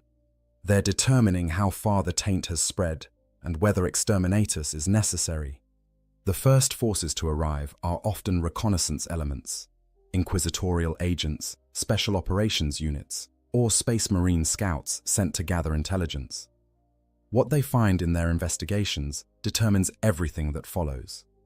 If the corruption is contained to certain areas and the planetary government is still functional, there might be hope for a conventional purge. If the warp's influence has spread too far, if demons have manifested, if the very fabric of reality is failing, then there's only one solution. For the population, the arrival of Imperial forces initially brings hope. They've prayed for deliverance, and here it is. The God Emperor's angels of death come to save them. In cities where order still exists, people gather to welcome the arriving troops. They offer what information they have about cult activities. They point out neighbors they suspect of corruption. They pledge their loyalty and beg for protection. The Imperial response to this welcome is terrifying in its efficiency and brutality. The forces don't distinguish between the innocent and the guilty. Anyone who has survived on a corrupted world is suspect. Anyone who has witnessed chaos manifestations has been tainted by that knowledge, even if they remained loyal. The doctrine is clear: kill them all and let the Emperor sort out the innocent. The purge begins with quarantine. No one is allowed to leave the world.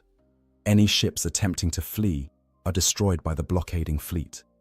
Vox transmissions are jammed or monitored, preventing any communication with the outside galaxy. The world is sealed, its population trapped with the horrors they've experienced and the new horrors the Imperial forces will inflict. Then comes the sorting. The population is rounded up and processed through screening stations. Inquisitorial agents backed by Armed soldiers examine each person for signs of mutation, taint, or corruption. The standards are impossibly strict. A small mutation that appeared through no fault of the victim's own. Execution. Exposure to warp phenomena. Execution. Membership in any organization that might have been infiltrated by cultists. Execution. Knowledge of chaos symbols or entities. Execution. Even those who pass the initial screening aren't safe. They might be subjected to psychic probing by inquisitorial psychers, brutal mental examinations that leave survivors traumatized and often brain damaged. They're interrogated for hours or days about what they witnessed, who they knew, what they did. The interrogations use methods that would be considered torture in any other context, but the Inquisition doesn't care about suspects' rights or comfort. They care about rooting out every last trace of corruption, and if innocents suffer in the process, that's acceptable collateral damage. The survivors of screening face an uncertain fate. The truly lucky might be deemed pure enough to be allowed to live, though their freedom is far from guaranteed. They might be pressed into service as indentured laborers on other imperial worlds, spending the rest of their lives in penal colonies or manufactorums under constant supervision. They might be mind-wiped, their memories of chaos corruption erased along with much of their personality and identity, leaving them empty shells who can be trusted because they remember nothing. Many aren't even given these options. The Inquisition follows a policy called containment through elimination, simply killing everyone who had significant exposure to chaos. This includes not just cultists, but their victims, witnesses, survivors, anyone who might carry knowledge or taint forward. Entire cities are purged, their populations herded into designated areas and executed en masse. The bodies are burned to ash to ensure no corruption remains. For those areas where overt chaos activity is occurring, the response is even more extreme. Space Marines deploy in force, conducting surgical strikes against cult strongholds. These operations aren't about capturing cultists for interrogation. They're about extermination. The Adeptus Astartes shows no mercy, killing everyone in affected areas, regardless of whether they're cultists or simply people trapped in the wrong place at the wrong time. Flamers purge entire hab blocks. Bolter rounds shred human flesh without discrimination. The Space Marines' mission is to eradicate Chaos worship root and branch, and they pursue this mission with terrifying zeal. The Inquisition employs other assets as well. The Adepta Sororitas, the militant arm of the ecclesiarchy, conducts their own purges with fanatical devotion. They see themselves as the Emperor's vengeance made manifest and show no more mercy than the Space Marines. Assassins from the Officio Assassinorum hunt down cult leaders and other high-value targets, eliminating them with precision before melting back into the shadows. Entire regiments of the Astra Militarum deploy to occupy cities and hunt cultists through the ruins. The population caught between chaos cultists and Imperial purge forces faces an impossible situation. The cultists want to sacrifice them or transform them into twisted servants of the dark gods. The Imperial forces view them as acceptable casualties in the fight against corruption. There's no safe haven, no way to prove innocence, no protection for the truly faithful. All they can do is try to survive day by day and hope that somehow they'll be deemed pure enough to spare. Some Imperial forces take a more measured approach, working to identify and protect the truly innocent while eliminating actual cultists. These commanders understand that indiscriminate slaughter only feeds the Chaos God's power and creates martyrs that strengthen cult recruitment. But these rational voices are often overruled by more radical elements who see any hesitation as weakness or potential corruption. The debate over how to conduct the purge can paralyze the Imperial response or lead to different factions of Imperial forces working at cross purposes. Meanwhile, the world continues to deteriorate. The combat between Imperial forces and cultists creates more destruction, more death, more suffering. Battles rage through populated areas, killing civilians caught in the crossfire. Infrastructure that was barely functional is destroyed completely. Refugees flee from fighting only to be caught in new battles elsewhere. The chaos that the imperial forces were supposed to suppress instead intensifies. And then there's the ultimate sanction, exterminatus. If an inquisitor determines that the corruption is too deep, that saving the world would cost more in resources than it's worth, or that there's significant risk of the taint spreading off-world, they can order the planet's destruction. This decision is not made lightly, but when it's made, it's absolute. Exterminatus can take many forms. Cyclonic torpedoes that create firestorms engulfing entire continents. Virus bombs that kill all organic life within hours. Atmospheric incinerator torpedoes that literally set the sky on fire. Two-stage exterminatus that uses virus bombs to kill the population and then ignites their rotting bodies to scour the surface clean. The method varies, but the result is always the same. Total death for everything on the world.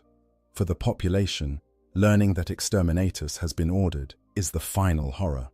They survived chaos corruption, they survived the purges, and now they're to be killed anyway, not because they're guilty, but because their world is deemed too tainted to save.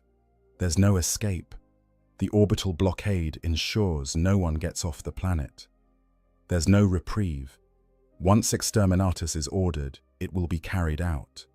All they can do is wait for the end, which comes as fire from the sky that consumes everything. Some try to flee underground, seeking shelter in the deepest parts of the underhive or in ancient bunkers. But exterminatus is thorough.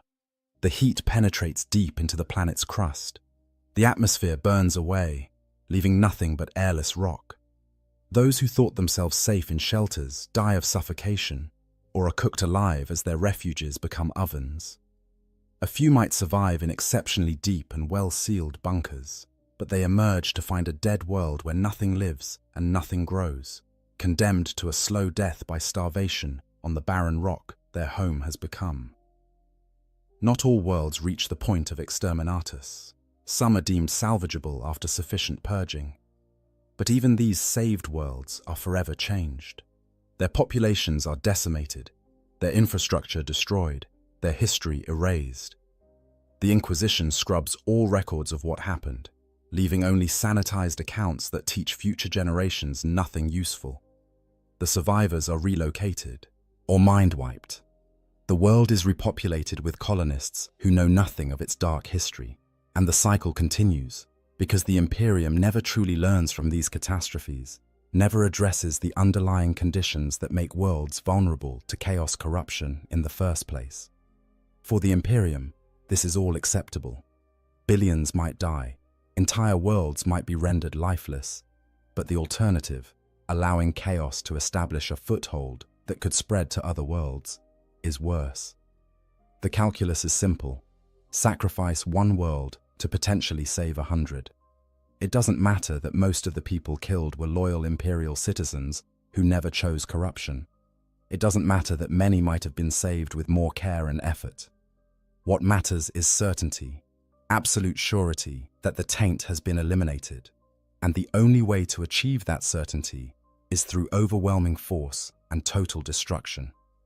This is the help that arrives when you pray for deliverance from chaos. This is the salvation the Imperium offers, and for many who experience it, the horror of the cure is as great as the horror of the disease. The tragedy is that the Imperium's brutal response is, from their perspective, the only rational choice. In a universe where chaos corruption can spread like plague, and where the fate of entire sectors might hang on preventing that spread, mercy and careful discrimination are luxuries they cannot afford. But for those on the receiving end of this utilitarian calculus, the logic offers no comfort as the flames descend. The final days, reality unravels. The final days before a world falls completely to chaos are unlike anything most humans can survive witnessing without losing their sanity. Reality doesn't just bend, it breaks. The distinction between the material universe and the immaterium collapses. The laws of physics that govern existence cease to function, What remains is a nightmare realm where anything is possible and everything is horrible. The sky changes in ways that defy description. It's no longer blue or grey or any colour that belongs in normal reality. It pulses and writhes like living flesh. Faces appear in the clouds, vast and terrible, watching the world below with malevolent interest. The stars rearrange themselves into patterns that hurt to look at, geometries that suggest meanings the human brain wasn't designed to process. Sometimes the sky opens, revealing glimpses of the warp beyond, impossible vistas of entities and places that should not exist. The land itself becomes alive and hostile. Mountains move, rising and falling like the chest of a sleeping giant. Valleys open up like mouths, filled with teeth made of stone that grind together. Rivers run with blood or acid, or substances that have no name in any human language. The ground beneath people's feet becomes unstable, sometimes solid, sometimes liquid, sometimes simply not there at all. Buildings that have stood for millennia twist and reshape themselves, their architecture becoming non-Euclidean nightmares of impossible angles and rooms that exist in more or fewer than 3 dimensions. Mass possession events occur as the barrier between worlds fails completely. Entire populations become hosts to demonic entities all at once. One moment they're people, desperate and afraid but still human. The next, they're screaming as demons force their way into their bodies, wearing their flesh like ill-fitting suits. The possessed might retain some awareness, trapped inside their own bodies as passengers to their own destruction, forced to watch through their own eyes as demons use their hands to commit atrocities. These possessed individuals don't look fully human anymore. Their features shift and warp as the demon within struggles to maintain the mortal form. Eyes change color or multiply. Limbs move at wrong angles. Voices become overlaid with others, speaking in tongues that predate humanity or in sounds that aren't language at all, but direct transmissions of thought and emotion. They display impossible strength, tearing apart others with their bare hands, breaking through doors and walls, climbing surfaces no human should be able to scale. The possessed often gather in groups, drawn together by their demonic occupants' will. They conduct rituals in public spaces, chanting and dancing, and committing acts of violence and depravity that serve to thin the veil even further. These gatherings create zones of intense warp activity, where reality is especially unstable, where demons can manifest more easily, where anyone caught nearby risks possession or worse. Some of the possessed eventually burn out, the demon consuming their host entirely until only a twisted corpse remains. Others are transformed into something stable but monstrous, demon-human hybrids that retain a parody of life but no longer resemble the person they once were. Still, others simply vanish, pulled entirely into the warp along with their possessors, their screams echoing from nowhere as they're dragged into a realm of eternal torment. For those not yet possessed, survival becomes a matter of pure luck. There's no pattern to who gets taken and who doesn't. No way to protect yourself beyond avoiding areas of obvious warp activity.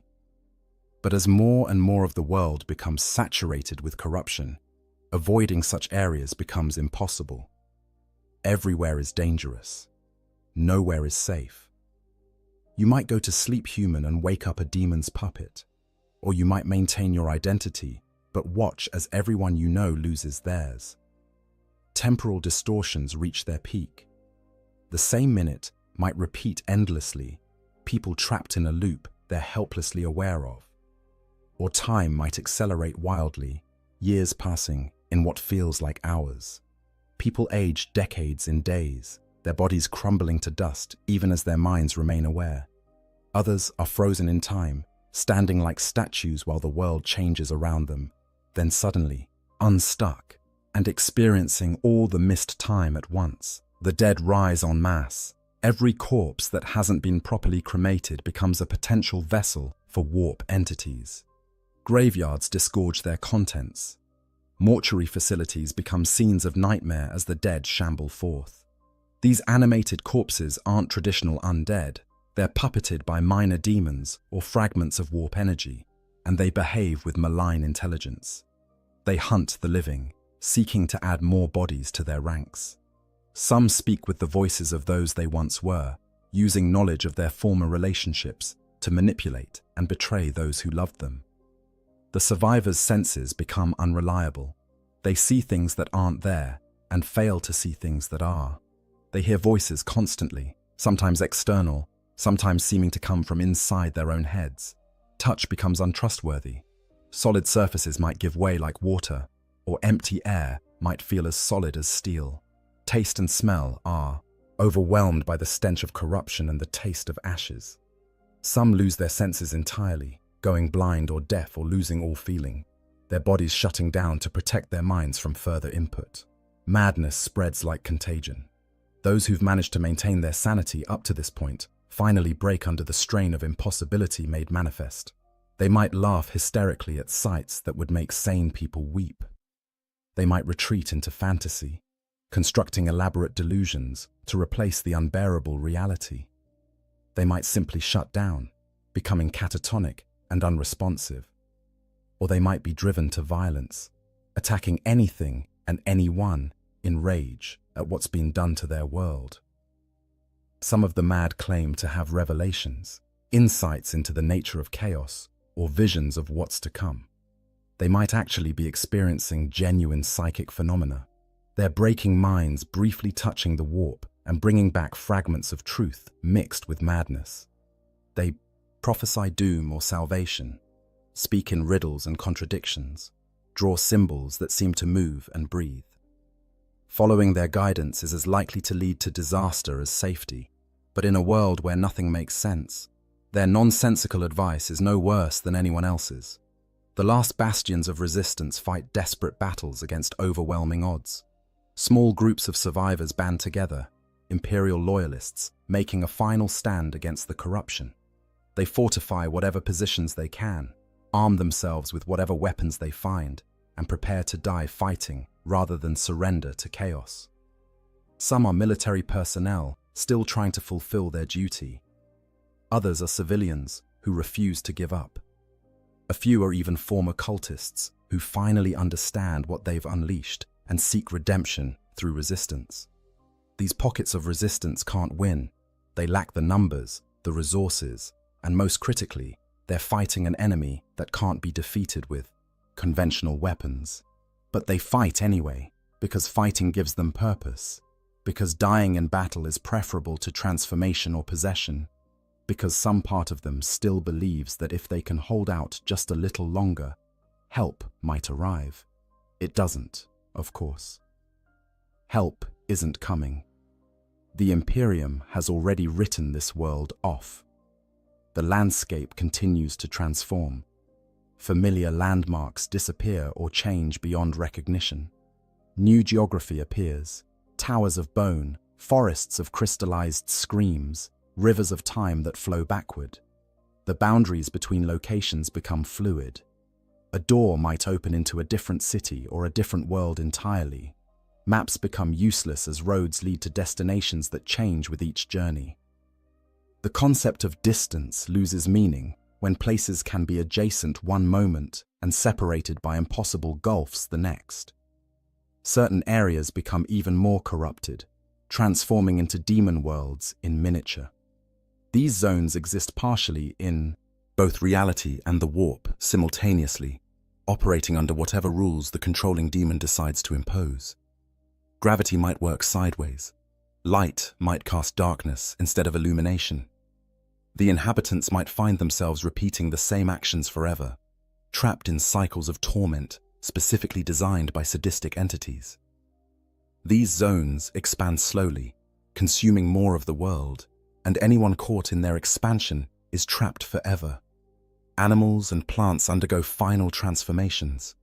Creatures that were merely mutated before become something entirely new, species that have never existed in nature and violate every principle of biology. Plants develop awareness and malice, their thorns becoming weapons, their pollen carrying not just allergies but madness. Some organisms merge together into chimeric horrors that combine the worst aspects of multiple species. The entire ecosystem becomes hostile to human life, as if the planet itself is rejecting its former inhabitants. The few remaining functional technologies fail completely. Machines that somehow kept working despite everything give up. Their machine spirits finally corrupted beyond function. Lights go out permanently. Life support systems cease. Communication devices emit only screams and static. The technological infrastructure that made civilization possible on this world is dead, leaving survivors to face the end with nothing but what they can hold in their hands. Through all of this, the cultists who started it all often meet their own ends. The Chaos Gods rarely reward their mortal servants with the glory they were promised. Some are consumed in the final rituals that complete their world's fall. Others are sacrificed by their cult leaders to gain favor with the Dark Gods. Still others transform into Chaos Spawn, mindless monsters that represent the ultimate failure. Only a very few might be elevated to demonhood or taken into the Eye of Terror to serve their gods in the warp. For most, cultists, the victory they work toward becomes their own destruction.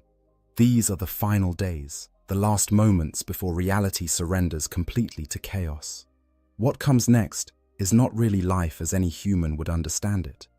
The world will become a demon world, a place where the warp and reality exist in a twisted union.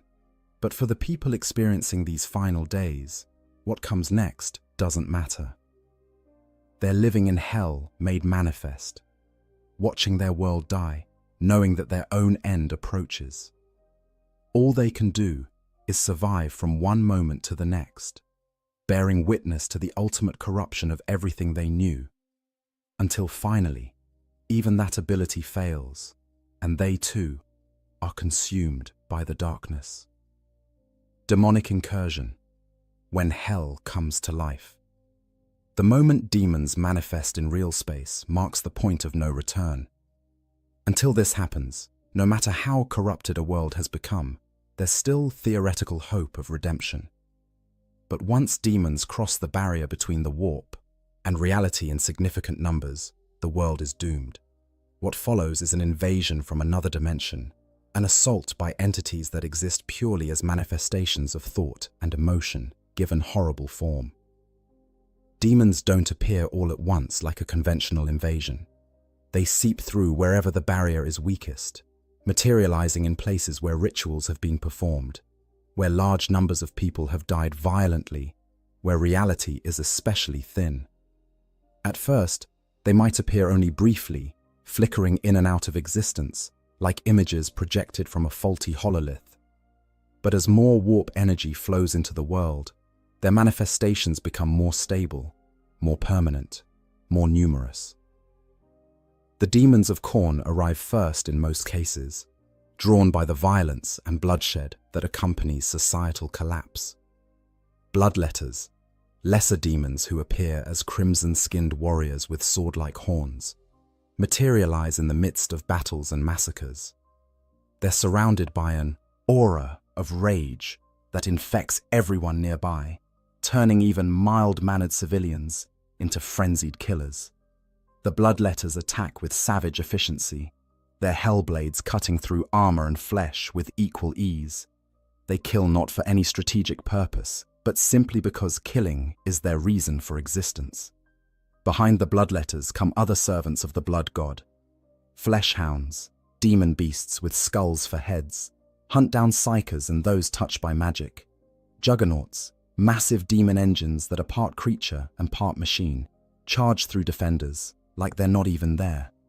And occasionally, in places of supreme violence, a bloodthirster might manifest. A greater demon of Khorne, a towering engine of destruction that can lay waste to entire armies single-handedly. Its very presence drives mortals mad with rage, and its whip and axe kill with every strike. The experience of facing cornate daemons is one of overwhelming, primal terror mixed with incomprehensible rage. Survivors report that being near these entities makes them want to kill, to rend and tear and destroy, even as they're terrified of what's happening to them. The bloodletter's crimson skin glistens in impossible ways. Their horns pulse with energy. Their eyes burn with literal flames. They move with inhuman speed and grace. And when they speak, which is rare, their voices sound like grinding metal and screaming fury. Nurgle's demons follow a different pattern. They manifest in places of disease and decay, emerging from piles of corpses or pools of toxic waste. Plague-bearers shuffle forward in organized ranks, their rotting bodies crawling with disease, their single eyes staring with dull malevolence. They're methodical rather than frenzied, counting each blow they strike, tallying the deaths they cause in service to their master's endless calculations. They spread contagion simply by existing. The air around them becomes thick with flies and spores, and anyone who breathes it risks succumbing to supernatural plagues. Nurgle's greater demons, the great unclean ones, are obscenely corpulent giants that embody decay and entropy. They're strangely jovial, laughing at the horror they cause, offering blessings to those they kill. Their bodies are hosts to countless diseases, and they shed plagues like humans shed skin cells. But perhaps worse than the obvious horror is their message: that decay is natural, that embracing corruption brings peace, that Grandfather Nurgle loves all his children. Some broken survivors actually accept these lies, allowing themselves to be transformed into plague carriers in exchange for an end to their suffering. The demons of Tzeentch are perhaps the most alien and incomprehensible. Pink and blue horrors, crystalline entities that split and reform endlessly, appear in places of psychic activity or where the barriers between reality and the warp are thinnest. They hurl bolts of warp fire that transform whatever they touch into something else entirely. A human might become a pile of writhing tentacles. A building might turn into a screaming obelisk of living crystal. The ground might become a gateway into another dimension. Tzeentch's sorcerers and lords of change, his greater demons, manipulate reality itself with their magic. They can see possible futures and arrange circumstances to bring about the outcomes they desire. Fighting them is an exercise in futility because they've already seen every move you might make and planned for it. They speak in riddles and prophecies, their words carrying multiple layers of meaning, some of which won't be understood for years or centuries. They're the architects of the world's fall, not just enabling it, but actively orchestrating it according to plans, within plans, within plans. Slaanesh's demons are beautiful and terrible in equal measure. Demonettes, the lesser demons of the Prince of Pleasure, appear as impossibly graceful figures that are neither male nor female, but somehow both, and neither.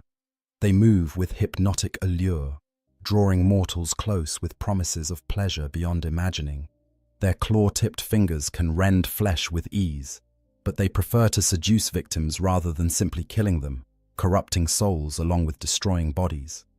The Keeper of Secrets, Slaanesh's greater demon, is a towering figure of terrible beauty that inspires both desire and horror. Those who look upon it might find themselves attracted to it even as they're repulsed by what they see.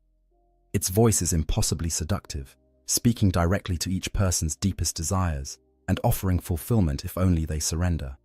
Many do surrender, unable to resist the promises, and find that the pleasure they were offered is inseparable from unimaginable agony. The demon's impact on reality extends beyond their physical presence.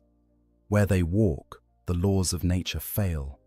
Gravity might reverse around a bloodthirster. Time might flow backward near a lord of change. The very air might become toxic around a great unclean one. Space might fold and twist around a keeper of secrets. These reality warping effects mean that conventional military tactics are largely useless against them. You can't predict where they'll be when space is unstable. You can't plan when time doesn't flow consistently.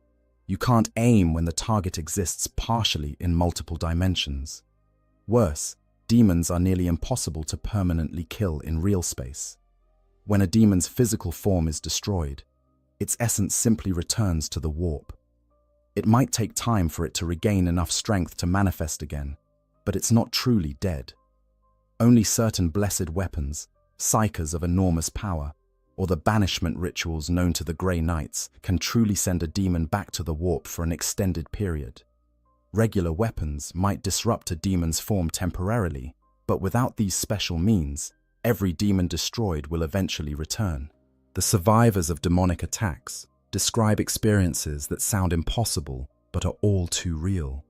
They speak of time stopping while a demon killed everyone around them one by one, of being unable to move while something with too many limbs and voices tore their friends apart, of hearing promises whispered in their minds that made them want to surrender, to give up resistance, to embrace corruption, of seeing their loved ones transformed into monsters before their eyes, or dragged screaming into portals that opened into dimensions of pure torment. Fighting demons requires more than physical courage. It requires mental and spiritual strength that most humans simply don't possess. Seeing a demon often causes immediate psychological trauma. The human mind wasn't designed to process entities that exist partially outside reality. Some people simply break upon witnessing a demon, their sanity shattered beyond repair. They might cower in place, unable to move or fight. They might go catatonic. They might start babbling in tongues, their minds trying to process the impossible by creating new language. Those who maintain their sanity and fight back discover that conventional weapons are only partially effective. A laser gun will hurt a demon, but not as much as it should. A bolter round might disrupt its form, but it reforms moments later. Only faith seems to offer any real protection. Not faith in any abstract sense, but genuine, absolute belief in the Emperor's protection. Those with truly strong faith sometimes find that demons cannot easily harm them, that the Emperor's light shields them from the worst of the corruption. But such faith is rare, and even it has limits. The demons don't just kill, they corrupt, transform, and torment. A bloodletter might impale a victim and leave them alive, bleeding out over hours while the demon moves on to other prey. A plague bearer might infect someone with diseases that take days to kill, each moment more agonizing than the last. A horror might transform a person into something that remains conscious, but is trapped in a form that can't communicate or move. A demonette might keep a victim alive for its pleasure for weeks, exploring every possible sensation the human nervous system can produce. Some demons take particular interest in certain victims. They might stalk a psyker for days, whispering to them, showing them visions, slowly driving them mad before finally possessing them. They might target a military leader, undermining their decisions with subtle suggestions that only they can hear. They might fixate on a child, seeing in their innocence something to corrupt and twist. These focused attentions are often worse than simple death would be. The presence of greater demons is especially catastrophic. These powerful entities can alter reality across entire regions simply by existing in them. A bloodthirster's arrival might cause every piece of metal in a city to become burning hot. A great, unclean one might turn a region's water supply into plague. A Lord of Change's presence might cause probability itself to fail, with impossible coincidences happening constantly. A keeper of secrets might inspire entire populations with obsessions that drive them to self-destructive behavior. And behind all the demons, controlling their movements and coordinating their attacks, are the chaos gods themselves. Or at least fragments of their consciousness, the tiny portions of their vast awareness that they can focus on individual worlds. The gods don't micromanage their servants, but they do have preferences and plans. A world falling to chaos isn't random. It's orchestrated, designed to serve the gods' purposes, whether that's creating more worshippers, generating emotions they can feed upon, or simply spreading corruption for its own sake. For the people living through a demonic incursion, the experience is one of utter hopelessness. These aren't enemies you can fight. They're forces of nature, manifestations of universal concepts given malevolent will. You can't negotiate with rage incarnate. You can't reason with entropy made flesh. You can't appeal to the better nature of entities that exist as pure malice and corruption. All you can do is survive as long as possible, knowing that every moment you continue to exist is borrowed time, that eventually the demons will find you, and that when they do, your fate will be worse than any death the natural world could offer. The choice, death or damnation. In the final hours of a world's fall to chaos, those who remain alive face an impossible choice. They can die fighting, maintaining their humanity and their loyalty to the Emperor until the very end. They can die by their own hand, choosing when and how they leave existence, rather than waiting for worse fates. Or they can surrender to chaos, accepting transformation and corruption in exchange for survival, or at least a parody of it. For the loyal, the choice is agonizing but ultimately simple. They would rather die as humans than live as monsters. They've watched friends and family fall to corruption. They've seen what chaos does to those who embrace it. They know that any promises of power or pleasure or relief from suffering are lies, that the chaos gods consume their servants as readily as their enemies. So they choose resistance, even knowing it's futile. These final defenders gather in whatever strong points they can fortify. They might be in cathedral remains, the Emperor's holy spaces offering what little spiritual protection still functions. They might be in military installations, soldiers maintaining discipline and duty even as their world ends. They might simply be in homes, families barricading doors and windows, determined to protect each other as long as possible. They arm themselves with whatever weapons they can find: laser guns, stub pistols, knives, improvised clubs. They pray to the Emperor for strength and deliverance, even though deliverance is not coming. When the demons come for them, they fight. Not because they believe they can win, but because fighting is what human beings do when faced with extinction. They shoot and stab and bludgeon entities that shouldn't exist. Some land telling blows, disrupting demon forms enough to buy precious minutes. Others die in seconds, torn apart by forces far beyond their ability to resist. But in dying, they deny chaos their soul's willing corruption. They die human, and in that universe of horrors, that's a kind of victory. Some choose suicide rather than waiting for the end to come to them. They might use weapons on themselves, quick shots to the head or heart. They might ingest poison. They might jump from high places. They might simply open veins and bleed out quietly. This choice is not made out of cowardice, but out of a desire to control something, anything, in a situation where control has been stripped away. They choose the moment of their death, rather than letting chaos choose it for them. They choose to die uncorrupted, rather than risk transformation or possession. There's debate within the Imperium about whether suicide is acceptable under these circumstances. The ecclesiarchy traditionally teaches that suicide is a sin, a rejection of the Emperor's gift of life. But even the most rigid theologians acknowledge that there are situations where death is preferable to the alternative. Some saints and heroes of the Imperium have chosen death rather than face corruption, and they're celebrated rather than condemned for it. So the survivors who choose this path can do so believing they're making a choice the Emperor would understand, if not approve of. But not everyone chooses death. The alternative, accepting chaos, has its own terrible logic. If you're going to die anyway, why not survive? If transformation is inevitable, why not embrace it and gain whatever benefits it offers? The chaos gods promise power to those who serve. Them, relief from suffering, continuation of existence in some form.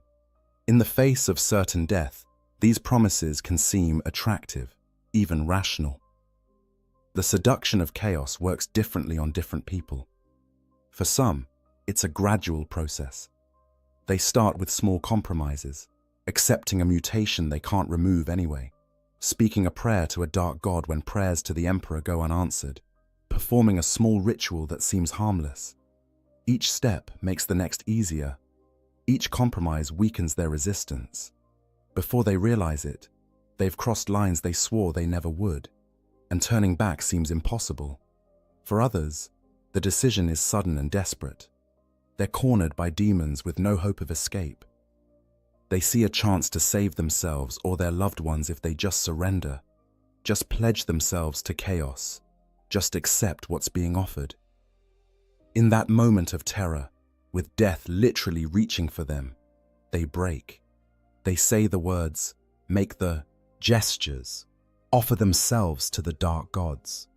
And the gods accept them, transforming them in that instant from victims into servants. Those who accept chaos find that the promises were lies, or at least partial truths wrapped in deception. Yes, they survive, but not as themselves. The transformation strips away their humanity piece by piece.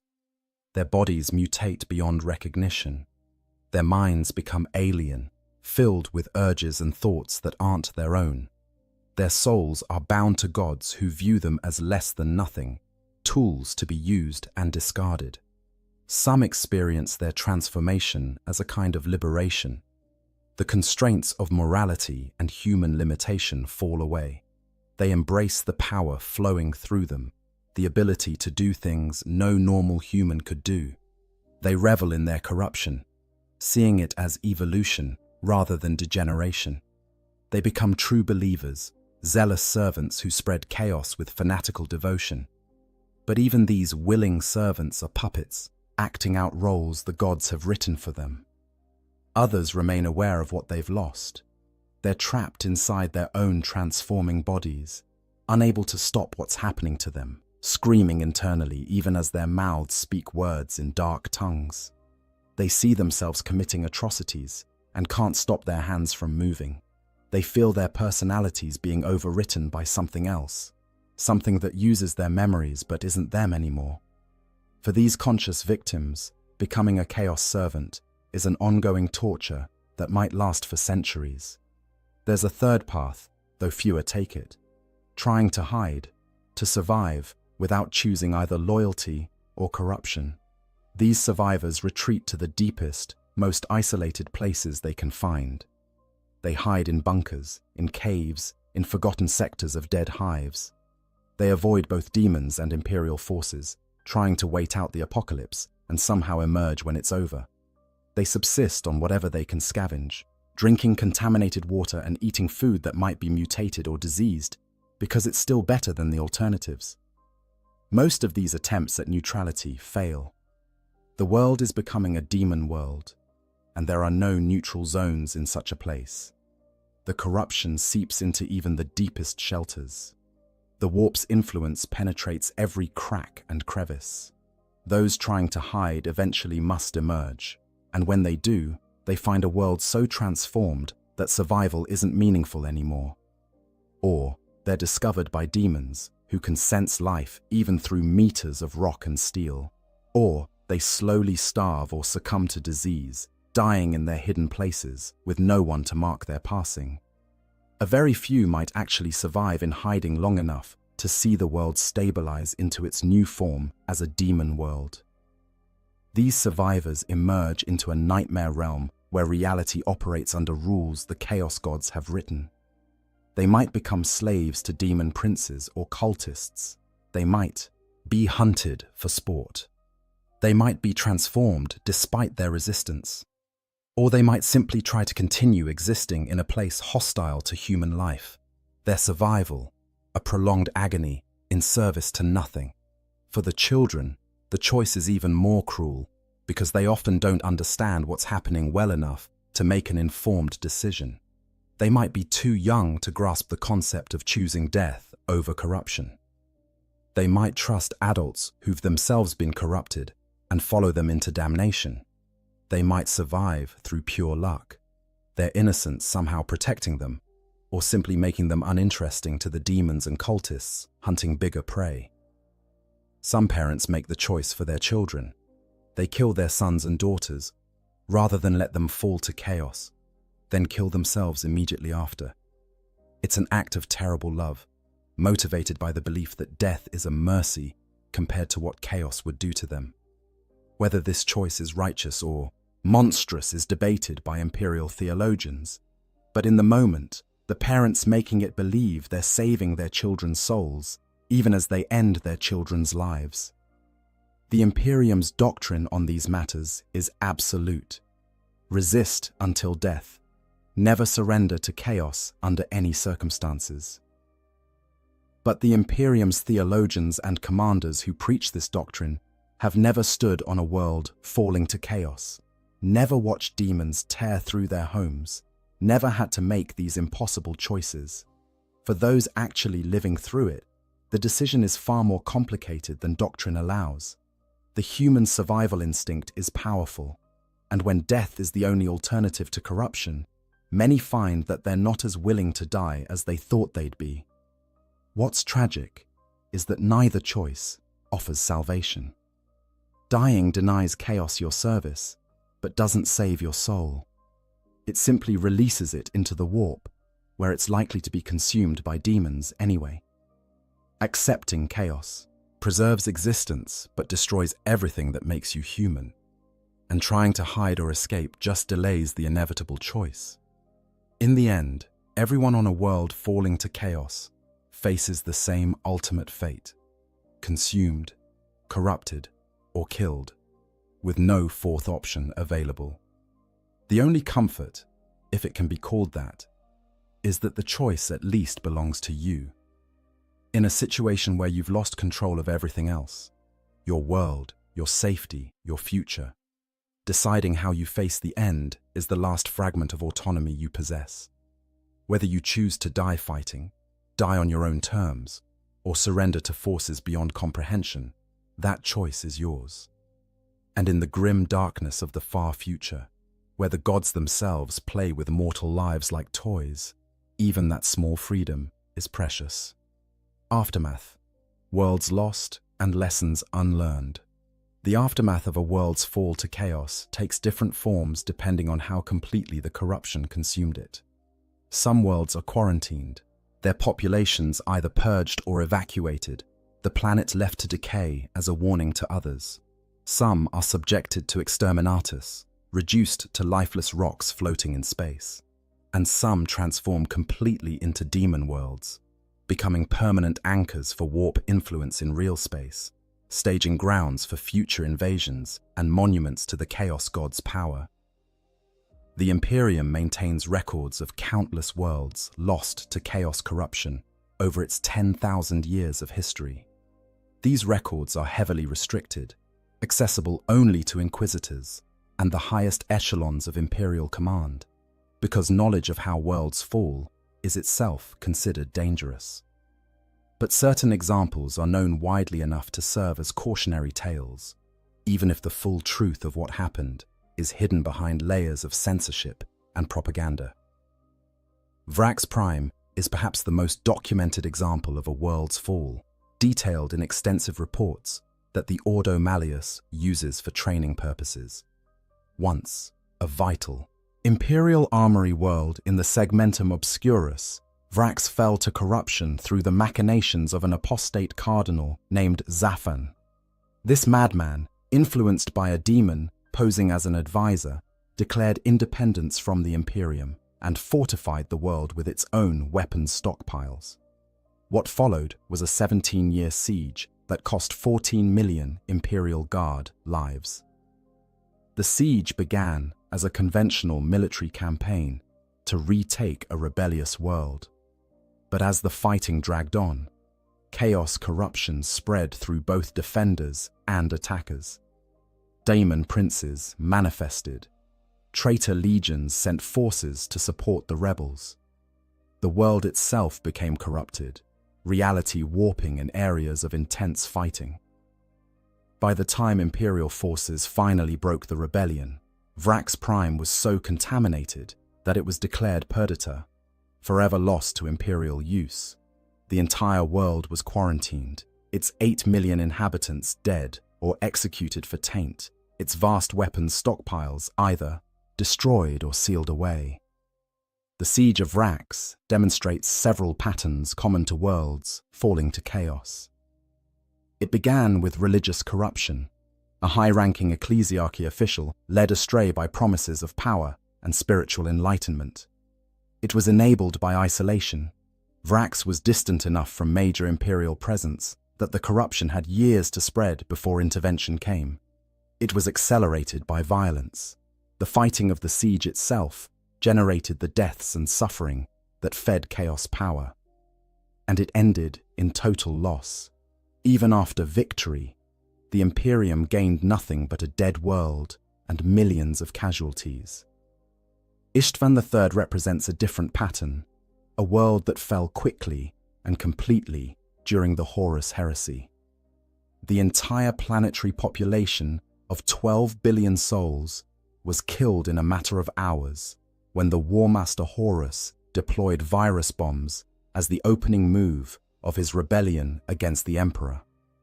The Life-Eater virus consumed every living thing on the surface, and then the heat from the corpse's rapid decay ignited the atmosphere itself in a firestorm visible from space.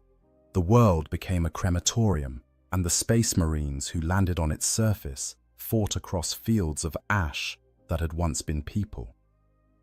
Istvan III's fate illustrates the Imperium's willingness to destroy what it claims to protect. Horus could have simply conquered the rebellious world through conventional military means. But he chose annihilation, setting a precedent that the Imperium itself has followed countless times since. When a world rebels or becomes corrupted, the response is increasingly to simply eliminate it rather than risk the resources needed for reclamation. Billions die, not because they were guilty, but because they were potentially tainted, their murders justified by the calculus that preventing chaos spread is worth any cost. Cadia's fall in the closing days of the 41st millennium marked a catastrophic shift in the balance between the Imperium and chaos. For 10,000 years, Cadia had stood as a fortress world guarding the Cadian Gate, the only stable route out of the Eye of Terror.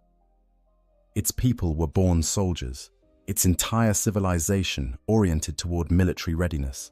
Every child learned to field strip a lasgun before they learned to read. The planet's very bedrock contained ancient Necron pylons that helped stabilize reality against warp intrusion. When Abaddon the Despoiler finally broke through Cadia's defenses during the 13th Black Crusade, he didn't conquer the world, he destroyed it completely. The planet was literally cracked apart, its pylons shattered, its population scattered.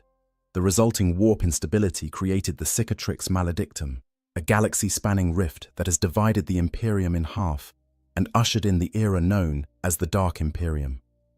Cadia's fall proves that no world is truly safe, that even 10 millennia of faithful service and military excellence can end in total destruction.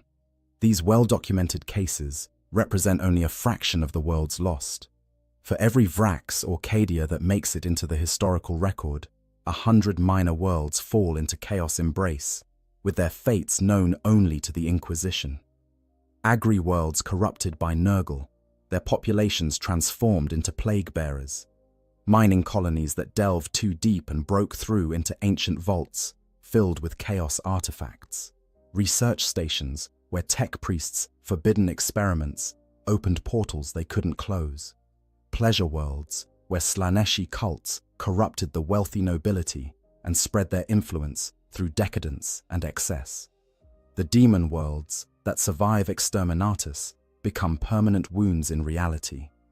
The Eye of Terror contains thousands of such worlds, each ruled by a demon prince or powerful champion of chaos, each a twisted mockery of natural law.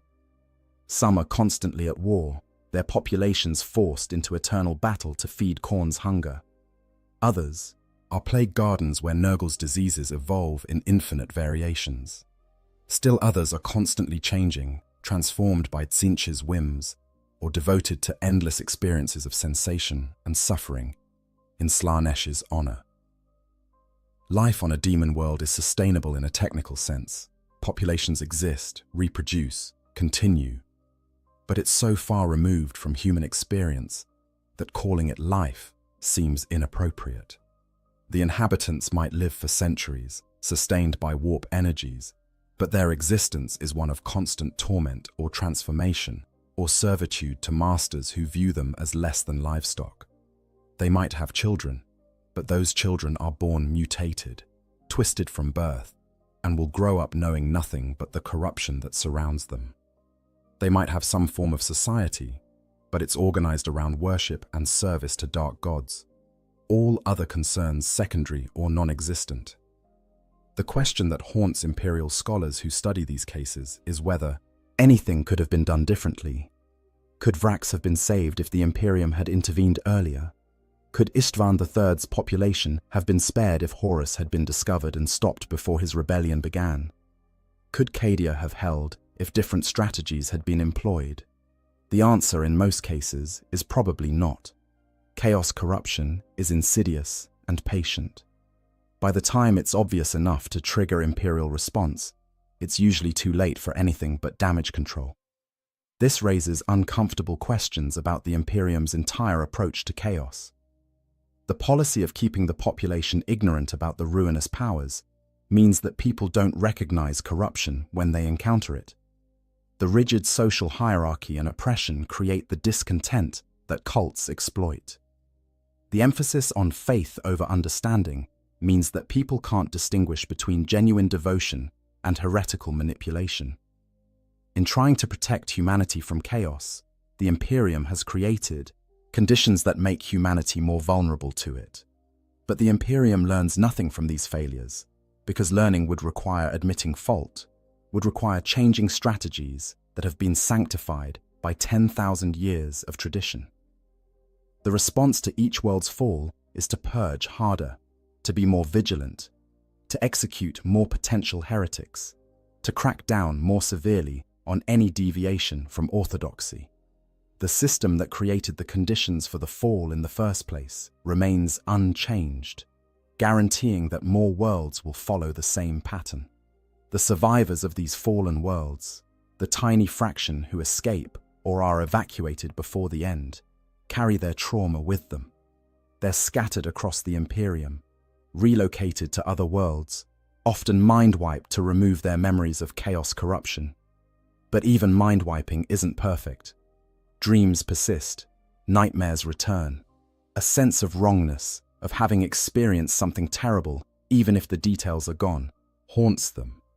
And if they were tainted at all by chaos exposure, that taint might lay dormant for years before expressing itself, making every survivor a potential vector for future corruption. The worlds themselves, whether destroyed or transformed, stand as monuments to chaos power and the Imperium's failure. Dead rocks floating in space where billions once lived. Demon worlds pulsing with malevolent energy at the edges of real space. Quarantined zones that no Imperial vessel will approach.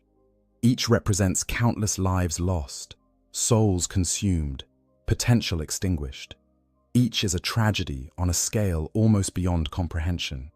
And yet the Imperium continues, because the alternative is worse. Surrender to chaos means the extinction of humanity as a species. Every world lost is mourned, but the fight continues. More soldiers are recruited, more worlds are fortified, more prayers are offered to the God Emperor. The machine of the Imperium grinds forward, powered by faith and fear and the blood of its citizens, because stopping would mean letting the darkness win. For the citizens of worlds not yet fallen, these tales serve as warnings. Remain vigilant, report suspicious activity, pray to the Emperor, trust in the Imperium's protection, don't ask questions, don't seek forbidden knowledge, obey the authorities, live in fear, because fear keeps you alert, and alertness keeps you alive. The message is clear. Chaos is always waiting, always watching, always seeking opportunities to corrupt and destroy. Only through absolute loyalty and constant vigilance can humanity hope to survive. But beneath the propaganda and the warnings, a darker truth persists. In the grim darkness of the far future, vigilance isn't enough. Worlds fall despite the best efforts of their defenders. Chaos finds ways to corrupt even the most faithful. And when your world is chosen as the next target, when the cultists begin their rituals and the barriers start to thin, no amount of prayer or loyalty will save you. You'll face the same impossible choices, the same horrors, the same inevitable doom as all the billions who came before you. And the Imperium will respond the same way it always has, with fire and death, and the cold calculation that some sacrifices are acceptable if they slow chaos advance. Conclusion. Living on a world falling to chaos is an experience beyond the scope of normal human suffering. It's watching everything you know dissolve into nightmare. It's seeing the laws of reality fail. It's facing choices between death and damnation with no third option available. It's witnessing the fundamental corruption of existence itself. The transformation of your home into a staging ground for forces that exist purely to spread suffering and entropy. The psychological impact of this experience cannot be overstated. You start as a normal person, perhaps working in a manufactorum or serving in the PDF, or simply trying to raise your family. You have routines, relationships, hopes for the future. Then, slowly or suddenly, depending on how the corruption manifests, all of that is stripped away. The future becomes measured in hours instead of years. Your relationships are destroyed by death or mutation or betrayal. Your routine becomes simple survival, and even that offers no certainty. You watch your neighbors become monsters. You see your children change into things that shouldn't exist. You experience phenomena that your mind can't properly process. Time flowing backward, space folding in on itself, entities appearing that have no place in the material universe. You realize that the Imperium you trusted to protect you has either abandoned you or plans to kill you, along with the actual heretics. And through it all, you must make impossible decisions about how to respond, knowing that every choice leads to horror. The physical transformation of your world matches the psychological trauma. Familiar landmarks disappear or change beyond recognition. The sky becomes something alien and terrifying. The ground beneath your feet becomes unstable. Technology fails. Social structures collapse. The very air becomes toxic with warp energy. Your world is dying, transforming into something that can no longer support human life in any meaningful sense. And you're forced to watch it happen, while struggling simply to survive another day. What makes this experience especially cruel is that for most people, it wasn't their choice. They didn't seek out chaos corruption. They didn't perform forbidden rituals or worship dark gods. They were simply unlucky enough to live on a world where others made those choices, where cultists worked in secret to bring about corruption, where the barriers between reality and the warp were thin enough to fail under pressure. They're victims of circumstances largely beyond their control, punished for the sins of others, suffering for crimes they never committed. The Imperium's response, while logical from a certain perspective, offers no comfort to those experiencing it. Being told that your entire world will be purged or destroyed to prevent chaos spread is cold comfort when you're one of the people marked for death. Knowing that the Imperium will commemorate your world's fall as a lesson to others doesn't ease your suffering. Understanding that your sacrifice might save other worlds doesn't make facing demon incursions or execution by the Inquisition any more bearable. This is the reality of the Warhammer 40,000 universe, a setting where entire worlds can fall into darkness, where billions can die in cosmic wars that most of humanity will never even hear about, where the forces of chaos grind endlessly against the Imperium's defenses, and where individual lives matter only as statistics in a war that has no end. The grimdark nature of the setting isn't just aesthetic choice, it's the fundamental reality that makes every story told within it carry weight.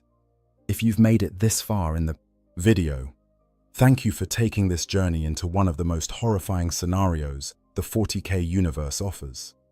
Understanding what happens when a world falls to chaos helps us appreciate why the Imperium is as brutal and authoritarian as it is, even if we can't condone all its methods. It shows us why vigilance against chaos corruption is treated with such deadly seriousness, why knowledge of the ruinous powers is so restricted, why the Inquisition exists, and why they have such terrible authority. If you enjoyed this deep dive into the horror of chaos corruption and want to see more Warhammer 40k lore content, please consider subscribing to the channel and hitting that like button. Your support helps me create more of these in-depth explorations of the grim darkness of the far future. And if there are other topics from the 40k universe you'd like me to cover, leave a comment below and let me know. Whether it's other aspects of chaos, different factions, specific battles, or character studies, I'm always looking for new topics to explore. Remember, in the grim darkness of the far future, there is only war. But there are also stories worth telling, lessons worth learning, and universes worth exploring. Thank you for watching, and I'll see you in the next video. For the Emperor. In the grim darkness of the far future, there are few things more dangerous than the collision of radically different forces. The galaxy of Warhammer 40,000 is filled with countless horrors, each unique in their methods of spreading destruction across the stars. But when you take one of the most brutal, simplistic races in the galaxy and give them access to one of the most sophisticated, warp-corrupted weapons of war, you create a scenario that defies easy prediction. Today, we're exploring one of the most fascinating and horrifying what-if scenarios in the Warhammer 40k universe. What happens when orcs capture a sorcerer dreadnought? This is not a simple question of one army looting another's equipment. This is a fundamental clash between two entirely different realities. On one side, you have the orcs, a race whose technology functions through sheer collective belief and whose psychic gestalt field makes the impossible possible. On the other, you have a chaos dreadnought piloted by a corrupted psyker, a walking tomb that houses both a tortured sorcerer and often a bound demon, all wrapped in armor covered with blasphemous runes and warp-tainted technology. When these two forces meet, when greenskin ingenuity collides with demonic possession, the results are as unpredictable as they are catastrophic. To understand what happens in this scenario, we need to examine multiple layers of complexity. We must understand the orcs and their unique relationship with technology, the nature of chaos dreadnoughts, and what makes sorcerer variants particularly dangerous, and the fundamental incompatibility between the Weigage psychic field and the corruption of chaos. Only by understanding all these elements can we truly grasp the horror, the comedy, and the absolute devastation that unfolds when an orc mechboy gets his hands on a demon-possessed war machine, piloted by a 10,000-year-old sorcerer. The stage is set for disaster on a scale that only Warhammer 40k can provide. Let us begin. Understanding orc technology and looting culture. Before we can understand what happens when orcs capture a sorcerer dreadnought, we must first understand the greenskins themselves and their utterly unique relationship with technology. The orcs are one of the most successful species in the galaxy, not because of sophistication or planning, but because of their sheer adaptability and their genetic programming as weapons of war. The orcs were created millions of years ago by the ancient race known as the Old Ones, engineered as biological weapons during the war in heaven. What makes them so successful is not just their physical prowess or their love of combat, but the fact that every orc carries within their genetic code the accumulated knowledge of their entire species. This manifests most clearly in the Odd Boys, specialized orcs, who are born with instinctive knowledge of specific tasks. Among these, the mech boys are perhaps the most important to orc society, as we know it. Mech boys are not engineers in any conventional sense. They do not study, they do not learn through trial and error in the way other races might. Instead, they simply know how to build things. This knowledge is encoded in their DNA, passed down from the brain boys who originally created the orc species. A mech boy will look at a pile of scrap metal and instinctively understand how it can become a functional weapon or vehicle. They work by feel, by intuition, hammering and welding and bolting pieces together until they have created something that, by all rights, should not work at all. And here is where things get truly strange. Orc technology is famously unreliable when handled by other races. Imperial forces who have captured Orc weapons often find them to be crude, poorly assembled, and in some cases, physically impossible. A shooter might be little more than a metal tube with a trigger mechanism that has no clear path for the ammunition to travel. A truck might have an engine that is missing critical components, or wheels that are not properly attached to any drivetrain. By all logic, by all physical laws, these things should not function, yet they do, and they function because of the way is one of the most important concepts in understanding Orc society and technology. It operates on 3 levels simultaneously. First, it is the massive military campaigns that Orcs undertake when enough of them gather under a powerful war boss. Second, it is the collective psychic field that all Orcs generate simply by existing in proximity to one another. Third, it is the reality warping effect that this psychic field creates. This third aspect is crucial to understanding Orc technology. The Way-a-Jish field does not simply make Orcs stronger or more aggressive, though it does do both of those things. It actually alters reality itself to match Orc expectations. If enough Orcs believe that red vehicles go faster, then red vehicles do go faster. If Orcs believe that a particular gun should work, then it works, regardless of whether its construction actually makes any sense. The Adeptus Mechanicus has studied this phenomenon extensively, and their findings are both fascinating and deeply disturbing to their religious sensibilities. During the War of the Beast, tech priests observed that Orc weapons would only function when held by Orcs themselves. When a human tried to fire a looted Orc weapon, it would often fail to operate entirely. The same weapon, in the hands of an Orc, would function perfectly. This suggests that the Way-a field provides something that other races would call a machine spirit, a psychic animating force that makes the physically impossible into functional reality. This brings us to the Orc practice of looting. Orcs are natural scavengers and looters. In fact, looting is so ingrained in Orc culture that there is an entire specialized caste dedicated to it. The looters are Orcs who follow the battlefield like vultures, stripping anything valuable from the wreckage of battle.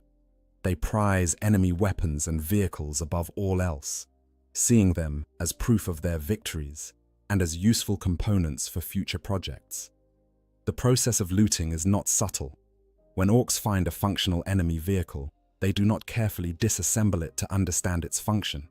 They tear it apart with their bare hands, ripping out anything that looks valuable or interesting. Weapons are pulled from their mounts, armor plates are torn free, and internal components are extracted without any regard for how they might be connected to other systems. To an observer from the Imperium or any other organized faction, this appears to be mindless vandalism, and in many ways, it is. But then the looted components make their way to the mech boys, and something remarkable happens. The mech boy will look at this pile of disconnected, damaged components and immediately begin to see possibilities. That Imperial battle cannon could be mounted on a truck. That targeting system could be welded to a big shooter. That armor plating could be bolted onto a def dread. The mech boy does not need to understand how these components were originally designed to function. They simply know, instinctively, how to make them work in new and horrifying ways. The results of Orc looting are vehicles and weapons that are simultaneously terrifying and absurd. A looted Lehman Russ tank might have had all of its original weapons replaced with Orc equivalents, its armor reinforced with mismatched plates bolted on at random angles, and its engine improved with modifications that would make any tech priest weep with rage. The inside might be barely large enough for an Orc crew to squeeze into. The controls might be simplified to the point of being dangerous, and the entire vehicle might be painted in garish colors that serve no tactical purpose whatsoever. And yet it works. It works because the orcs believe it works. The Warg field fills in the gaps, makes the impossible connections, provides the missing components through sheer psychic will. The tank might be slower and less accurate than its Imperial counterpart, but it is also bigger, louder, and more likely to explode in a satisfying manner when it finally does break down. Looted vehicles are particularly prized by the Deathskulls clan, who have elevated the practice to an art form. Deathskulls orcs can often loot a vehicle, repair it with scavenged parts, and then use it in battle during the same campaign from which they stole it. This requires an impressive level of both audacity and mechanical intuition, even by orc standards. The Deathskulls paint everything they own blue because they believe blue is the luckiest color, and their belief makes it so. The scale of orc looting can be truly staggering. There are legends among the Imperium of an orc looter called Grabber Gutsbag, who supposedly looted Imperial Titans. Titans are walking cathedrals of war, some standing over 100 feet tall and mounting weapons capable of leveling cities. The idea that an orc could not only capture one of these god machines but make it work is almost too horrifying to contemplate. Yet, in the Warhammer 40k universe, with the power of the Warg behind them, even this becomes possible. But looting is not just about vehicles and weapons. Orcs will loot anything they find useful or interesting. Armor, tools, ammunition, even bits of decorative trim if it is shiny enough. Everything gets torn apart, hammered into new shapes, and incorporated into the growing mass of orc technology. The more successful a WIGH becomes, the more sophisticated its arsenal becomes, not through innovation, but through endless iteration and modification of captured equipment. This creates a self-reinforcing cycle. As orcs win battles, they capture more equipment. More equipment means more raw materials for the mech boys. More modifications mean more unique and powerful weapons. More powerful weapons mean more victories. And all the while, the Warg field grows stronger with each success, with each orc who hears of the fighting and joins the horde, until you have a force that can threaten entire sectors of space. It is into this culture of crude ingenuity, violent modification, and reality-warping belief that we must imagine a Chaos Sorcerer dreadnought falling. The orcs do not understand what they have found. They do not comprehend the dangers of chaos corruption or the complex rituals that bind demons into metal shells. They see only a really big, really tough fighting machine that probably has some excellent gubbins inside. And with that simple observation, they set in motion a chain of events that will test the very limits of what the Warg field can accomplish. The nature of chaos, dreadnoughts, and hellbrutes. To understand the catastrophe that unfolds when orcs attempt to loot a sorcerer dreadnought, we must first understand exactly what a chaos dreadnought is, and more importantly, what it is not. These walking tombs of rage and madness represent one of the most tragic fates that can befall a Chaos Space Marine, a punishment that makes death seem like mercy. During the Great Crusade and the Horus Heresy, the traitor legions possessed dreadnought technology identical to that of their loyalist brothers. When a space marine was mortally wounded but still valuable to their legion, they could be interred within a dreadnought sarcophagus, their broken bodies sealed within a walking war machine that would allow them to continue fighting for millennia. For the loyalist space marines, this is considered a great honor, a chance to serve the Emperor even beyond death. The ancient warriors who pilot these machines are revered as heroes, their wisdom sought out, and their presence on the battlefield seen as a blessing. For Chaos Space Marines, the experience could not be more different. After the Horus Heresy, when the traitor, legions fled into the Eye of Terror and other warp-corrupted regions of space, the knowledge required to properly construct and maintain dreadnoughts began to fade. The rituals of care, the technology of stasis that might have allowed entombed warriors to sleep peacefully between battles, the medical expertise required to keep a brain alive within a sarcophagus for thousands of years. All of this was lost or deliberately discarded. Worse, the very nature of chaos began to warp and corrupt the dreadnoughts themselves. This corruption gave birth to what are now known as Hellbrutes, the most common form of Chaos Dreadnought. A Hellbrute is not a machine with a pilot. It is a fusion of metal and demonic flesh, a thing that defies the normal laws of reality. The warrior inside the sarcophagus does not sleep between battles. Instead, their sarcophagus is disconnected from the Hellbrute's body and hung in special chambers, surrounded by warding runes that barely contain the demons that claw at the imprisoned Marine from the other side of reality. The Marine inside is not at peace. They are awake, aware, and suffering. They have been awake for centuries, perhaps millennia, with nothing but their own thoughts and the whispers of chaos for company. The body that was once theirs has long since fused with the interior of the sarcophagus, flesh melding with metal until the two are inseparable. The pain is constant. The madness is inevitable. When the Hellbrute is activated and reconnected to its mechanical body, the Marine inside is given brief moments of release through violence. They fight with a fury born of desperation, knowing that when the battle ends, they will be returned to their isolation and torment. This makes Hellbrutes incredibly dangerous, but also unpredictable. They have been known to attack their own allies in the midst of battle, so consumed by rage and madness that they can no longer distinguish friend from foe. Unlike loyalist dreadnoughts, Hellbrutes are not honored relics to be preserved. They are manufactured in grotesque daemon forges by warpsmiths and the Dark Mechanicum. The sarcophagi used are parasitic in nature, designed to accelerate the fusion of flesh and metal to enhance the suffering of the Marine inside. This is not accidental cruelty, it is deliberate design. The more the pilot suffers, the more rage they can channel in battle, the more useful they become as weapons. The physical form of a Hellbrute reflects this corruption. Where loyalist dreadnoughts are noble and carefully maintained, Hellbrutes are twisted mockeries. Their armor plates might appear to be made of demonic flesh rather than metal. Faces might appear in the metal, screaming silently.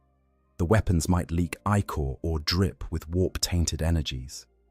The entire machine exudes an aura of wrongness that can unsettle even hardened warriors. Older Chaos Dreadnoughts, those that date back to the Horus Heresy itself, sometimes retain more of their original form.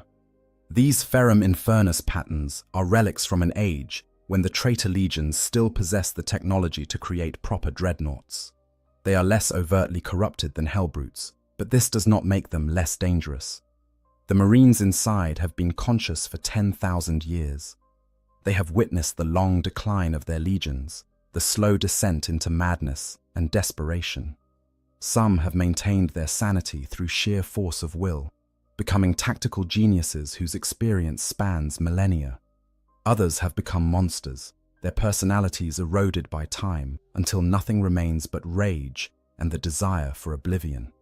These ancient dreadnoughts are extremely rare and valuable.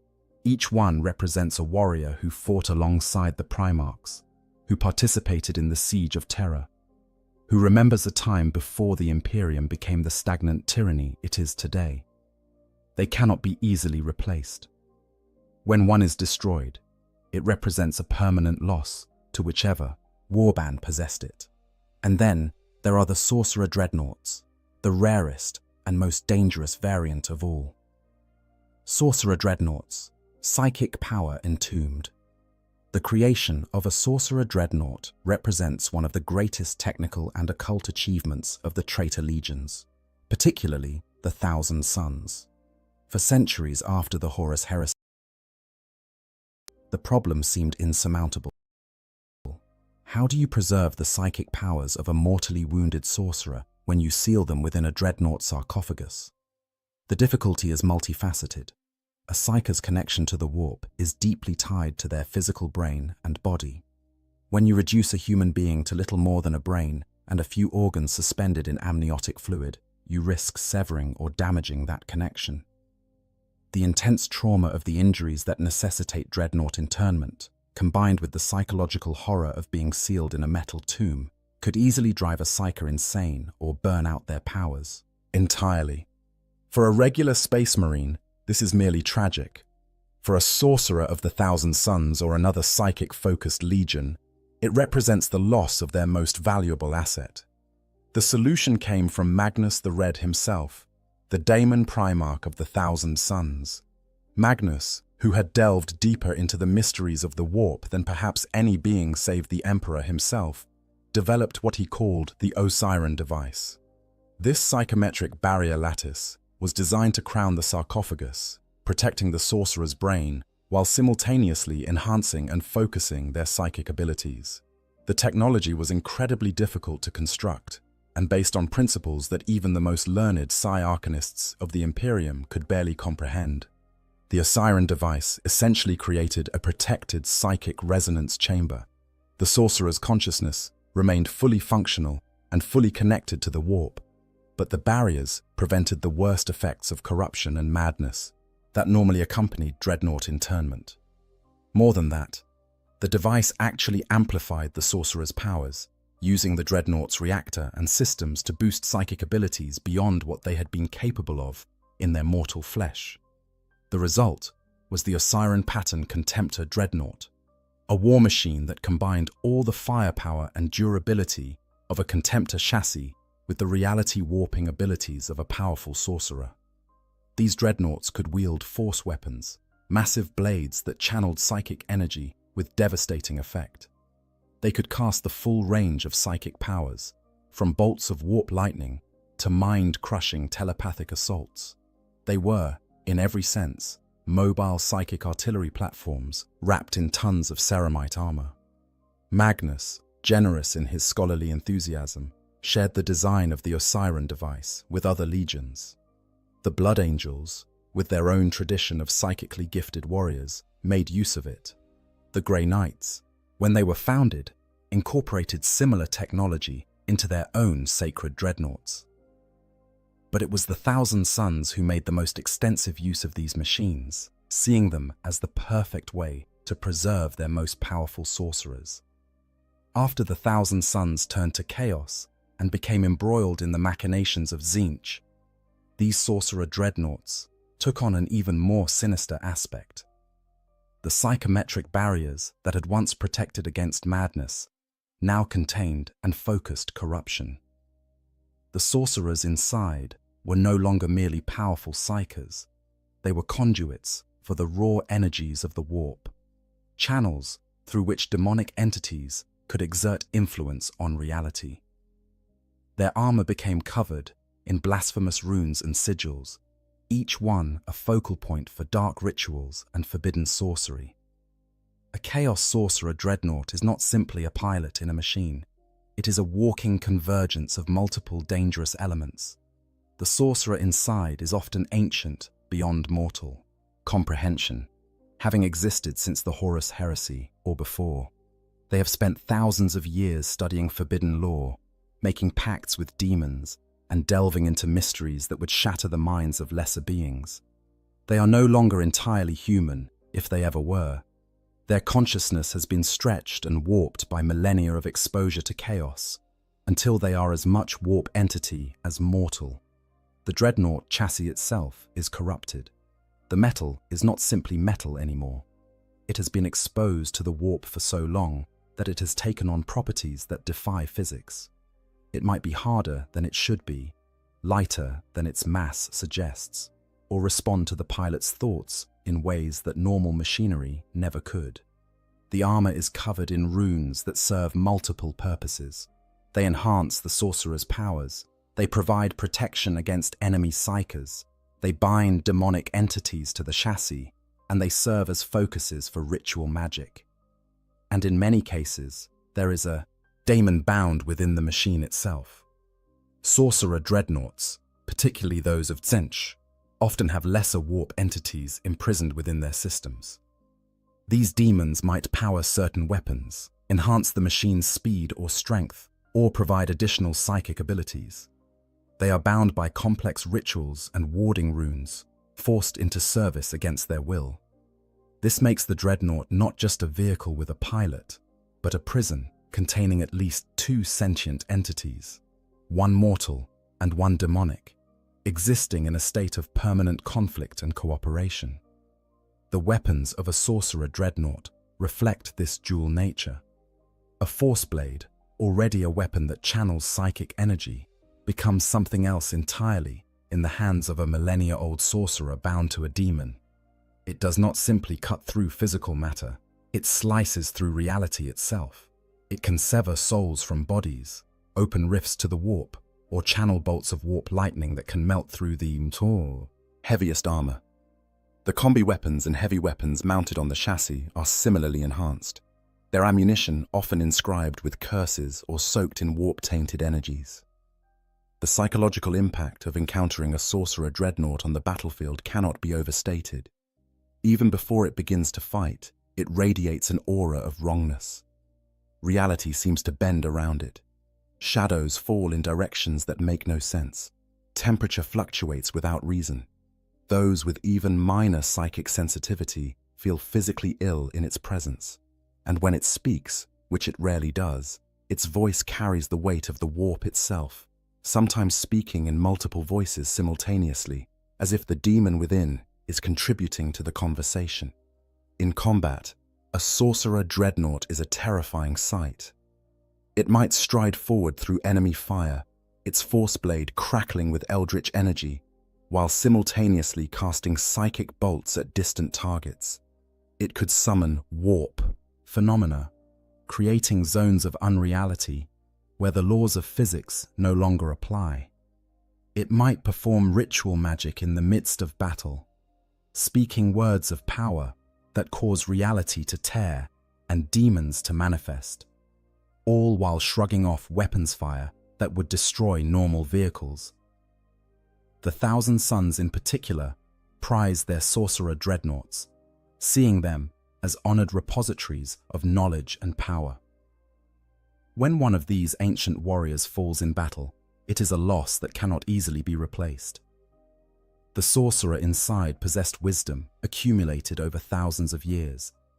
The dreadnought chassis itself was a masterwork of forbidden technology.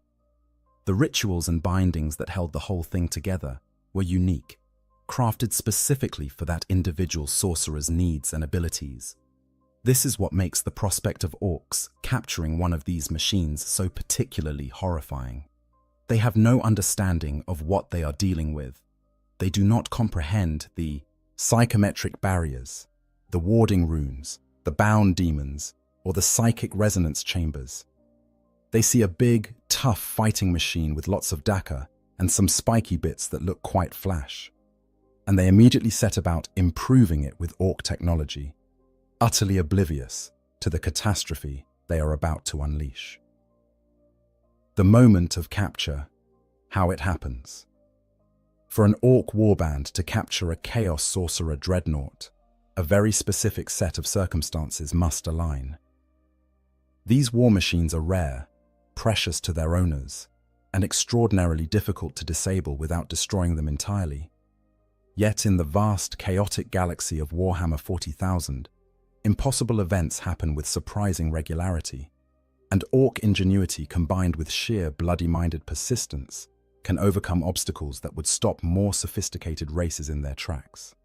The most likely scenario for such a capture begins with a three-way battle. Orcs thrive in chaos, and nowhere is there more chaos than when multiple factions collide in the same war zone. Imagine a chaos warband assaulting an imperial world, their forces including a precious sorcerer dreadnought, an ancient relic of the Thousand Sons piloted by a sorcerer who has walked the galaxy for 10,000 years. The Imperials fight desperately, throwing everything they have at the traitors. And then the orcs arrive. Orcs are drawn to war like moths to flame. The psychic resonance of large-scale combat calls to them across the void, the wag field pulling them toward battles that promise the kind of excitement they crave. When they detect a major engagement, They do not carefully assess the tactical situation or determine which side they should support. They simply attack whoever looks like they will provide the best fight. In a three-way battle, this usually means attacking everyone. The Sorcerer Dreadnought, ancient and powerful, carves through Imperial lines like a scythe through wheat. Its force blade splits tanks in half. Its psychic powers tear through ranks of guardsmen, making their heads explode or driving them insane with visions of horrors beyond comprehension. Its heavy weapons reduce bunkers to rubble. For thousands of years, this warrior has fought in battles across the galaxy, and its experience shows in every movement, every shot, every swing of its massive blade. But even the most powerful warrior can be overwhelmed by sheer numbers, and orcs have numbers in abundance. They crash into the chaos lines in a green tide of roaring bodies, crude guns blazing, choppers raised high. They do not fear the dreadnought. They do not understand the warp-tainted horror of what they are facing. They see only a really big enemy that is crumping a lot of other gits, which means it must be good at fighting, which means it will be fun to fight. Dozens of orcs throw themselves at the Sorcerer Dreadnought. The ancient warrior cuts them down with contemptuous ease, each swing of its force blade sending half a dozen greenskins flying in pieces. But there are always more. Orcs are fearless to the point of insanity, and the bigger and scarier the enemy, the more eager they are to test themselves against it. They attack from all sides, firing wildly, throwing stick bombs, and simply trying to climb onto the dreadnought to hit it with hammers. The sorcerer inside might be ancient and experienced, but even they cannot account for orc unpredictability. Orcs do not fight by conventional tactics. They do not form proper battle lines or employ sensible strategies. They simply mob the enemy with overwhelming force, trusting that sheer numbers and natural orc toughness will see them through. In this case, their instinct serves them well. The Sorcerer Dreadnought, engaged with multiple threats, might not notice the orc big mech moving into position with a shock attack gun, one of the most unreliable yet devastating weapons in the orc arsenal. Or perhaps a mob of tank busters has positioned themselves with their rockets, waiting for the perfect moment. Or maybe a particularly cunning orc warboss has realized that if they can damage the dreadnought's legs, it will topple and be easier to loot. The critical hit, when it comes, is almost certainly accidental. Orc weapons are not known for precision, but when you are firing thousands of rounds at a target, statistical probability eventually works in your favor. A rocket might strike the dreadnought's leg joint at exactly the wrong angle, severing critical hydraulics. A shock attack gun might malfunction in just the right way, teleporting a handful of angry snotlings directly into the dreadnought's engine compartment, where they wreak havoc on delicate systems. A lucky shot from a big shooter might penetrate a viewing slit and damage optical sensors. The Sorcerer Dreadnought stumbles. It tries to right itself, ancient gyroscopes compensating for the damage, but the orcs are already swarming over it. They pull at cables, hammer at armor plates, and generally tear at anything that looks like it might be important.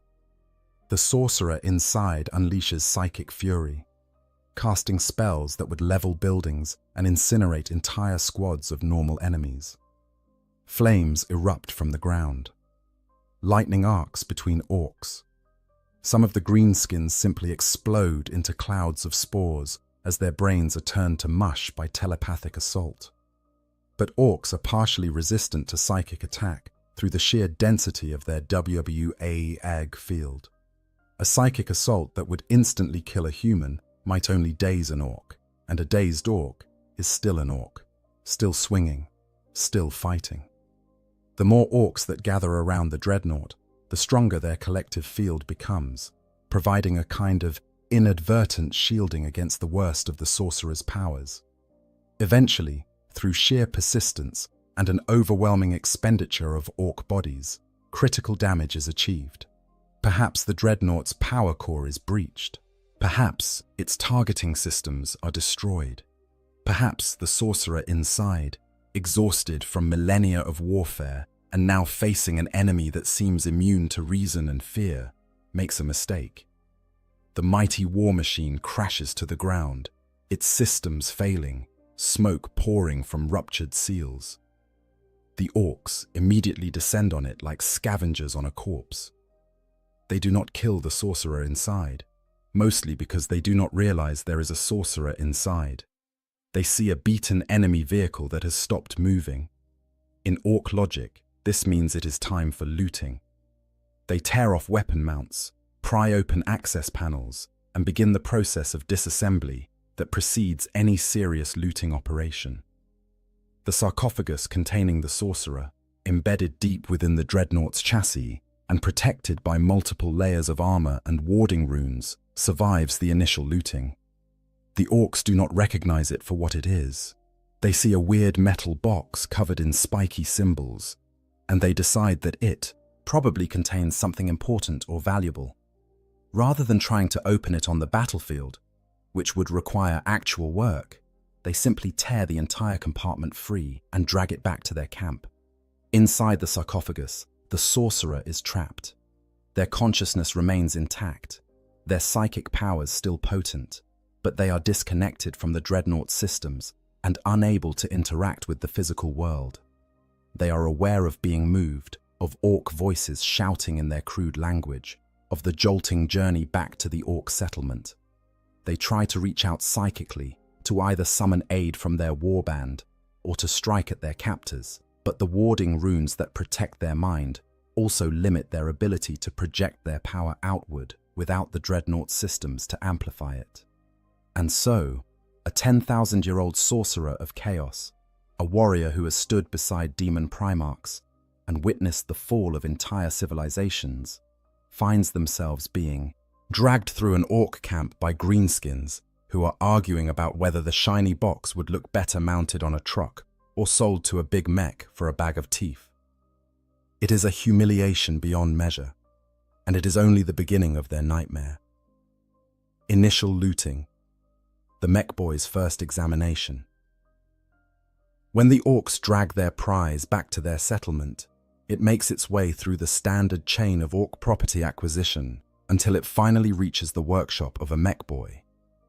This journey itself might take days or even weeks, during which the sarcophagus containing the ancient sorcerer is kicked, dropped, used as a seat, and generally treated with all the care one might give to a particularly heavy piece of scrap metal.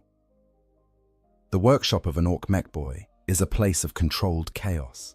To an outside observer, it appears to be nothing more than a massive junkyard, with piles of scavenged components, broken vehicles, and half-finished projects scattered everywhere. The air is thick with smoke from forges and the stink of promethium.